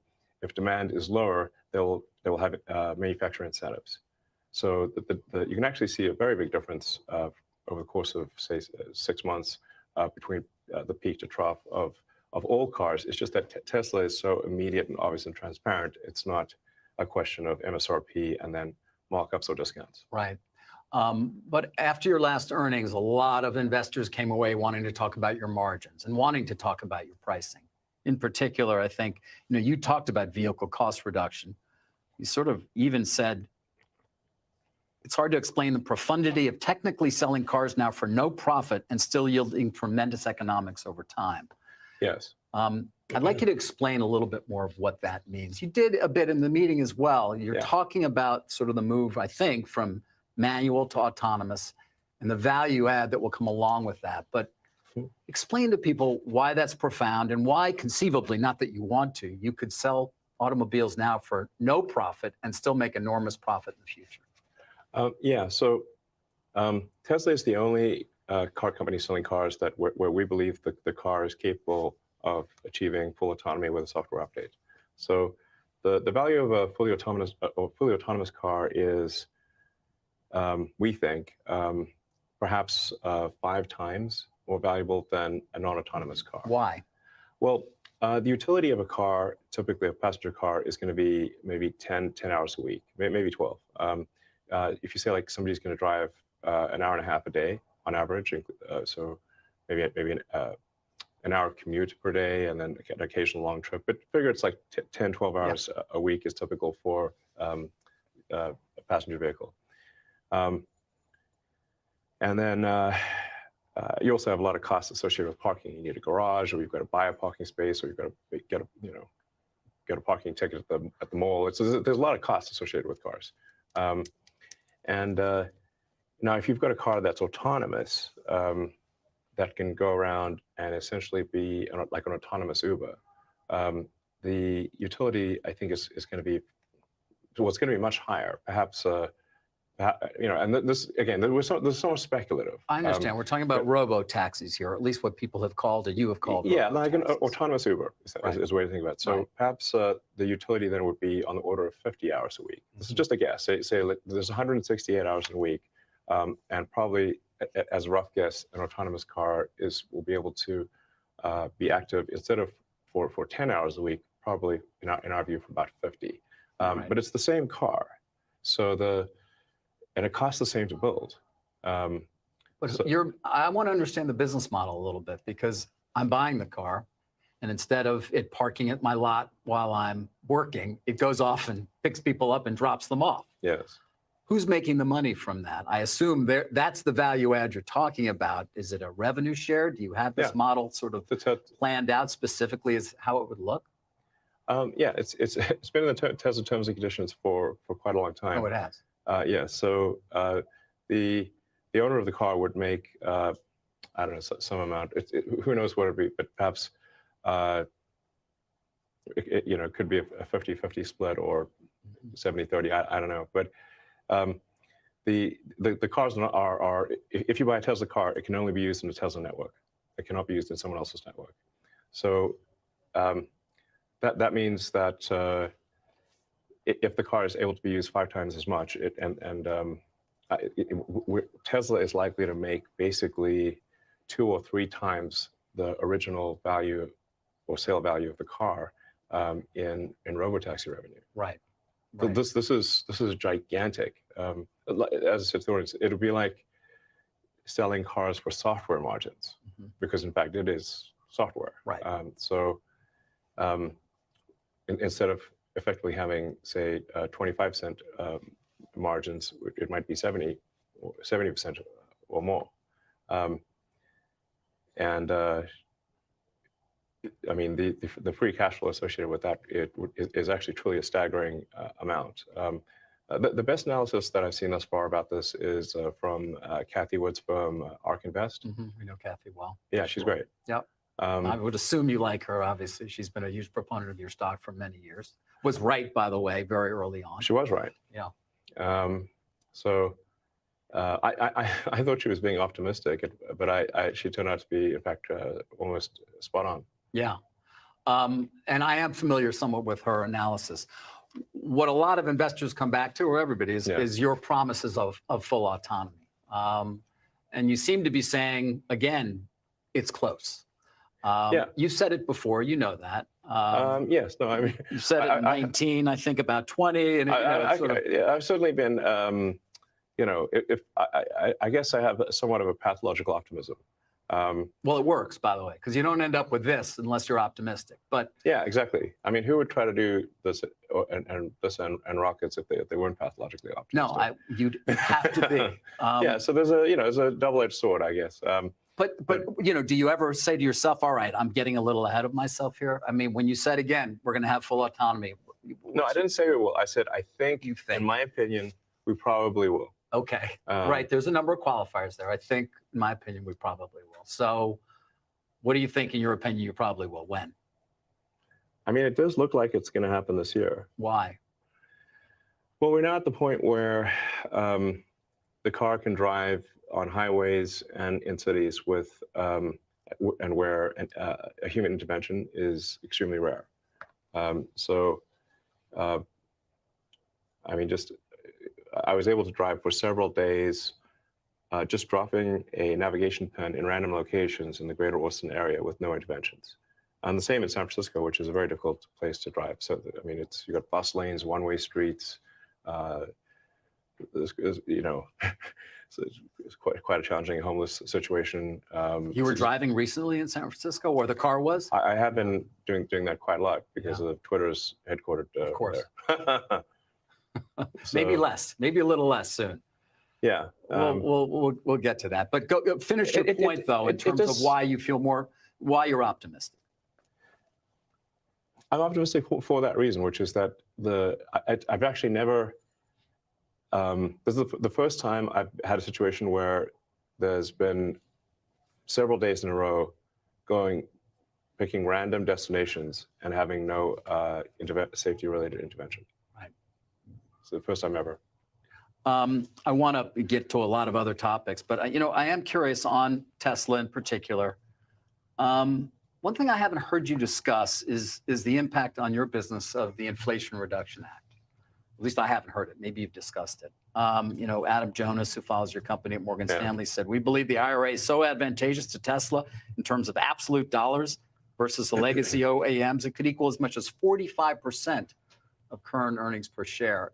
Is the IRA going to be usually beneficial to your company? I'm not sure it's going to be that beneficial.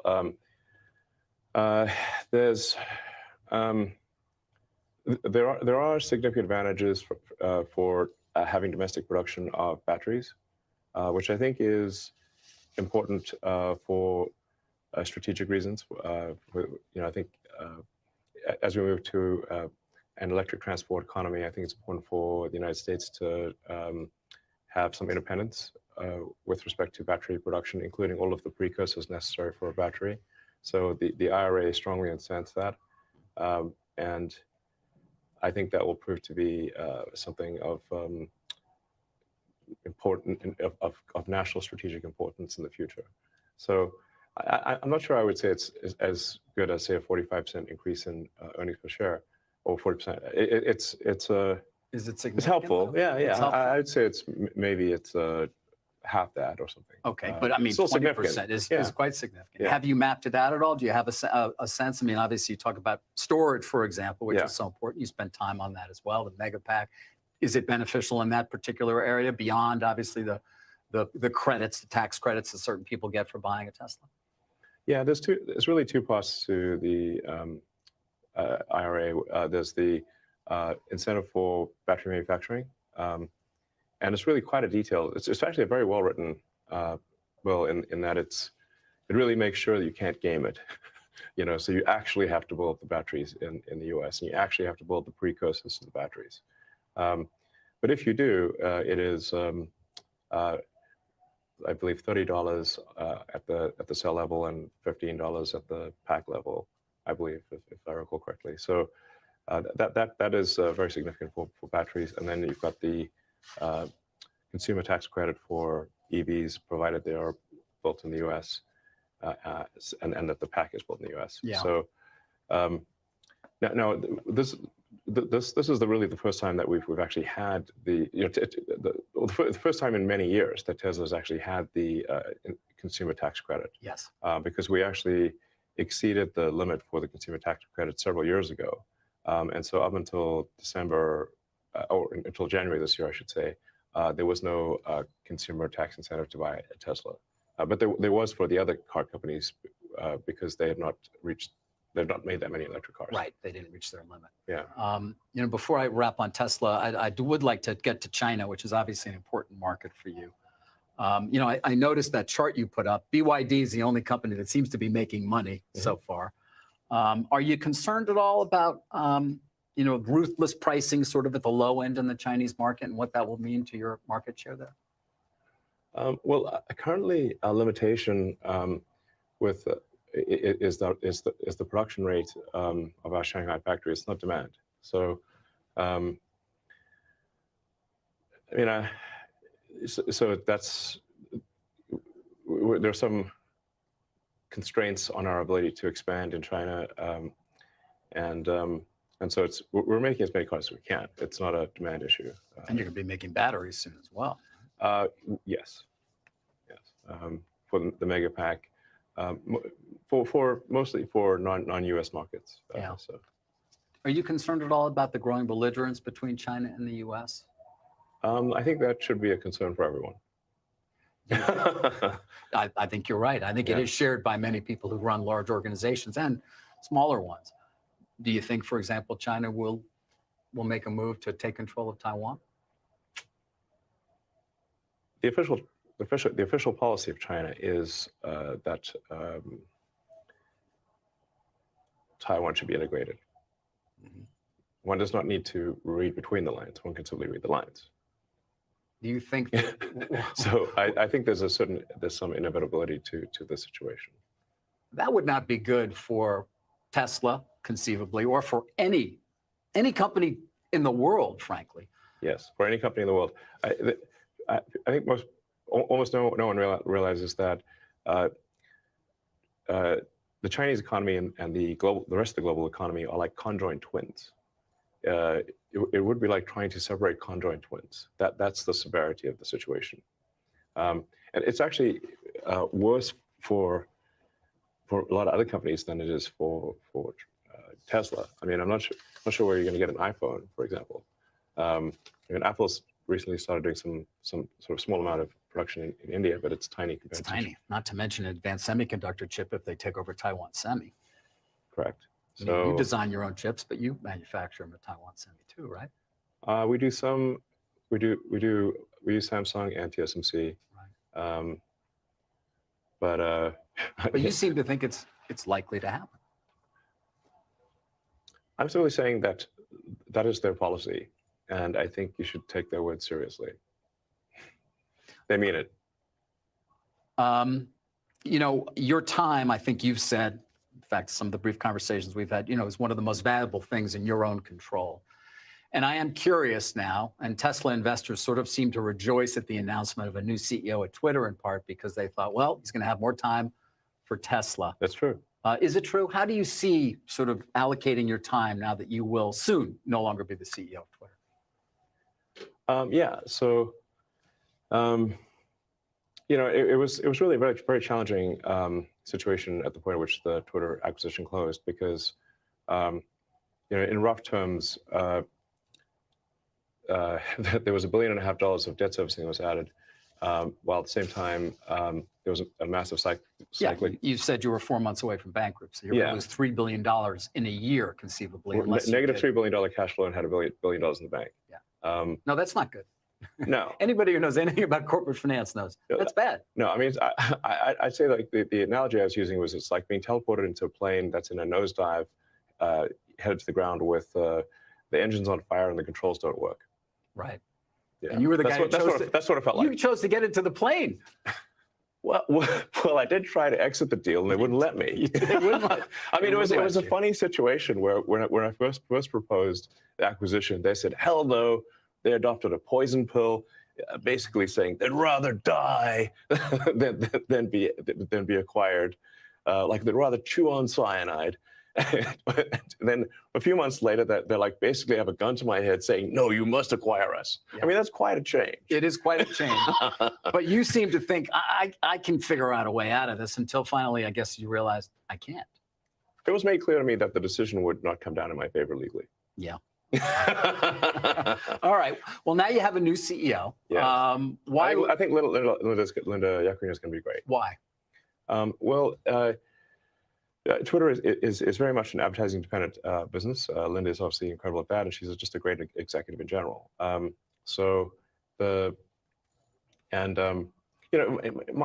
skills and interests are in technology. I'll continue to play a role advancing the software, and getting the features and product stuff basically. Right. I mean, the general idea is Linda will operate the company, and I will build products. Yeah. And that's I think that's a good. And that will take less of your time. Yeah, and I have that situation at SpaceX. Gwynne Shotwell, who's right. Amazing, operates the company, and I work on the sort of advanced technology, right? Sort of designing the new rockets and that kind of thing, and that's everyone should play to their strengths, and that's mine. That's true. Although I wonder, in 2021, you said you spent most of your time on the development of Starship. I think you've also been quoted, I've read, or I think I heard you say actually, most of your mental energy at certain points has been on Starship. Yes. So I wonder, have you been diverted from Starship a little bit and will return to it as the main focus, or is it Tesla? Again, your time, I know, having tried to schedule this interview with you. Yeah, time triage is a real thing for me. Yeah. In fact, I'd say that the only real currency is time.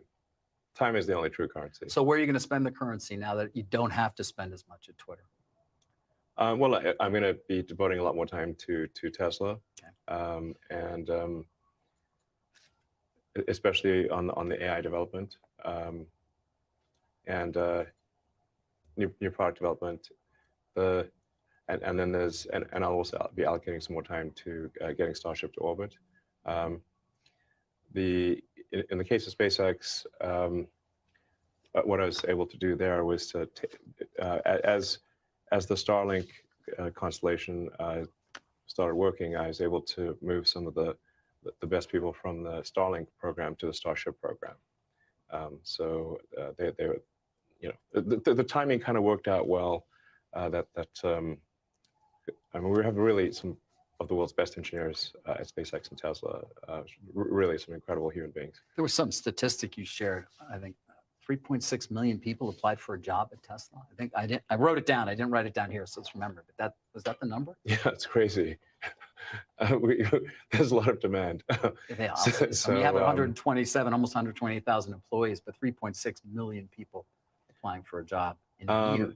Yes, and I mean, there's we would only add like say 20 or 30,000 jobs. So it's sort of the acceptance rate for Tesla is it's much more difficult to get into Tesla or SpaceX than Harvard. Right. The acceptance rate is even lower. Or Stanford too. Well, yeah, it's the acceptance rate is lower than the most demanding universities in the world. Yeah. It's insane. Speaking of employment, though, you had 7,800 people at Twitter when the plane was nosediving. I think you're at 1,500 now. That's so correct. roughly 6,300 people. Were they all superfluous? No, not all. So, do you figure out which ones aren't, or is it a little late? Sometimes it gets a little late.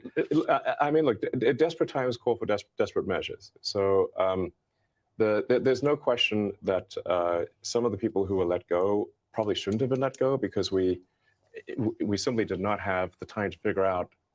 We had to be, make widespread cuts to get the burn rate under control. So, so this is not to say that, hey, everyone who was let go from Twitter is like somehow terrible or something. It's just we have to, with very little information, get the headcount expenses and the non-personnel expenses down to where we're at least break even. And we're not quite at break even yet, but we're close. We need to do it fast. And if you do it fast, unfortunately, there are going to be some babies thrown out with the bathwater. So so I definitely would not want to say disparage anyone who's but it's funny, I've heard from other tech CEOs quietly. They look at what you did at Twitter and they won't admit it publicly, but they say, wow, that was something. I mean, to cut that deeply and still be able to run the company. People will argue about how well or things are running. Have you heard from any of these CEOs who said, thank you for doing that, giving us sort of runway or leeway to at least make some cuts of our own? I've heard that from a few people, and I've heard that through the grapevine, yeah. But like I said, if desperate times call for desperate measures, and unfortunately, those were desperate times. So do you see will Linda hire people, do you think? Or are you ready for people to be hired at Twitter? Yeah, no, I think we absolutely need to hire people, and if they're not too mad at us, probably rehire some of the people that we let go. And they're going to have to come into the office. Look, I'm a big believer that people are more productive when they're in person, and really, man, the whole sort of work from home thing. It's like I think it's.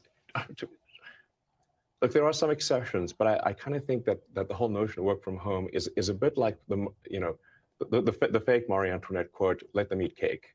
It's like really, you're going to work from home and you're going to make everyone else who made your car come work in the factory. You're going to make the people who make your food that gets delivered that they can't work from home. The people that come fix your house, they can't work from home, but you can. Does that seem morally right? That's messed up. You see it as a moral issue? Yes. I mean, I see it more as it's a productivity issue, but it's also a moral issue. People should get off the goddamn moral high horse with the work from home bullshit. Because they're asking everyone else to not work from home while they do. And yet it's wrong. There's still pushback, by the way. It's still going on. This battle is still happening. I mean, leaders of organizations, and I speak to plenty of them, I want people back. I want people back. 3 days a week, they're still battling. It's not clear that it's ever going to change. People are not coming back 5 days a week. Look, the laptop class is living in la la land. Okay, as I said, you can't. But look at the cars. Are people working from home here? Of course not. So the people were building cars, servicing the cars, building houses, fixing houses, making the food, making all the things that people consume. It's messed up to assume that yes, they have to go to work, but you don't. How is that? That is, it's not just a productivity thing. I think it's morally wrong. Although productivity is definitely impacted too, and the ability of people to learn, I mean, on and on. Listen, I mean, look, people will disagree with me about this, but it's like. So if you want to work at Tesla, you want to work at SpaceX, you want to work at Twitter, you got to come into the office every day. Yes, I mean, like I'm not saying, I'm saying like, look, put 40 hours in, and frankly, it doesn't even need to be like, Monday through Friday, you could work Monday through Thursday. And I'm also not saying no one should take, I mean, I think people should take vacations. Like I work 7 days a week, but I'm not expecting others to do that. How much sleep do you get, by the way? About 6 hours. You do? 6 hours typically? Yes. No, that's not bad. I thought it would be less. I've tried less, but my productivity, even though I'm awake more hours, I get less done. Okay. And the brain pain level is bad if I get less than 6 hours. But you work 7 days a week. Yes. Yeah.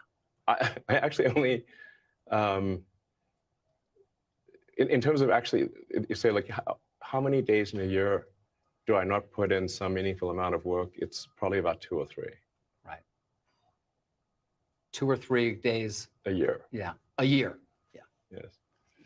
I want to get to some more specific questions about Twitter that sort of have a more global aspect. And I still want to get to AI. You're going to give us some time here? Can we still? Yeah, I think we've got a board meeting coming up, but I'm happy to give as much time as reasonably possible. I think it's maybe at 6 or something. Okay. Well, what time is it now? It's 5:42. All right. I'd love another 20. Can you spare another 20? Sure. All right. At least 20. Great. Let's talk about free speech a bit. You call yourself a free speech absolutist. You want Twitter, and this is aspirationally. Aspirationally, you want Twitter to be as truthful as possible, most accurate source of information about the world. So what does that mean for how you police lies on the platform? You mentioned community nodes. Is that I think community nodes, yeah. I mean, I'd say, so my overall kind of vision for X or Twitter is to be a cybernetic collective mind for humanity.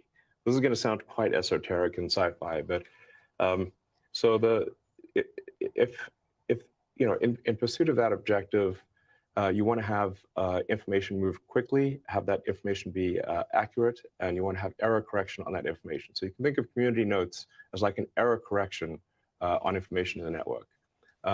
And the effect of community notes is actually bigger than it would seem. It's bigger than the number of notes, because if somebody knows that they're going to get noted, they are less likely to say something that is false because it's embarrassing to get community noted. Okay. But and that applies even to advertisers, by the way. Right. We've lost that's so far $40 million in advertising. Because it was misleading, or because the community notes said it was? The community notes, they get two pretty big advertisers got community noted. And yes, I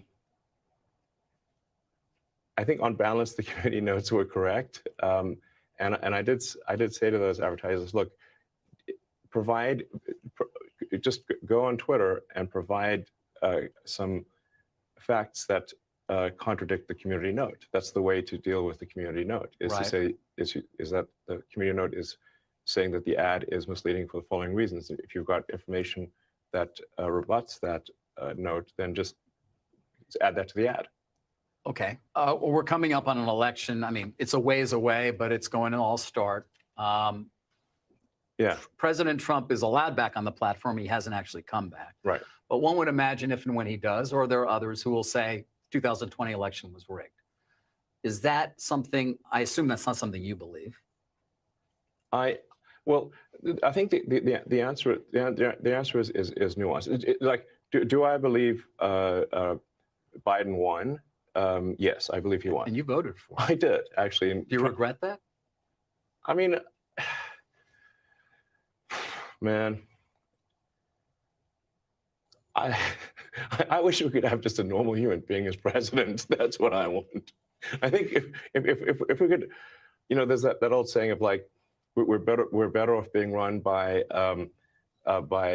people picked at random from the phone book than the faculty of Harvard. Yeah. I don't know who said that, but someone very wise. And I would say if we could do that for the president, that would You be think great. that would be beneficial? So you're not, obviously you're not happy with Biden. Don't we all just want a normal human being to be Whatever the president? that means, whatever, You know, I'm not even sure anymore what normal means. No, but I mean, like, you know, just, I don't know, just sort of. You want somebody who's competent. Yeah, That's helpful. Yes, I think definitely somebody's executive ability is underrated. Since the president is effectively the chief executive officer of the country, it actually matters if they're a good executive officer. Yeah. It's not simply a matter of do they share your beliefs, and you know, but are they good at getting things done? There's a lot of decisions that need to be made every day. Many of them are unrelated to moral beliefs. You know, right. And you just want a good executive because they're CEO of America. They are. They so are. We want a good CEO of America who's going to be an effective. Unfortunately, we live in highly partisan times where there is war about everything, including ideas, including the truth, which gets back to it's not true that the election in 2020 was rigged. It wasn't stolen. And I wonder on the platform, when you see that, does that end up in a community node, or is that something you take more action on? And obviously, that applies to so many. I mean, to be clear, I don't think it was a stolen election. But by the same token, if somebody's going to say that there was never any election fraud anywhere, this is obviously also false. Yeah. If 100 million people vote, the probability that the fraud is zero is zero. There's going to be, of course, there's always going to be some. A but is it little. going to, right? I mean, the The tiniest question bit, is, perhaps. I mean, this election was audited. It was so many judges. I mean, it went on and on and on, and there was nothing whatsoever that. I don't want to debate this with you. My question is more about. I think it's important to say, like, that in any given election, even if you try your hardest, if you've got 100 million votes, there's going to be some amount of fraud that is not zero. And that it's important to acknowledge that without saying that the fraud was of sufficient magnitude to change the outcome. Mm-hmm. So my opinion would be that there was some small amount of fraud, but it was not enough to change the outcome. Right. And by the way, it might have been either way. I mean, Yeah, there's probably a little bit of each But way. again, it's going to be, you're going to let people say that though on Twitter, and then you're going to hope that they're corrected. They will be corrected. They will be. Oh yeah, 100%. Let's talk a bit about your tweets. Because it comes up a lot. Even today, it came up in anticipation of this. I mean, you do some tweets that seem to be, or at least give support to some who would call others conspiracy theories. Well, yes, but I mean, honestly, some of these conspiracy theories have turned out to be true. Which ones? Well, like the Hunter Biden laptop. That's true. Yeah. Yeah. So, that was a pretty big deal. There was Twitter and others engaged in active suppression of information that was relevant to the public. That's a terrible thing that happened. That's election interference. But how do you make a choice? You don't see. I mean, in terms of when you're going to engage. I mean, for example, even today, Elon, you tweeted this thing about George Soros. Well, I'm looking for it because I want to make sure I quote it properly. But I mean, you know what you wrote. But you basically. It reminds me of Magneto. This is like, calm down, people. This is not like made a federal case out of it. You also you said he wants to erode the very fabric of civilization, and Soros hates humanity. Like when you do something like that, do you? Yeah, I think that's true. That's my opinion. Okay, but why share it? Why share it? Especially, why share it when people who buy Teslas may not agree with you, advertisers on Twitter may not agree with you. why not just say, hey, I think this. You can tell me. We can talk about it over there. You can tell your friends, but why share it widely? I mean, this is freedom of speech. I'm allowed to say what I You want. absolutely are, but I'm trying to understand why you do, because you have to know it's got a it puts you in the middle of the partisan divide in the country. It makes you a lightning rod for criticism. I mean, do you like that? People today saying he's an anti-Semite. I don't think you are. No, I'm definitely. I'm like a pro-Semite, if anything. I believe that probably is the case. Yes. But why would you even introduce the idea then that would be the case? I mean, look, we don't want to make this a George Soros interview. No, God, no. I don't want to at all. But what I'm trying, even came up though in the annual meeting. I mean, do your tweets hurt the company? Are there Tesla owners who say, I don't agree with his political position and I know it because he shares so much of it? Or are there advertisers on Twitter that Linda Yaccarino will come and say, you got to stop, man. Or, I can't get these ads because of some of the things you tweet.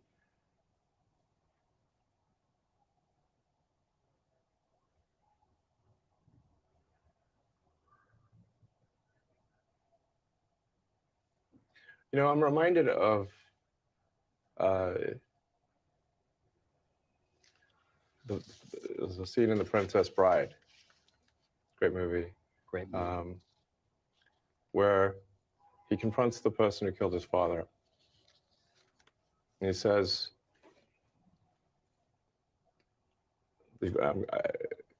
offer me money. Offer me power. I don't care. So you just don't care. You want to share what you have to say. I'll say what I want to say, and if the consequence of that is losing money, so be it. Okay.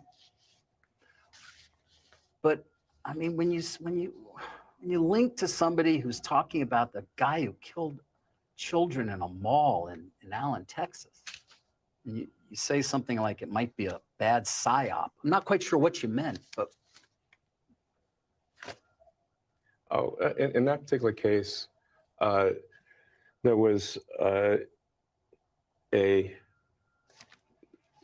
somehow that's not that obviously people were killed, but it was, I think, incorrectly ascribed to be a white supremacist action, and the evidence for that was some obscure Russian website that no one's ever heard of, that had no followers. And the company that found this is Bellingcat. Right. And do you know what Bellingcat does? PsyOps. Right. I couldn't really even follow exactly what it was you were trying to express there, so that's in part why I was curious. I'm saying that I thought the ascribing it to white supremacy was bullshit. Okay.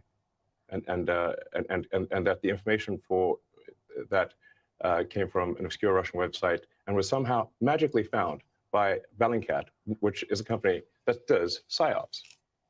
And there's no proof, by the way, that he was not. There's no. I would say that there's no proof that he is.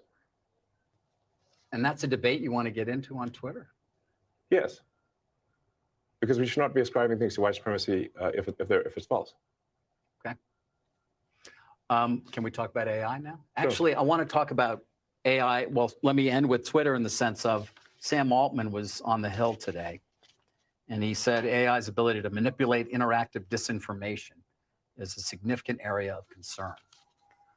It's moving so quickly. It is a significant area of concern. And how, I'm curious as to whether you agree with that, how you see that even playing out on Twitter with people who knows somebody could, look like you and or me and use our voice. I don't know what it could be. Oh, that is happening big time. So the reason that I'm asking people to be verified on Twitter and that we're saying, okay, verification means you've got a phone number from a reputable carrier, which means that you've at least passed through whatever their security mechanisms are, that you have a credit card, so you now have passed through whatever security mechanisms the credit card company has, and that there's some small amount of money paid per month. That set of actions significantly increases the cost of fake accounts, and with the latest AI, it can bypass basically every test for are you a human. So then how do you know that a million accounts were created? How do you know that those are people? I don't know. How do you? Exactly. You have to do account verification. And the thing that makes I sort of put myself in the position of like, if it was my goal to manipulate public opinion and create millions of accounts and make it seem as though a topic was trending, and that this is actually what the public believes, but in order to do so, I had to get a million phone numbers, a million credit card numbers, and pay $8 a month, right? And have that all not be traceable and clustered, I would say it's impossible. Impossible. So the goal of the sort of Twitter verification is fundamentally to prevent AI manipulation of the system. Got it. Final question on Twitter. Walter Isaacson, your biographer, he said your big goal for Twitter is disrupting the banking industry. Well, is that accurate? I'd say that's a look. First of all, I don't want to disrupt something for the sake of disrupting it. It's more like if there is a better product, that's great. But I'm not out for disruption for the sake of disruption. I'm like, if we can make a product that improves quality of life for people that they find more useful, that's great. What people see in PayPal is sort of like a halfway. It's it's frankly sort of a half-baked version of what it could be. And so I think there's potential to create a more efficient financial system. And here we can get, again, quite esoteric into sort of information theory. But the actual financial system today is a heterogeneous set of databases running on mainframes and COBOL that still engage in batch processing. It's really quite very inefficient. So things are still not real time. And so it's possible to have a much more efficient, homogeneous real-time data system. Money is just information. And so but that's not like the only reason. It's just a thing that would be, I think, poetic to fulfill ultimately the vision that I had for X over 23 years ago, and actually see that come to fruition would be nice. But there are many other things for Twitter. It's not just financial. So. Well, you talk about enhancing humanity. I'm curious then about AI, which many people say will lead to great productivity gains. You showed those robots. I mean, I can imagine what they conceivably could do when powered by AI. But I'm also curious, because you've certainly been concerned, what percentage do you give the chance that it will destroy humanity? Well, the advent of artificial general intelligence is called a singularity because it is so hard to predict what will happen after that.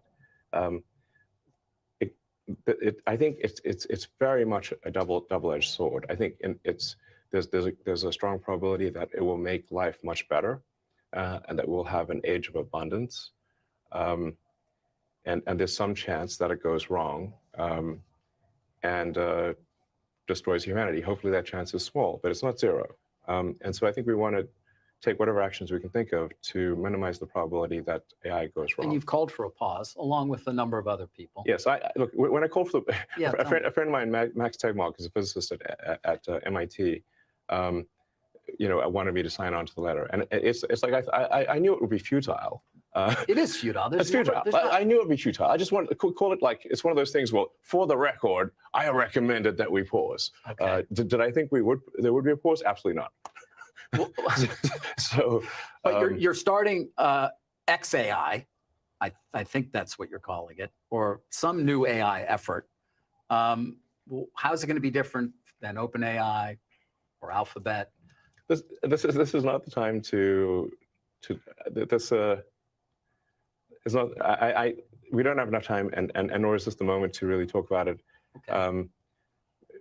We will have a launch event, and we'll explore the issues in more detail. But I should say that and I mentioned this at the shareholder meeting, that Tesla has actually tremendous capability in real-world AI. Yes. In fact, it is very far ahead of anyone. I know people actually on Twitter prior to our interview were saying, you know, he never gets asked about how advanced his AI is at Tesla. You always talk about the other names.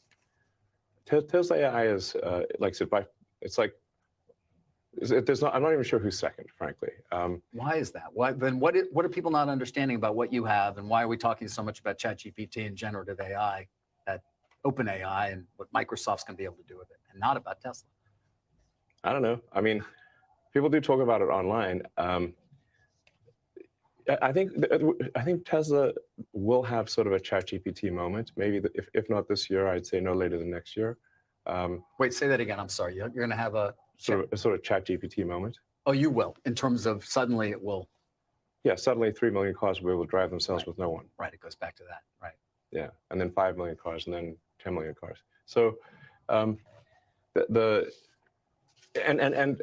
would also say that if positions were reversed and say, well, in fact, the positions are reversed. For example, Google has Waymo, which is sort of attempting self-driving, and they are able to make self-driving work in a very limited geography with very tightly mapped streets. But as soon as anything goes wrong with those streets, like if there's an accident or a parade or road construction, it stops working. Basically, Google is unable to produce a generalized solution to self-driving that works anywhere.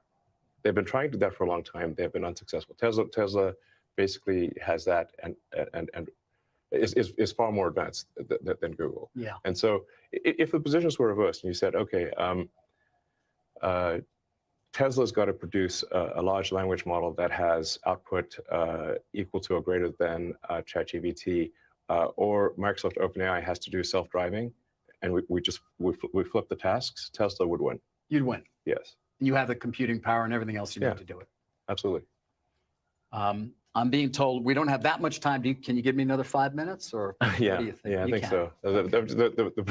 I do have a board meeting. I know. But if 5 minutes is probably fine. Sure. Okay, thank you.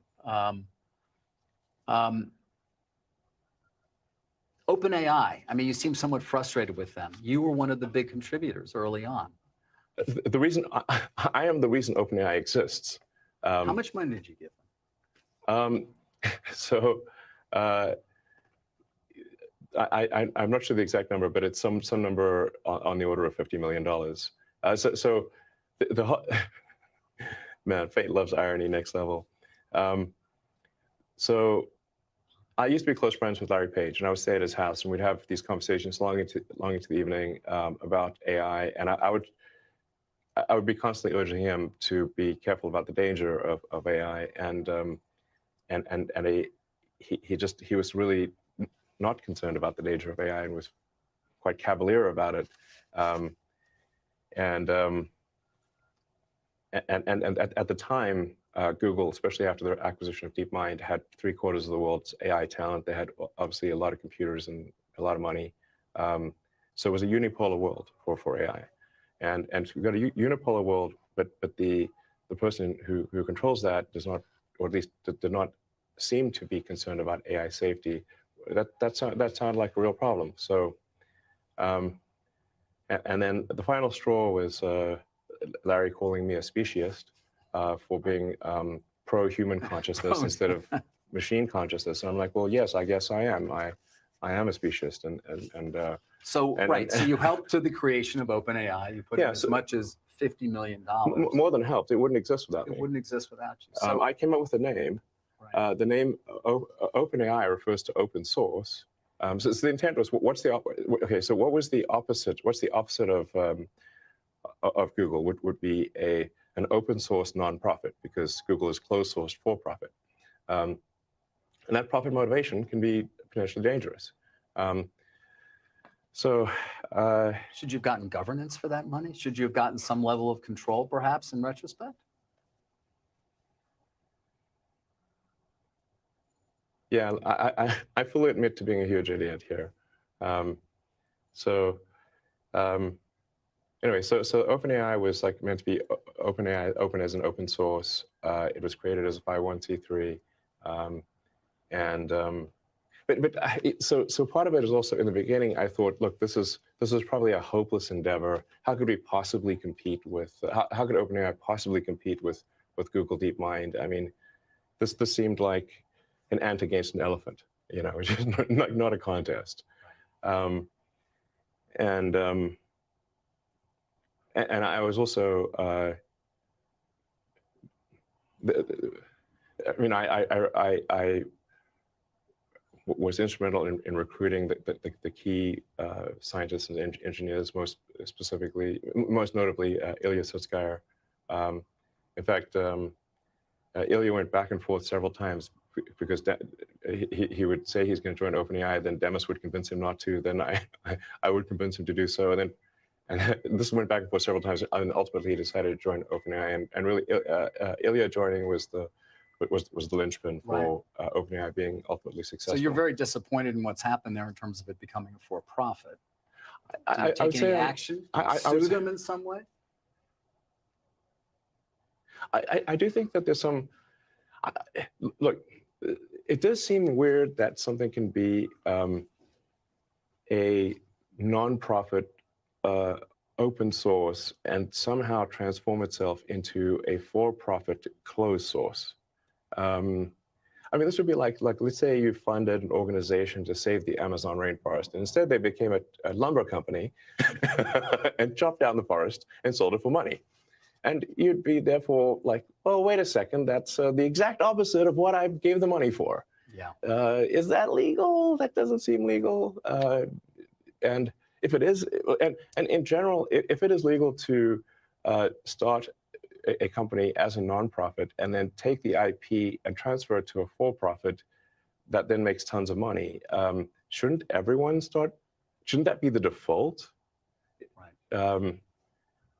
And then I also think it's important to understand the like when push comes to shove, let's say they do create some digital superintelligence, almost godlike intelligence. Well, who's in control? Yeah. And what exactly is the relationship between OpenAI and Microsoft? And I do worry that Microsoft actually may be more in control than, say, the leadership team at OpenAI realizes. I mean, Microsoft, as part of the Microsoft investment, they have rights to all of the software, all of the model weights, and everything necessary to run the inference system. So they essentially have a great deal of control. At any point, Microsoft could cut off OpenAI. Elon, I'm being told we have to wrap up. Your board has been very Sure. patient. I want to end on one AI question. You have a lot of kids. I have some kids. I have one who's actually soon to go into the workforce. I struggle with how to advise him about a career when this technology exists and will only improve. I'm just curious, when you think about advising your children on a career with so much that is changing, what do you tell them is going to be of value?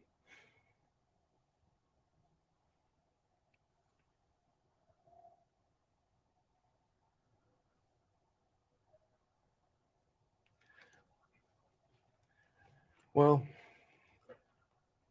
that is a tough question to answer.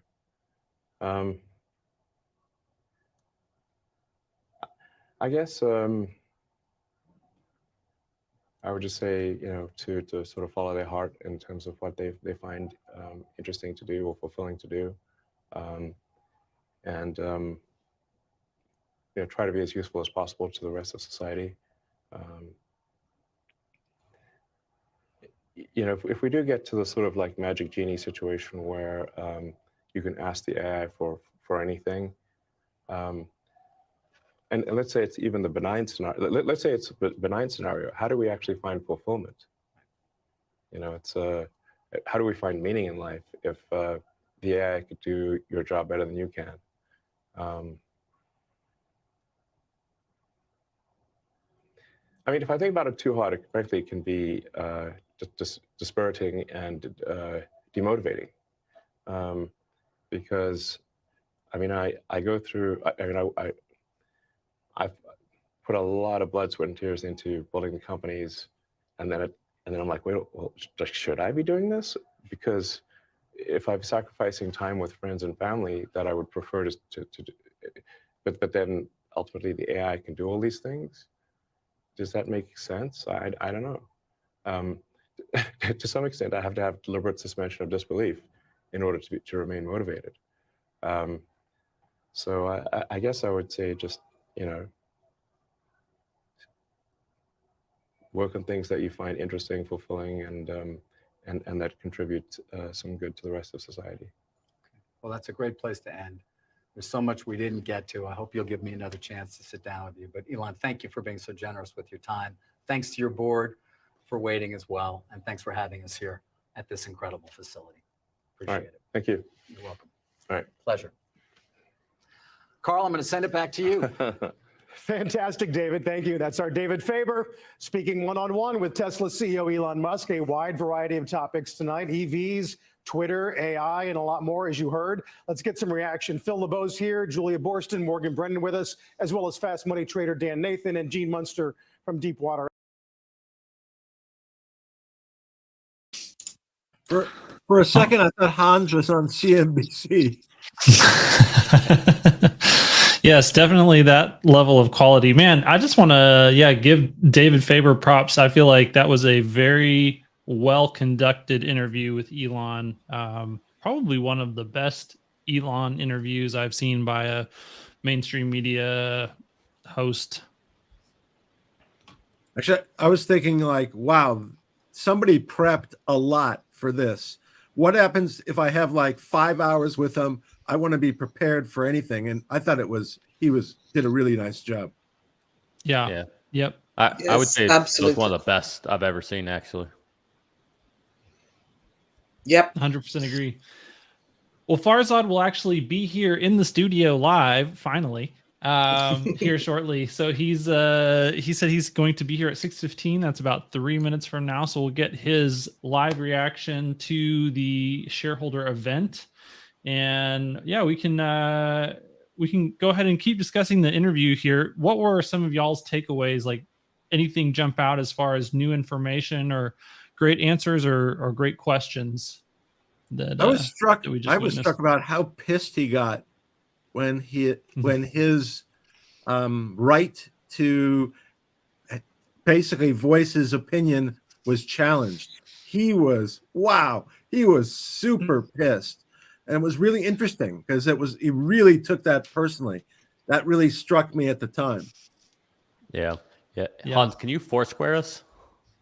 Yes. No, I agree. And if you guys haven't seen Princess Bride, classic, beautiful movie, hilarious movie too. But that scene, my name is, whatever, you killed my father, whatever.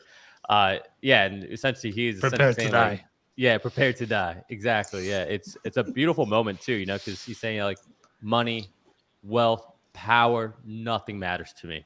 Nothing.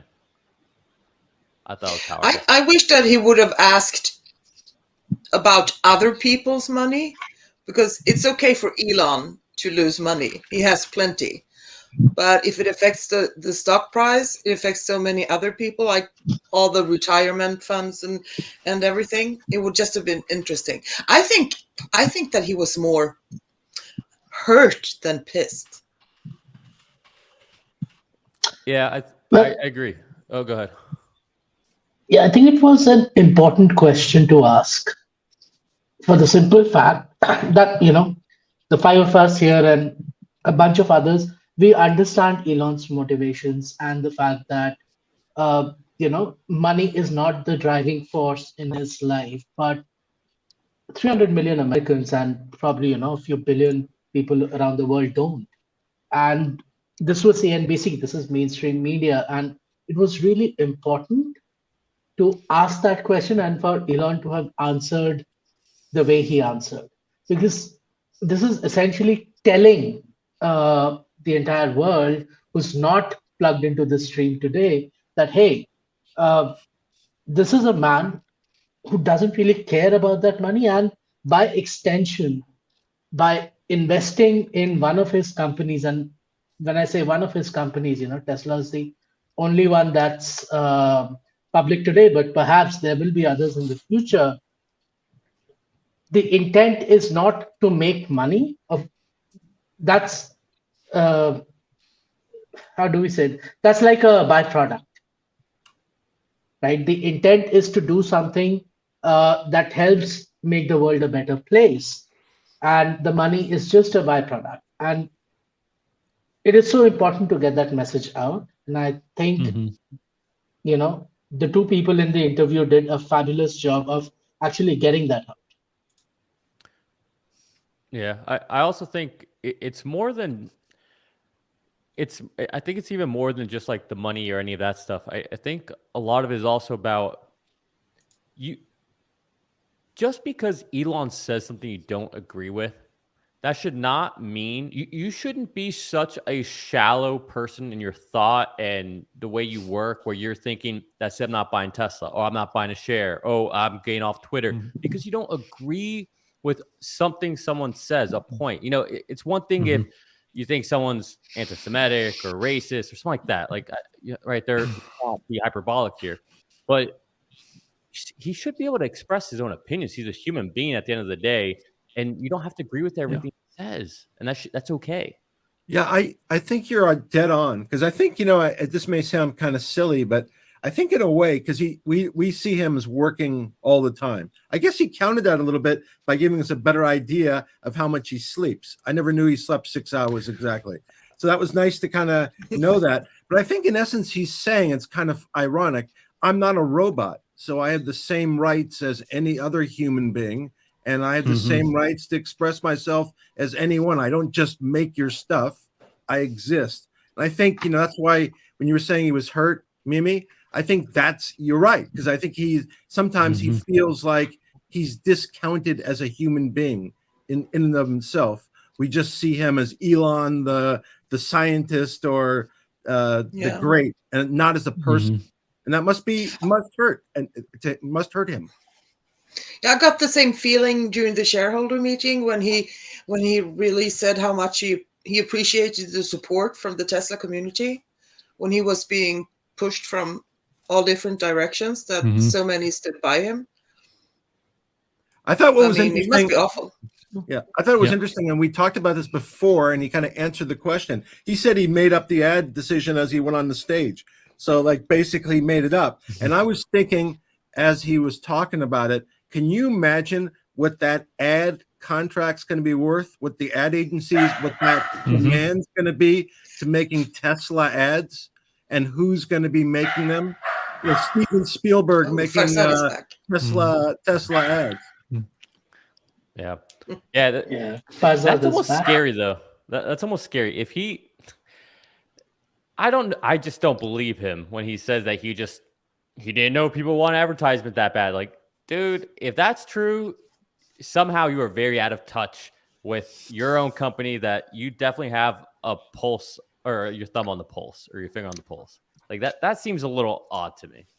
I would probably disagree with you, Nicholas, on that, because see, advertisements, and of course there's a lot of Wall Street who said do ads, some folks in the Tesla community who've said do ads, and then others who said no, they're fine, they don't need ads, right? Think about it. I don't think Elon has the time to go through all of those conversations, and I don't think he's got anybody who's compiling like a digest of all of these conversations and telling him what the market is saying. It's just really there's a little bit of confirmation bias that comes in from the people that Elon follows himself, and I don't think that this message would have been as loud as some of us who spend a lot more time in the community, trawling for what people are saying. So yeah, that's definitely possible. I was going to say it would almost be better if he didn't have any idea, and in like 2 seconds, somebody makes a suggestion, he analyzes it and says, yeah, that's a good idea, let's do it. If that's the alternative, then I think that's pretty amazing. I don't know. I think what up? Oh, look at that. Look at that. Is someone drunk? Should I jump in? Yeah. All right. I don't know. I don't know if you can. There's some random guy in my studio. What happened? What did you guys do? You guys hacked? Did you guys hack my? You We guys thought are you were here twins. the whole What do you time. think? Whoa, this is a takeover. Who What do you is think? this guy? Yeah. I am a random guy. I'm a homeless guy that just appeared. Yep. This house looked really nice, so I Austin is figured. full of them. Yeah. What did I miss at the CNBC Oh, thing? Oh, it was great. amazing It was interview. wonderful. Oh, Great job. yeah, Oh, really? the best. It's got to be like Yes. the greatest interview of, Yep. of Elon ever, honestly. Yep. Are Yep. you guys like okay? No, are you no, making me no. feel No, we're Not serious. pulling your leg. We're No, it's serious.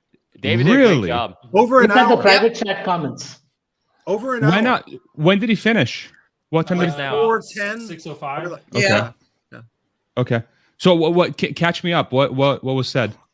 A lot. Hurry up. Oh my Let's God. go. He was pushed. I mean, David, he was really pushing his questions. He was asking questions that didn't allow Elon to get into his usual looping, the things we've Yes. heard 100 So times very before. pointed. Yeah. Yes, and hard questions, and yeah, I thought it was excellent.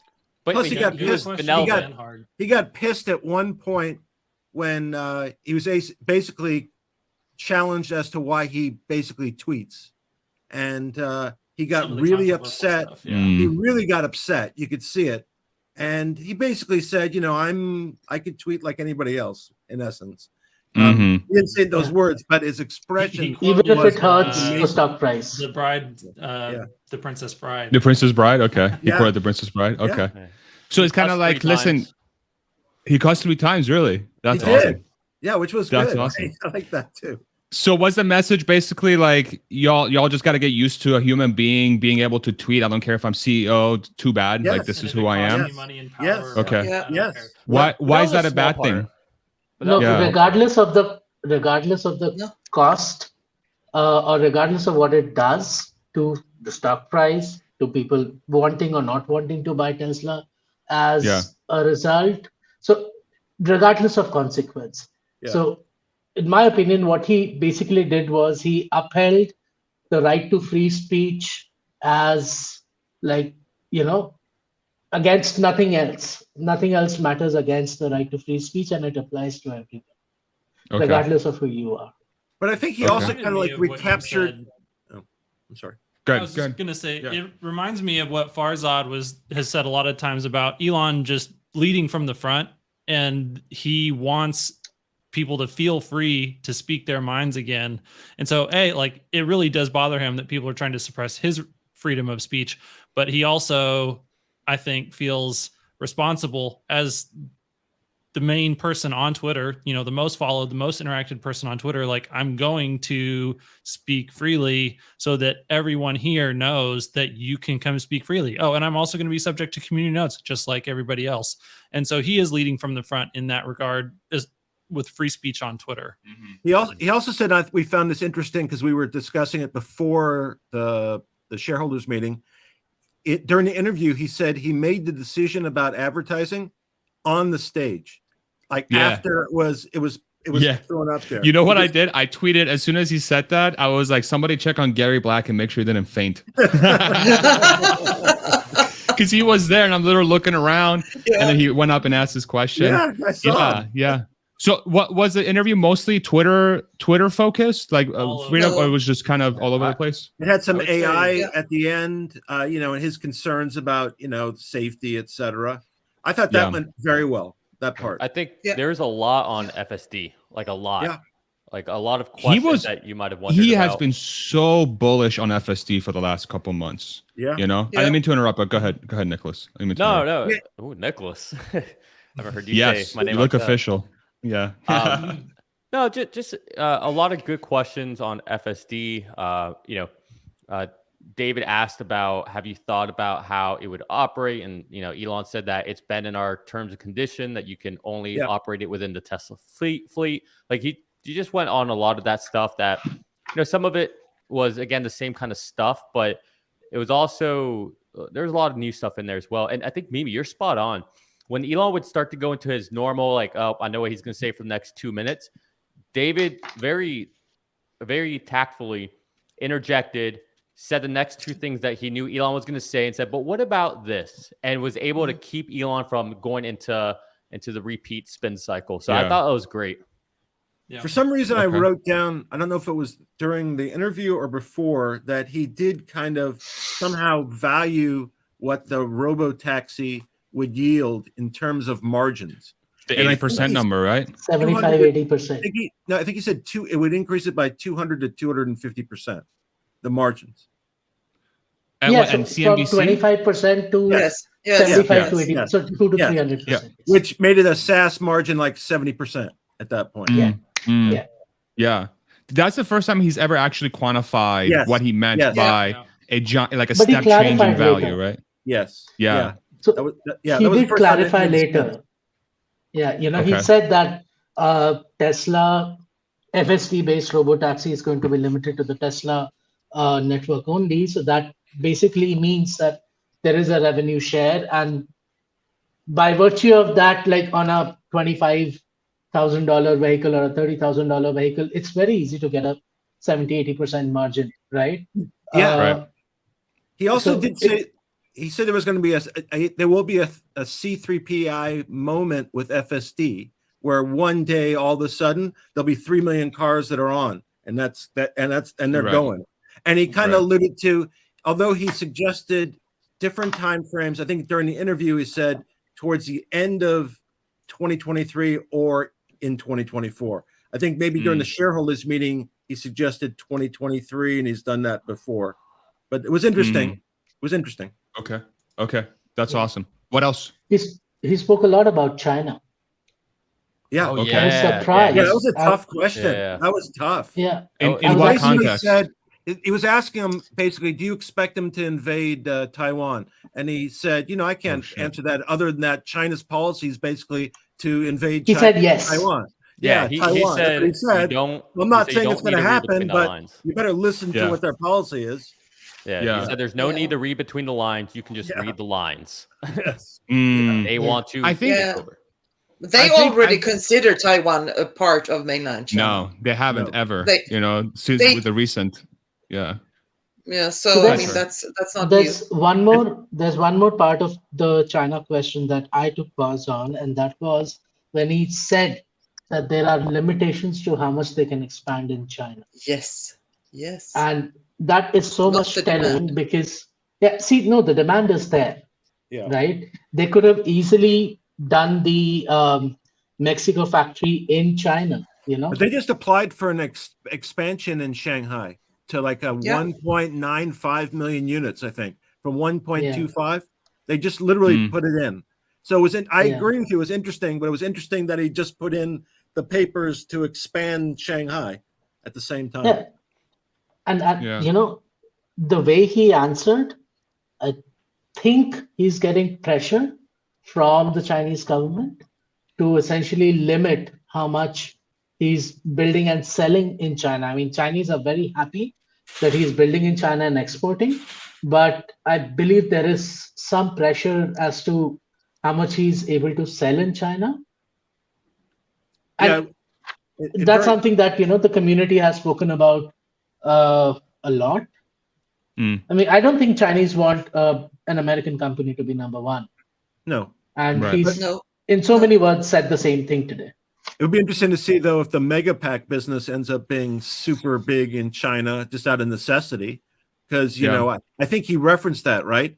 The demand for that was some ridiculous number. Quasi infinite. Yeah. Was a very So good shoot. At the China shareholder is meeting, anyway. China geographically, that's a big place. And obviously they don't have no place has sufficient power. So I mean, I think Tesla's long-term goal is to really just diversify away from China. So whatever happens in China is not really going to impact Tesla that much. And like their localization efforts around localizing in US, localizing in Europe, in each country or region, it's great for efficiency, but long term is a diversification away from China and the over reliance on that country from a supply chain perspective and from a total business perspective, right? So and I think maybe him being that straightforward with that verbiage maybe is a signal that says we feel like we're making enough strides in doing that us not being so like, their policy is to attack Taiwan. Macro is macro. If we have a limit to how many cars we can sell, essentially. These are like, would he really have said this a year or two ago? I don't think this is the kind of stuff he would be saying. Especially if he You thinks that South Korea is going to be his next mega factory also. There you go. Right? Exactly, to replace, right? China, in essence, to take it over for China. The other interesting thing with China was, during the shareholder meeting, the whole cobalt question came up, and Elon kind of took a shot across the bow at the phone industry, right? But Apple's part of that. Then with David Faber on the China question, he was asking, is China a risk and all this? And Elon pointed out, there are other companies with much bigger risks, like Apple. And sure, Apple's starting to slowly diversify into India, but if something happens, they're screwed, right? Whereas Tesla, they are diversified right now compared to Apple. And so it's just interesting with the whole Twitter thing with Apple and the Tim Cook meeting to get advertisement back. And now it's almost like these two shots back to back on Apple. Just, I don't know, that stuck out to me. Well, it's also every time they build a new factory, they kind of decrease the risk, right? Every time. Every Exactly. time. Every time. Exactly. Yeah. Yeah. I'd also probably say that Elon is pretty good friends with the Palantir folks, and he would know if something's about to happen. A little bit. We'll see. A little bit. You remember Nico, how back in the day Palantir was buying gold? Yes. Oh, sure. Yes. Back in the day. Yeah. I still don't know what they're doing over there, though. Yeah. I Nico, know. go ahead. You were going to But say they sold something.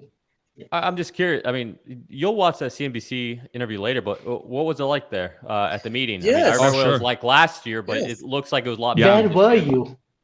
Well, I was in the building. I was sitting on the right back side of the thing. So they were starting to let people in. When we came in, so it was super hot and I was super hungry, and they had a bunch of food trucks outside. I'm like, I need a taco. So I went out and got a taco. I got 2 tacos actually, and I met a really nice gentleman. He's local too. And then I went in and then taco guy, yeah. And then I came in, and then they're starting to seat people. I'm like, okay, I need to use the restroom. I gotta pee. So I went to pee, and then by the time I was back, the whole thing was full. I'm like, damn it. So then we just found a couple chairs on the right side to watch the whole thing.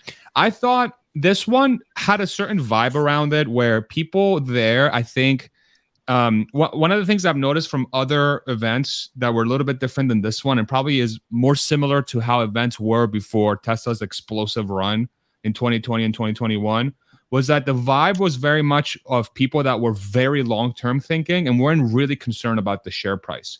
They were really way more concerned about the mission and what the company was doing. And I think that was reflected in the Q&A, because I thought the questions this time were awesome. Yes. Usually at the shareholder meetings, the questions are like, what do you think of, blah, like some random Elon question of oh, who you blah, blah, blah. But this one was super pointed on what the business long-term ambitions are, getting some specific around some timelines.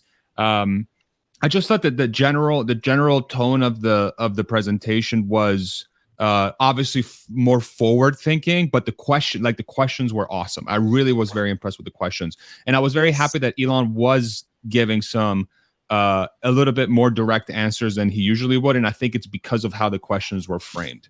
The factory looked awesome. I got to tour the General Assembly, the end of it. And that was pretty cool. Or end of line, rather. I was at end of line, and we saw a little bit of end of line, so that was kind of cool. Didn't really see too much. I saw the Cybertruck in person, which, I mean, guys, it looks insane. In this, in the sun, they had it outside. I have a clip of it and everything on the channel. It just looks stunning. And I asked Cindy, producer wife, I was like, "What do you think?" She's like, "It looks so much better in person. It looks so much better in person." And I was like, "Would you buy one?" She's like, "No, it's too masculine." And I'm like, "That's great. That's good. That's the kind of thing I want to hear, right? It's too masculine." Good. Yeah, I was just gonna say, I don't know if you remember last year, right after when you and I met up right after the shareholder meeting. I was like, the first thing I said to you and Cindy was, "Where's mine, bro? Look at this guy. He brought himself a beer. He didn't bring. Wow. I'm just kidding. You deserve it, dude. You've been. By the way, thank you guys very much for running this. My God, I'm so thankful for you guys. Thank you so much. Go ahead, Nico. Sorry. No, Hans did an excellent job. It's a half. You don't want this one. Oh, that's right. Okay. But that was the same thing I said to you right after. It's like, man, I have a Cybertruck on reservation, but seeing it in person, I was like, Oh, whoa. man. It's just it's the only product, it's the only thing in the world I've ever had that moment where it's like a picture doesn't capture this. And I don't know how else to say it. I know that sounds fanboyish, but when you see it in person, you'll understand. It's like, whoa, This is just Yeah. way more badass than I thought it was. Yeah, Especially outside. I gotta make this point. Outside with the sun shining on it, and you can see the reflections of people on, like when you watch the video, you can see people's reflections on the body panels and just the lines. It's absolutely stunning. I cannot say it enough. It will blow people's minds. If you haven't seen it in person, you're not ready. You're just not ready to see this. I saw it in LA at a museum exhibit. At the museum. And what happens is exactly what Nicholas was doing as he was describing it. Your eyes get big. They kind of open. Yeah. You're like, that's your reaction. Yeah. It really is amazing. It really is. It really is. Let me share some notes real quick. So I actually wrote down some things that I wanted to share. Of course you did. Of course I did. I'm not usually prepared for many How things. many people, by the way? I am. How many people were there? 600, I think. Okay. Yeah. 600. Yeah. It wasn't like a huge event, but it was. By the way, thank you to everyone who stopped in and said hi. I mean, it was awesome. Like, it was so cool. Just 2 steps. Hey, I know you. And I'm like, what's your name? I had to do that for like 3 hours straight. It was awesome. It was so flattering. So the Kobo comment was awesome. Like them sort of just saying, yeah, we don't do any, there's no children that we know of. We're going to set it up. And then long term, we're like the huge majority of our batteries are going to be Kobo free. So it's not a big deal. I thought him really saying that macro was not going to be good and like giving it a 12-month timeline before he said by Q1 of next year would be fine. But 12 months from now, next year is like Q2, Q3 potentially. So it's like reiterating that, but still framing the story in a very positive light. I thought was very interesting. Gene Munster, by the way, commented he thought he was sandbagging. Sandbagging. Yeah. You think so? On that. That's what he said. I don't know what he meant, but that's what he said. Yeah. Good. That comment was specifically because Elon's it was like right on the heels of them also talking about pricing. And so the fact that they've been incrementally raising the prices a little bit, he's like, it seems like the data is showing Elon that right now the economy is actually okay, but he wants everyone to just be aware that maybe things could go south from here, even though it seems like things are kind of going back in the other direction. Mm-hmm. Yeah. Confidence on FSD. I mean, the guy is so freaking confident. And when he pulled the room about FSD is a good, and everybody, I mean, it was a basically unanimous. Yeah, this one's really, really good. So he's super, super confident on FSD, but it still needs to be, and we need to see it with our own 2 eyes. But I'm seeing it. So I just think everybody else has to see it. Model Y 2023 global domination. We knew that. They're going to be making a lot of mega packs. What was it? They did the lithium refining because no one else was doing it, right? So they're not getting into it as a supplement. They're getting into it out of desperation. They were also doing, I was going to say, it was mostly not lithium also. It was spudmodium or some other element. Yeah, some other random. It wasn't really lithium. It was something else. Yeah. We saw the picture of the Model 2, like from the side, right? The compact car. Didn't they show the picture at the presentation? Was it identified? Here, Well, yeah. What was it? The silhouette, right? We had differing opinions. Nicholas thought it was the 3rd gen. It's 100% the 3rd gen. I thought it was the I'm sharing it right now. refresh of the Model 3. No, it's not. It was totally the 3rd gen. Okay. Yeah. This is I'm sharing it. Oh, you sharing? Oh yeah, there it is. Yeah. That's 100% the 3rd gen. Without a shadow of a doubt. Because that's what it is. That's what they said. That's what they said. Okay. It's like a Model Then I 3 believe to you. me. Yeah. This is totally He said, we have exciting new products, whatever, and this was up there. And he said, but we're not ready to show it yet. And this is what they had up there. This is 100% the compact car. So it's the Tesla RAV4. It's like the Model Y Lite. You know? Yeah. But I think the big takeaway. Go ahead. How is it compact? It's going to be small. Yeah. So I mean, you can't really tell the proportions. Athletic Greens. Use my code in the description below. Is it 2-door? Thank you, producer wife. It's a 2-door? I think it's going to be a 4-door though. 4-door. Okay. I think. Yeah, that's yes. But look at how short the bonnet is, right? The bonnet is super, or the bonnet, the hood. I'm British now. I heard bonnet a lot while I was there. The hood and this is totally. I need to sit down and analyze the hell out of this picture because there's so many implications from this. One, the car's probably a lot bigger than people thought.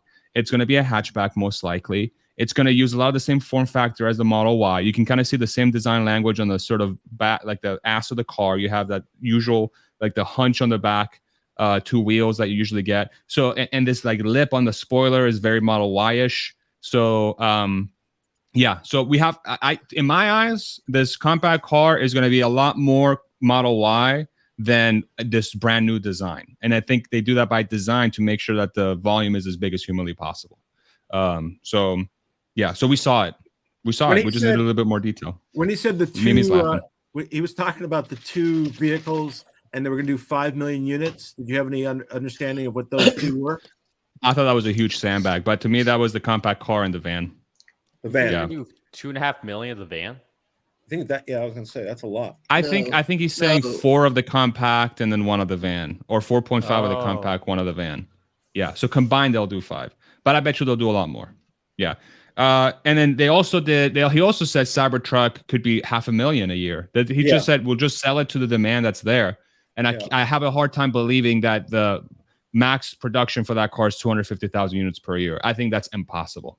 There's going to be way too much demand for that damn thing. So if there's a sandbag, it was there.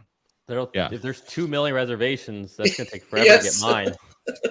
Yeah, you might wait until 2035 to get yours, you know? Or else the price is going to be like 295,000 for. Yeah, exactly. Yeah. Don't complain. We can't even buy it. You should move to the United States where there's freedom, Mimi. Okay. Mimi, Get on it. I have an extra bedroom, Mimi. There you go. Move in with Richard. Yeah. The bot seems a lot further along than I expected. I mean, they have a bunch of bots built that can walk, so that's super exciting.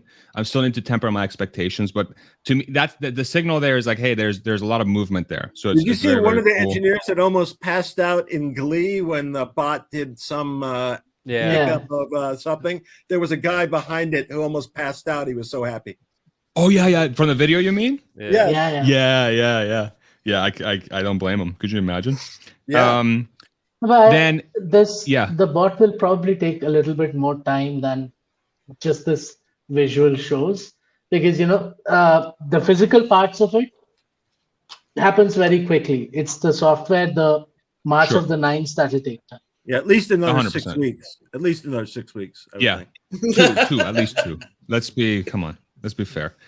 And then he said that the majority long-term value of the majority of Tesla's long-term value will be by far Optimus, right? Which is a very long-term statement that's like very Elon-ish, but within the context of FSD being 70%, like a car with FSD being 70% margin, I think it gives us a way to actually sit down and do the math and see, okay, so what could be the implications from a market cap perspective? I think for the very first time in Tesla's history, we have a way to sit down and use guidance from the company from a mathematical perspective to set a range of how the company's thinking about the valuation of these businesses. So that's what I'm going to be spending the next God knows how long figuring out how to put together. So I thought that was a huge. Go ahead. I was just going to say, I mean, I know we want to temper our expectations that this is way down the road, but keep in mind, it's only been 1.5 years since they had nothing and they announced the idea of Optimus to where they are now, 1.5 years. So if you think 2030, that's another 7.5 years away, or 7 years away, 6.5 years. Man, where are they going to be? And again, long march to 9s to be able to do everything, but Optimus doesn't have a safety limit on it, really.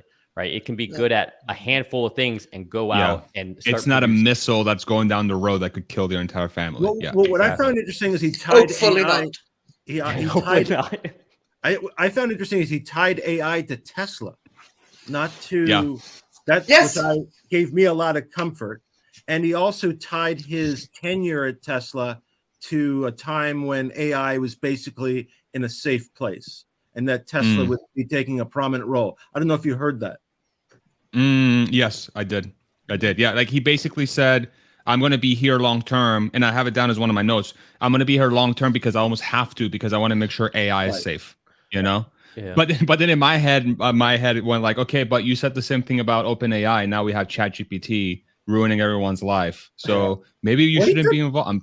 He took in the interview, he took responsibility for that. He said he was an idiot. He said he was an idiot. Yeah, and he also said in the. Sorry, go ahead.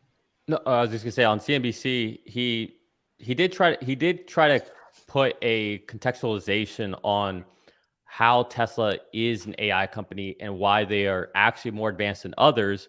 And the example he gave was, let's say we told Microsoft and OpenAI to create FSD, and you told us to create a ChatGPT.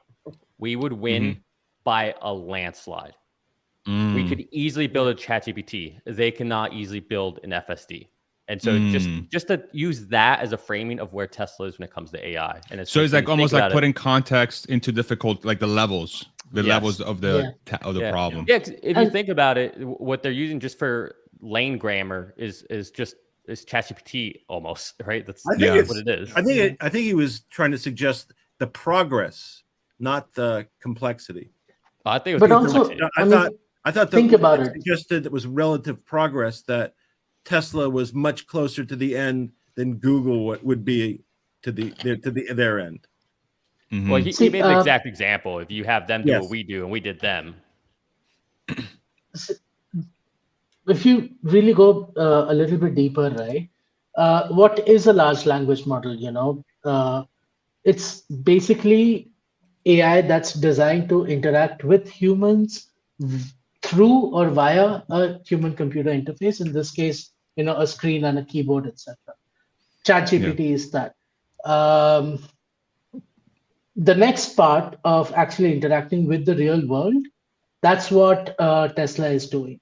And if we try to put it in terms of how Elon likes to talk about it, the bandwidth at which the interaction is happening between, let's say, a chat like an OpenAI ChatGPT is really low, versus the bandwidth of the interaction between Tesla AI and the real world is really, really high. You've got 8 cameras, you've got audio, you've got a bunch of things coming in. So that bandwidth is really, really high. And it's really difficult to build that because your inference engine is essentially working at, those many times the bandwidth that an OpenAI is potentially doing. So when your inference engine is working at such a high bandwidth, your training is also going to be so much more complex. The data requirement is going to be so much more. So I mean, just to put in context what Elon said, it's right that what Tesla is doing, and nobody really realizes that in the larger world, is so much harder.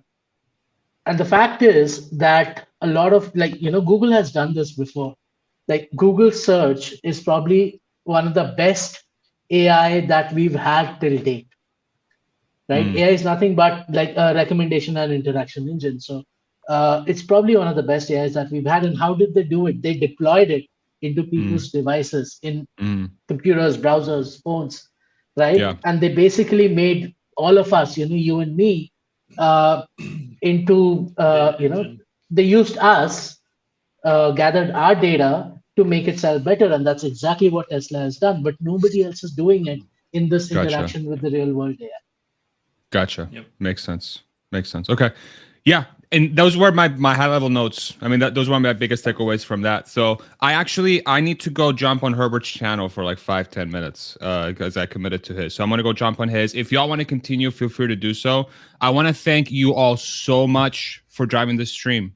My God. Thank you so much. Seriously. Hans, real MVP. Yes. Everybody The here. GOAT. Everybody, let's give Hans a hand right here. My goodness. Actually, Your production team is shaping up, Faza. It's a tribute. It's a tribute to Hans and a tribute to you. Also, it's a community, man. I mean, we built something really special here. I mean, the fact that I was able to go there and really take it in and come back, and y'all are still having an incredible conversation, and I can sit down and give this guy a nice old hug. And we met on the internet, and I wish I could give you guys a hug too, every single one of you. I mean, it's truly a pleasure. It's truly a pleasure, and I just want to thank you guys so much. Seriously, it was amazing. So do you guys feel better now about Tesla than you did before today? Or do you feel the same? Yeah, I feel settled that Elon's there for the duration. That's for sure. Okay. Yeah. And he looked in much better psychological position. I thought he looked much more relaxed, and I think the fact that the CEO, the new CEO, takes a burden off him. I think that was a very big positive. Nice. Yeah. Great. Yeah. It seemed like Agree. 100% positive news. Like, Yeah. there was nothing today. I'm sure that media will find something to crap on the stock over, but yeah, it's like all positive things. Yeah. Awesome. Okay. But All right. If you guys want to strangely, keep going, you can. Yeah. last Go ahead. thing, the stock's actually up in after hours. 1%. Whatever 1%. it is, it's up. The first Green percent is of green. May, baby. Yeah. All right. I'm gonna let you do what you want to do. Whenever you wrap it up, just send it over to Herbert's stream if they're still going. Yeah, I think we should just go gonna wrap ahead it up? and yeah. You guys have been Unless almost unless 5 there's hours. anything. How's your lower that- back feeling? I used the chair. It helped. Oh, you did. He Yes, cheated. I cheated. You guys let him use the chair. He's supposed to be standing the whole time. He's supposed to have Oh, lower back no. problems. No. This is the You whole know, thing. I've We were asked you gonna like go- 3 times if you use a Yeah. chair, and you've told me no every time. I Now don't. know. I don't. But there's use a the chair Where's the there. chair? But there's a chair. It's outside. I It's had to not in go the get it and studio. bring it in here. Don't blow up my spot, bro. I don't have a chair in here. He's a. You know what? Goodbye. Anyway, thanks everybody. Thanks everybody, and enjoyed it. And be well. See you. See you Yes. Absolutely. You know, Thank you all for participating with us today and helping keep this thing going. Love the commentary. And congratulations to Tesla shareholders today. I do feel like it's a great day to be a Tesla shareholder.